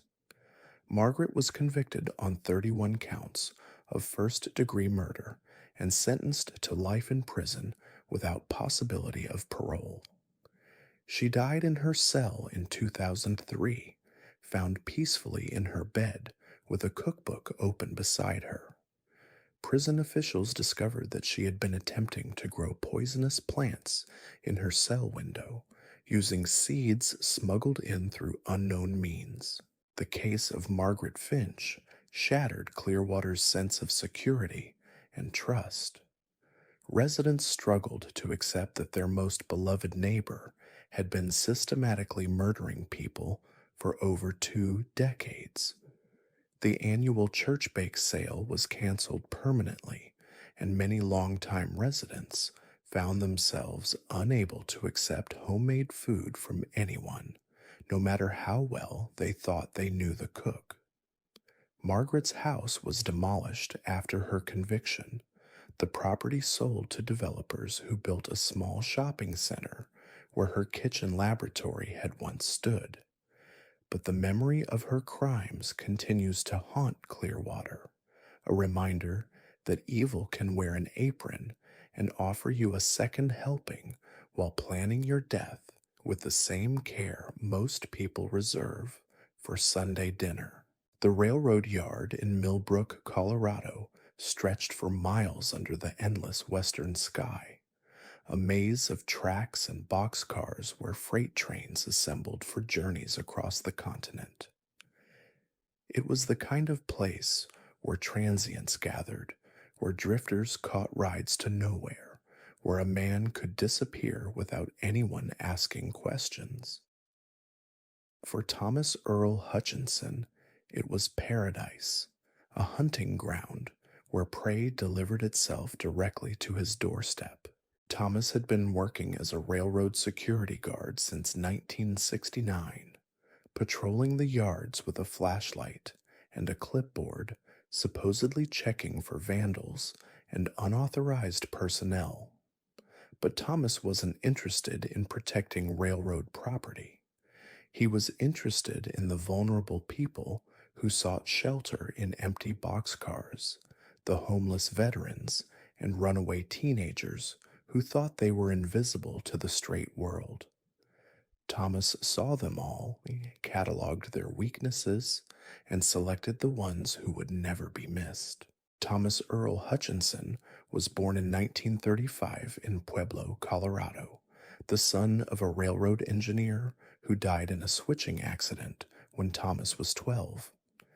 His mother, overwhelmed by grief and financial pressure, sent him to live with relatives in Kansas, where he spent his teenage years working on wheat farms and learning to hide his growing fascination with violence. Thomas discovered early that he could hurt animals without consequence, that rural isolation provided perfect cover for increasingly elaborate experiments in causing pain.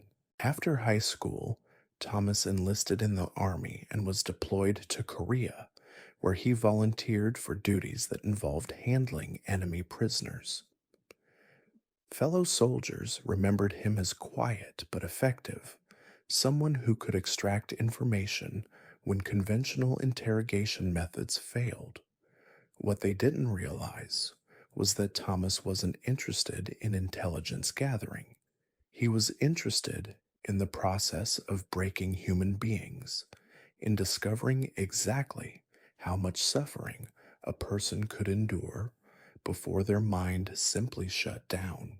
When Thomas returned from Korea in 1954, he drifted through various jobs before finding his calling with the Denver and Rio Grande Railroad. The security position gave him access to miles of isolated track, abandoned buildings, and the steady stream of transients who used the railroad system as their personal transportation network. Thomas studied their patterns, learned their habits, and began planning the murders that would define the next 30 years of his life. Thomas's first victim was a 19-year-old named Bobby Kessler, who had been riding the rails since aging out of foster care in Oklahoma. Bobby was heading west, dreaming of finding work in California, when Thomas found him sleeping in a boxcar loaded with agricultural equipment. Thomas approached the young man with offers of food and shelter, claiming he knew a safe place where Bobby could rest without being discovered by other railroad personnel. The safe place was an abandoned switching station 20 miles outside Millbrook, a concrete building surrounded by rusted tracks and overgrown weeds. Thomas had been preparing the location for months, installing restraints, soundproofing, and equipment he had acquired through various channels. What happened to Bobby Kessler over the next 18 hours was documented in journals that investigators would later need psychological counseling to read. Thomas wasn't interested in quick kills. He was fascinated by endurance, by how long a human being could survive under extreme conditions. He had medical supplies, stimulants to keep victims conscious, techniques for prolonging suffering that he had learned during his military service. Bobby Kessler lasted longer than Thomas expected, providing valuable data for the research Thomas believed he was conducting into human pain tolerance and psychological breaking points. When Bobby finally died, Thomas disposed of the body using methods he had perfected during his years in the railroad industry. The Colorado landscape was full of abandoned mines, deep ravines, and isolated wilderness areas where human remains could disappear forever. Thomas had mapped dozens of disposal sites, rotating his methods to avoid creating patterns that might attract attention from law enforcement agencies. Over the next 3 decades, Thomas killed 47 people in and around the railroad yards of Colorado and surrounding states. His victims were always transients, always people whose disappearances could be attributed to the dangerous lifestyle of rail riding hobos. Thomas learned to identify the most vulnerable individuals, those with mental health problems, substance abuse issues, or criminal records that made them reluctant to seek help from authorities. Thomas's method evolved with each killing. He developed techniques for luring victims to his abandoned switching station, created cover stories that explained his presence in remote areas, and established relationships with local law enforcement officers who trusted his reports about suspicious activities in the rail yards. Thomas was seen as a reliable source of information, a dedicated employee who genuinely cared about safety and security along the railroad corridors.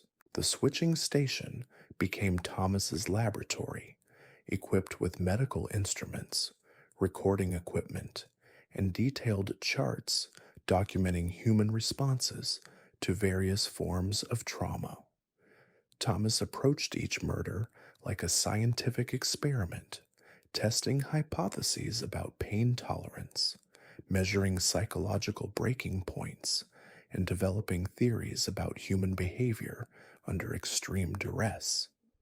He believed his work had genuine research value, that future scholars would appreciate his contributions to understanding the limits of human endurance.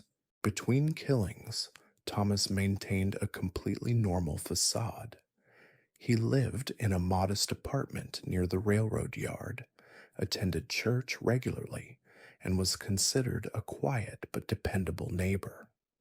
His supervisors praised his dedication to duty, his willingness to work overtime, and his comprehensive knowledge of railroad security procedures.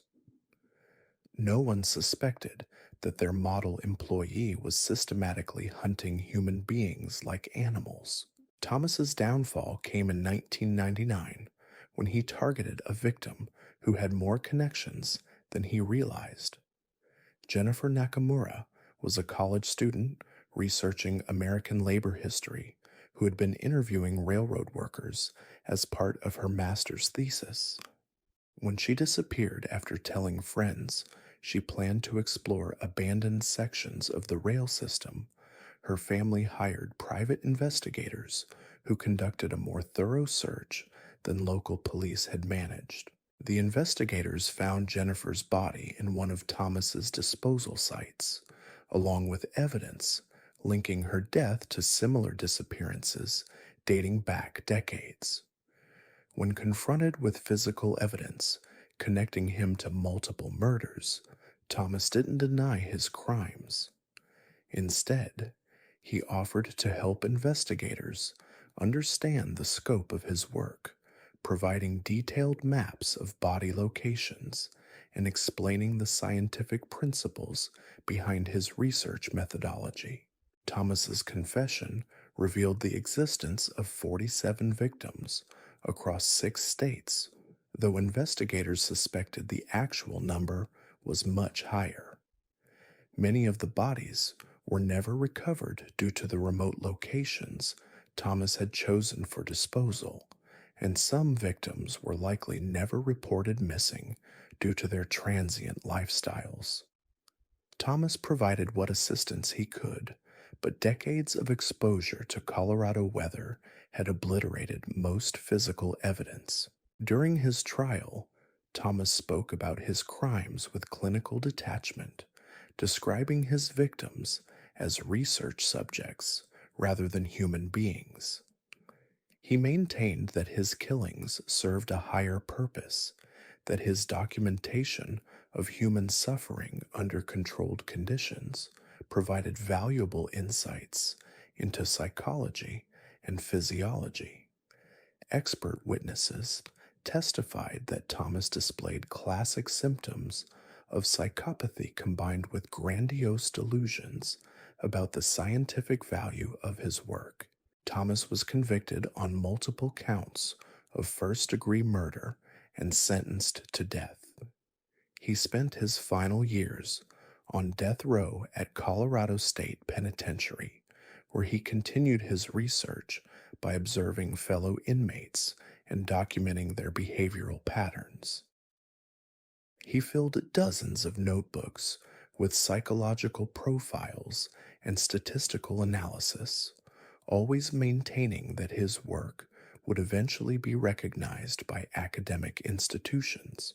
On March 8, 2007, Thomas Earl Hutchinson was executed by lethal injection.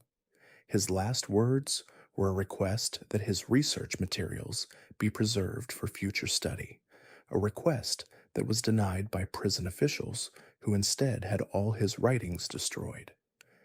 The abandoned switching station, where he had conducted his experiments, was demolished, and the railroad company implemented new security procedures designed to protect transients using their property for shelter. The case of Thomas Hutchinson highlighted the vulnerability of America's homeless population and the ease with which predators could exploit their isolation from mainstream society. His victims were remembered not just for the horror of their deaths, but for the lives they had been trying to rebuild when they encountered a man who saw them as nothing more than subjects for his twisted research into the nature of human suffering. The antique shop on Beacon Street in Providence, Rhode Island, had been in the Cromwell family for 4 generations, specializing in estate sales and rare collectibles that drew customers from across New England. Eleanor Cromwell was the shop's current proprietor, a cultured woman in her 60s who could discuss the provenance of Georgian silver or the authenticity of colonial furniture with equal expertise. What customers didn't realize was that Eleanor had been systematically murdering elderly clients for their valuable possessions, then selling those same items back through her legitimate business. Eleanor wasn't motivated by simple greed. She had inherited substantial wealth along with the antique shop, and her financial needs were modest. What drove her was something deeper, an obsession with beautiful objects that had been loved and cherished by their owners. Eleanor believed that when people died, their possessions became orphaned, and she saw herself as a kind of mercy killer who could reunite precious objects with someone who would truly appreciate their value. Eleanor Whitman Cromwell was born in 1932 into Providence high society, raised in a mansion filled with priceless antiques, and taught from childhood to appreciate craftsmanship, beauty, and historical significance. Her parents were collectors who traveled the world, acquiring rare pieces, and Eleanor learned to evaluate art and furniture with the same precision other children applied to mathematics or reading. By age 10, she could identify the maker of a piece of pottery from across a room, spot forgeries that fooled professional appraisers, and explain the historical context of objects that museums coveted. After graduating from Radcliffe with degrees in art history and business, Eleanor returned to Providence to help manage the family shop. She had a natural talent for identifying undervalued pieces in estate sales, developing relationships with elderly collectors who trusted her expertise, and creating an atmosphere where customers felt comfortable discussing their most prized possessions. Eleanor was genuinely interested in the stories behind each object, the memories and emotions that owners associated with their treasures. Eleanor's first murder wasn't planned, at least not consciously. In 1967, she was called to appraise the contents of a mansion belonging to Mrs. Constance Hartford, a 90-year-old widow who had decided to sell her collection and move to a nursing home. During their consultation, Mrs. Hartford showed Eleanor a collection of Tiffany glass that was museum quality, pieces that represented decades of careful collecting and substantial financial investment. Mrs. Hartford mentioned casually that she had no living relatives, that the glass collection would probably be sold to pay for her nursing home care, that she worried the pieces would be separated and end up with owners who didn't understand their significance. Eleanor listened with growing fascination, seeing an opportunity to preserve the collection's integrity while eliminating what she viewed as an obstacle to proper stewardship of beautiful objects. Eleanor returned to Mrs. Hartford's house the following evening with a bottle of wine laced with digitalis she had extracted from foxglove plants in her garden. She spent hours listening to stories about each piece in the collection, learning about the circumstances of acquisition and the memories associated with different objects. When Mrs. Hartford finally succumbed to the poison, Eleanor felt she had provided a service, allowing the elderly woman to die surrounded by her beloved possessions while ensuring those objects would find a more appreciative home. Eleanor staged the scene to look like natural death, positioning Mrs. Hartford in her favorite chair with a book and a cup of tea. The death was attributed to heart failure, and Eleanor was named as the estate appraiser who would handle the sale of the deceased's possessions. She acquired the Tiffany collection at a fraction of its market value, then spent months researching each piece and finding buyers who would treasure them properly. The success of her first murder convinced Eleanor that she had discovered her true calling. Over the next 28 years, she killed 36 elderly collectors, always people who had no close family members and whose deaths would appear natural. Eleanor developed expertise in various poisons and learned to select methods that would be appropriate for each victim's health status and medical history. Eleanor's victims were chosen through her professional network of estate sale customers, auction attendees, and fellow collectors. She identified elderly people with valuable possessions who were isolated, vulnerable, and likely to trust her expertise and friendship. Eleanor would spend months cultivating relationships with potential victims, learning about their collections and their personal circumstances before deciding whether they met her criteria for elimination. The murders themselves were always conducted with elaborate ritual. Eleanor would arrive with carefully selected poison, usually plant based toxins that would cause deaths resembling natural cardiac or respiratory failure. She would spend the victims' final hours discussing their collections, allowing them to share stories about favorite pieces and express their concerns about what would happen to their treasures after death. Eleanor saw these conversations as sacred, moments when she was absorbing the spiritual essence of objects along with the practical knowledge of their history. After each murder, Eleanor would acquire the victim's collection through her position as a state appraiser or through legitimate purchase from unsuspecting heirs. She had developed relationships with probate attorneys, nursing home administrators, and social workers who trusted her to handle estate sales fairly and professionally. No one suspected that the refined antique dealer was actually orchestrating the deaths that created her business opportunities. Eleanor's shop became a showcase for objects taken from her victims, though she was careful to wait appropriate periods before displaying obviously recognizable pieces.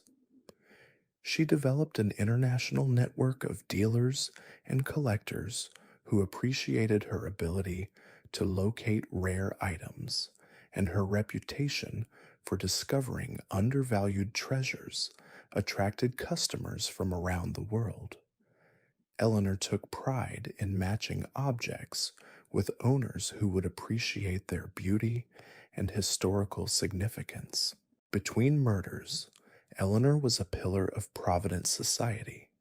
She served on museum boards, donated to charitable causes, and was frequently consulted by insurance companies and auction houses who needed expert opinions on valuable objects. Her shop was featured in antique magazines, and she was considered one of New England's most knowledgeable dealers in colonial and Victorian decorative arts. Eleanor's downfall came in 1995 when she targeted a victim whose death attracted more attention than she had anticipated. Professor Emeritus Dr. Margaret Thornton owned a collection of rare books and manuscripts that Eleanor coveted, including several items that belonged in major libraries rather than private hands. When Dr. Thornton died suddenly, after mentioning plans to donate her collection to Brown University, the institution launched an investigation to ensure their potential acquisition wasn't lost to other buyers. The investigation revealed inconsistencies in Dr. Thornton's estate sale, including the disappearance of several items that had been documented in insurance records but weren't included in the inventory handled by Eleanor's shop. When investigators examined other recent estate sales Eleanor had managed, they found similar patterns of missing high value items and elderly clients who had died shortly after expressing interest in donating their collections to institutions. Eleanor was arrested in her shop, surrounded by objects that had once belonged to her victims. She showed no surprise when the officers arrived, as if she had been expecting them. During her interrogation, Eleanor spoke about her crimes with the same passionate expertise she brought to discussing antiques. She described each murder as an act of preservation, a way of ensuring that beautiful objects would be properly cared for rather than abandoned or dispersed.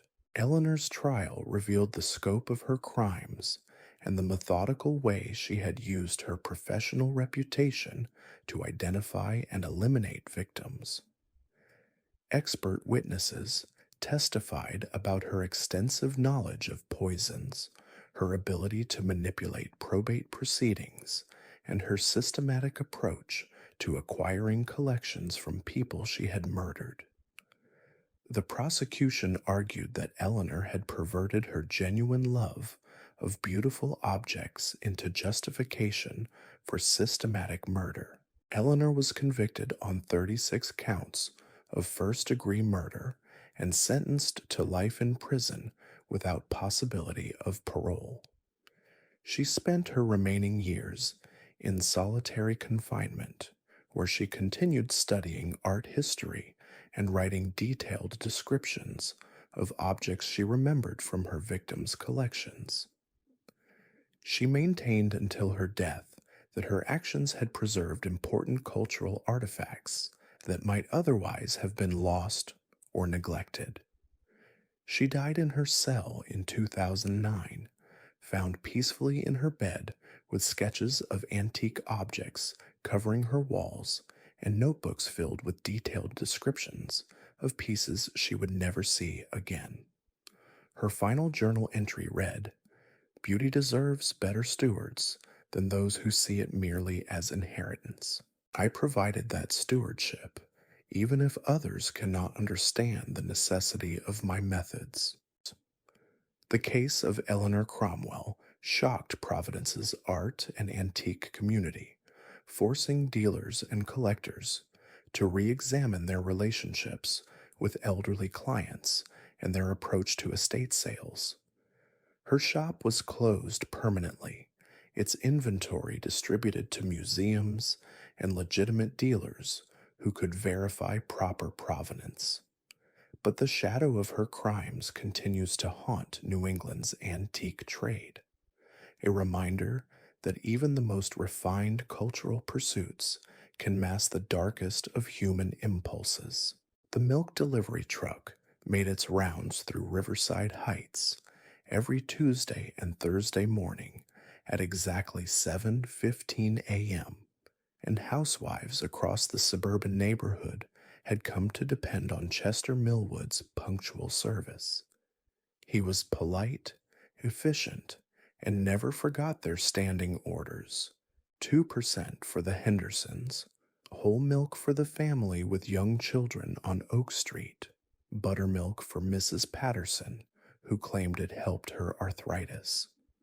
What they didn't know was that Chester had been selecting certain customers for special treatment, adding compounds to their milk bottles that would cause slow, agonizing deaths over the course of several weeks.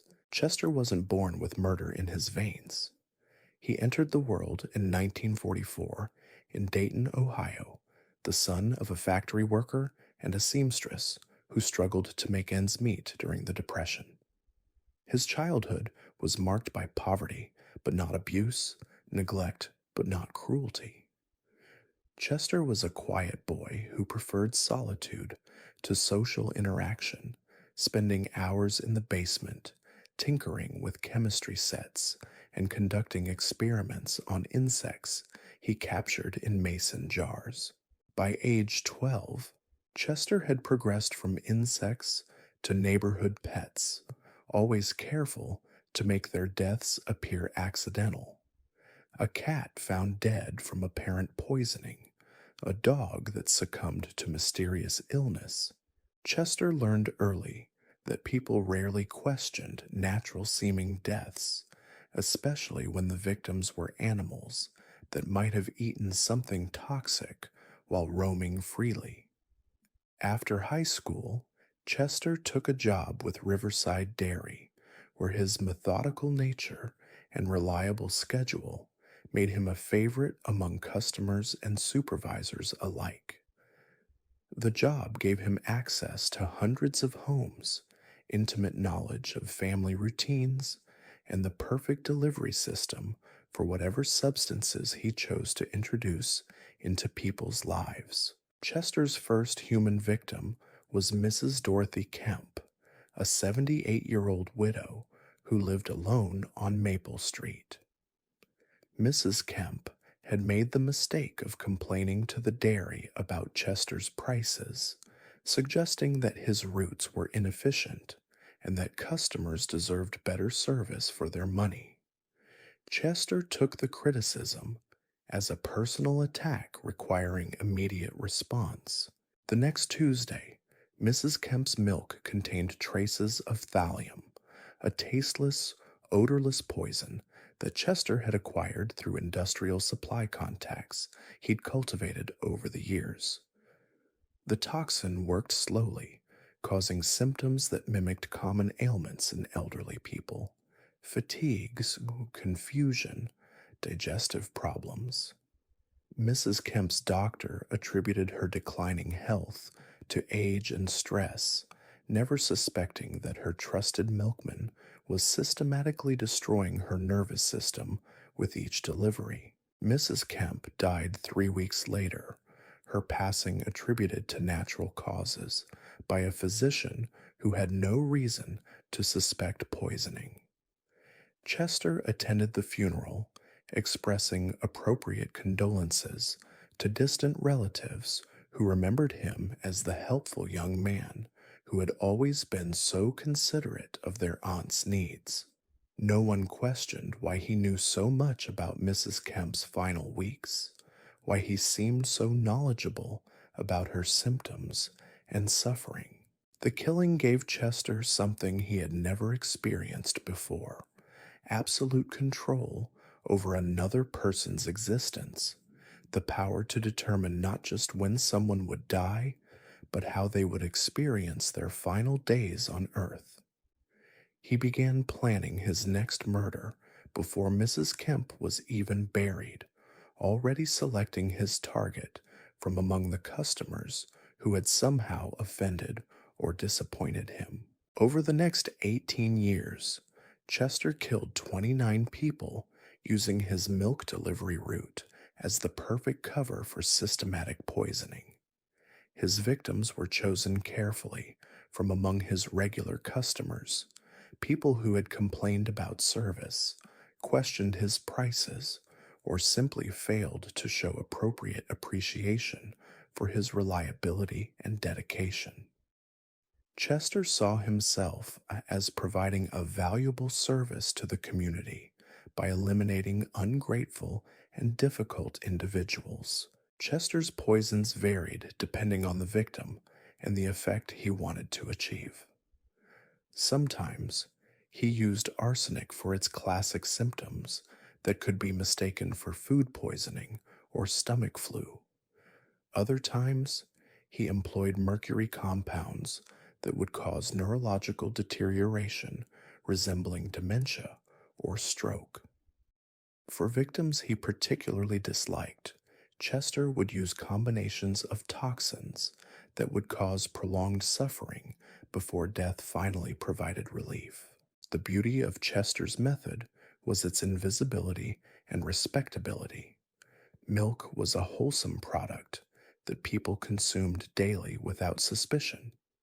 Chester's position as a trusted service provider gave him legitimate access to victims' homes and routines. Most importantly, the slow acting nature of his chosen poisons meant that symptoms would develop gradually, appearing to be natural illnesses rather than deliberate murder.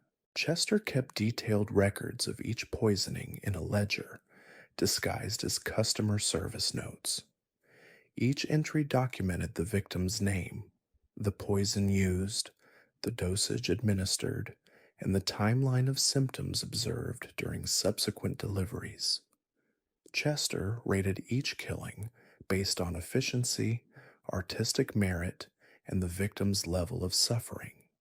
To anyone who might accidentally see the ledger, it appeared to be nothing more than a conscientious employee's notes, model employee, and neighbor. He never about customer preferences and service issues.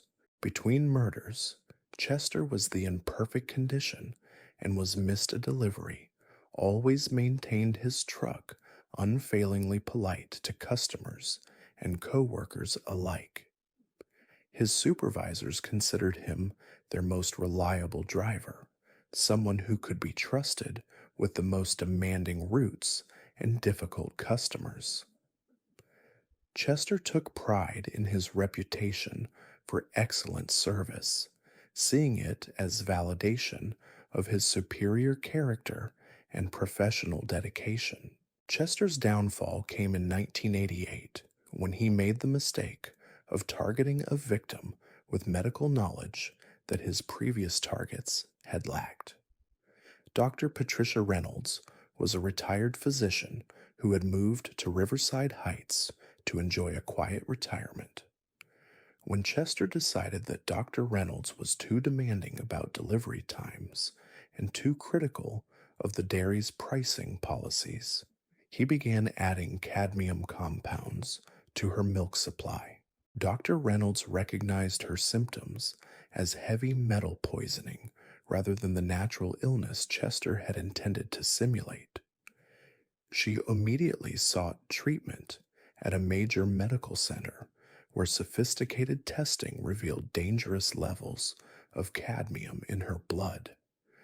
The discovery triggered an investigation that eventually traced the poisoning back to her milk supply and led investigators to examine other unexplained deaths in the neighborhood.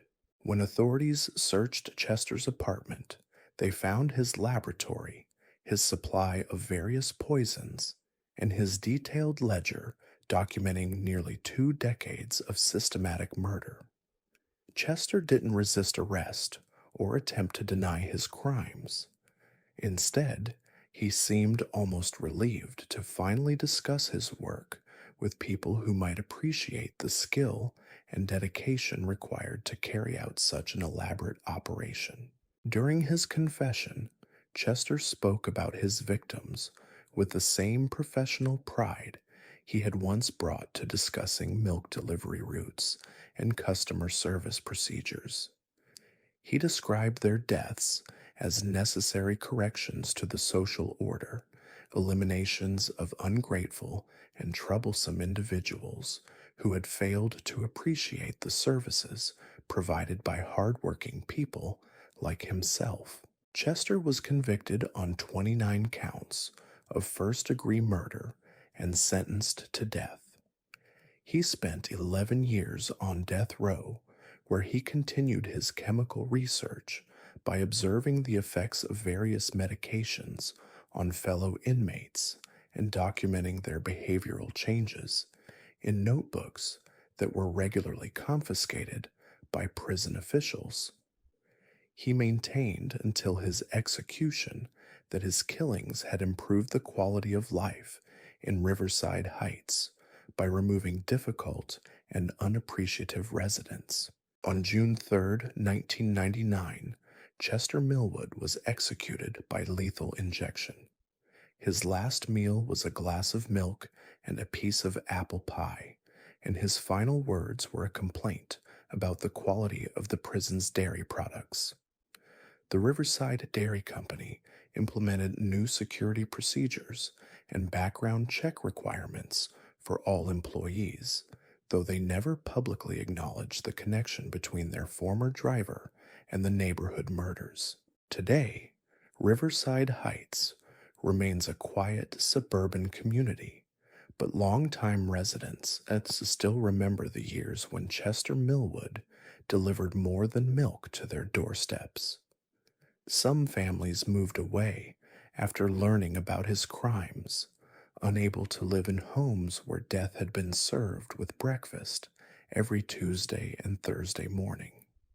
Others stayed but never again trusted the simple pleasure of cold milk with their morning coffee, always wondering what other seemingly innocent services might hide such calculated evil. The lighthouse keeper's daughter on Gull's Rest Island had been missing for 3 days when the Coast Guard finally received permission to search the isolated station. 43-year-old Ezra Blackthorne had been tending the beacon alone since his wife died in a boating accident 2 years earlier, and his 17-year-old daughter Sarah was his only companion in the windswept isolation of the Maine coast. When Sarah failed to respond to radio calls and Ezra's reports became increasingly erratic, authorities grew concerned about the welfare of both residents. What they found inside the lighthouse quarters was a scene that would haunt investigators for decades. Sarah's body was discovered in the basement, carefully arranged on a makeshift altar surrounded by maritime charts and nautical instruments. But the true horror lay in Ezra's meticulous journal entries, which revealed that Sarah was merely the latest victim in a killing spree that had been going on for over 15 years. Ezra Tobias Blackthorne was born in 1947 in a fishing village where lighthouse keeping was considered an honorable but lonely profession. His father had tended the same beacon for 30 years, and Ezra grew up understanding the isolation, the responsibility, and the strange psychological effects of spending months at a time with only the sea for company. What his father didn't understand was that Ezra had been using those long periods of solitude to develop fantasies about power and control that would eventually require human subjects to satisfy. After taking over the lighthouse duties in 1975, Ezra married a local woman named Catherine who seemed willing to embrace the isolated lifestyle that lighthouse keeping demanded. For several years, they lived peacefully on Gull's Rest Island, maintaining the beacon and providing assistance to vessels navigating the treacherous coastal waters. Catherine even gave birth to Sarah in 1978, creating what appeared to be a stable family unit, adapted to life at the edge of civilization. But Ezra's true nature began to emerge as the isolation took its toll on his psychological stability. He started experiencing what he called visions, elaborate fantasies about ancient maritime rituals that supposedly required blood sacrifice to ensure safe passage for ships. Ezra convinced himself that these visions were communications from the sea itself, instructions for ceremonies that would protect vessels from the rocky shoals that surrounded Gull's Rest Island. Ezra's first victim was a stranded sailor named Marcus Chen, whose boat had been damaged in a storm in 1983. Marcus radioed the lighthouse for assistance and was told to come ashore for temporary shelter while Coast Guard rescue could be arranged. Instead of providing aid, Ezra overpowered the exhausted sailor and dragged him to a hidden chamber beneath the lighthouse that he had been preparing for months. What happened to Marcus Chen over the next 18 hours was documented in Ezra's journal with ritualistic precision. Ezra believed that maritime spirits required specific ceremonies involving prolonged suffering and eventual death by drowning in seawater he had blessed according to procedures he claimed to have learned through his mystical visions. Marcus died screaming as Ezra held his head underwater in a basin while chanting what he believed were ancient nautical incantations.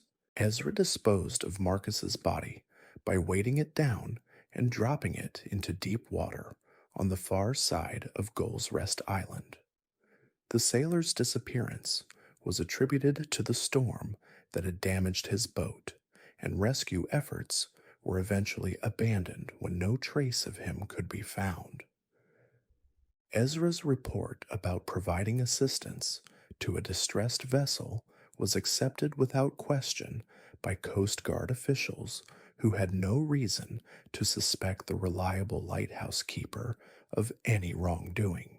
Over the next 12 years, Ezra killed 11 more people using his lighthouse position to lure victims into his ritualistic trap. Stranded boaters, Coast Guard personnel conducting routine inspections, supply boat crews who came ashore during bad weather, anyone who found themselves alone with Ezra on Gull's Rest Island was in mortal danger of becoming part of his twisted maritime ceremonies. Ezra's wife, Catherine, became suspicious of her husband's increasingly strange behavior around 1990, particularly his obsession with nautical history and his claims about receiving supernatural guidance for lighthouse operations. When she threatened to report her concerns to authorities, Ezra decided that she too required ritualistic elimination to protect his sacred mission. Catherine's death was staged to look like a boating accident. Her body never recovered from the supposedly rough seas where Ezra claimed she had been thrown from their small craft. With Catherine gone, Ezra's relationship with his daughter Sarah became increasingly disturbed. He began indoctrinating her into his belief system, teaching her about the maritime spirits that supposedly guided their family's lighthouse duties. Sarah was isolated from outside contact, educated entirely by her father, using materials that emphasized oceanic mythology and ritualistic practices that Ezra claimed were essential for proper beacon maintenance. These are the killers history forgot, the monsters who never made headlines, the predators who slip through the cracks of time and memory. They didn't seek fame or recognition. They didn't taunt police or leave cryptic messages. They simply killed, methodically and quietly, leaving behind trails of bodies and broken lives that were often attributed to accidents, natural causes, or random misfortune. What makes these cases so disturbing isn't just the brutality of their crimes, but the ease with which they operated in plain sight. They were neighbors, co-workers, trusted community members who wore masks of normalcy while conducting experiments in human suffering. They remind us that evil doesn't always announce itself with dramatic gestures or obvious warning signs. Sometimes it wears a friendly smile, carries a clipboard, and offers to help. The victims of these forgotten killers deserved better than to be reduced to statistics or case files gathering dust in archives. They were real people with real lives, dreams, and families who loved them. Their stories matter, even if their killers' names have faded from public memory. Sweet dreams.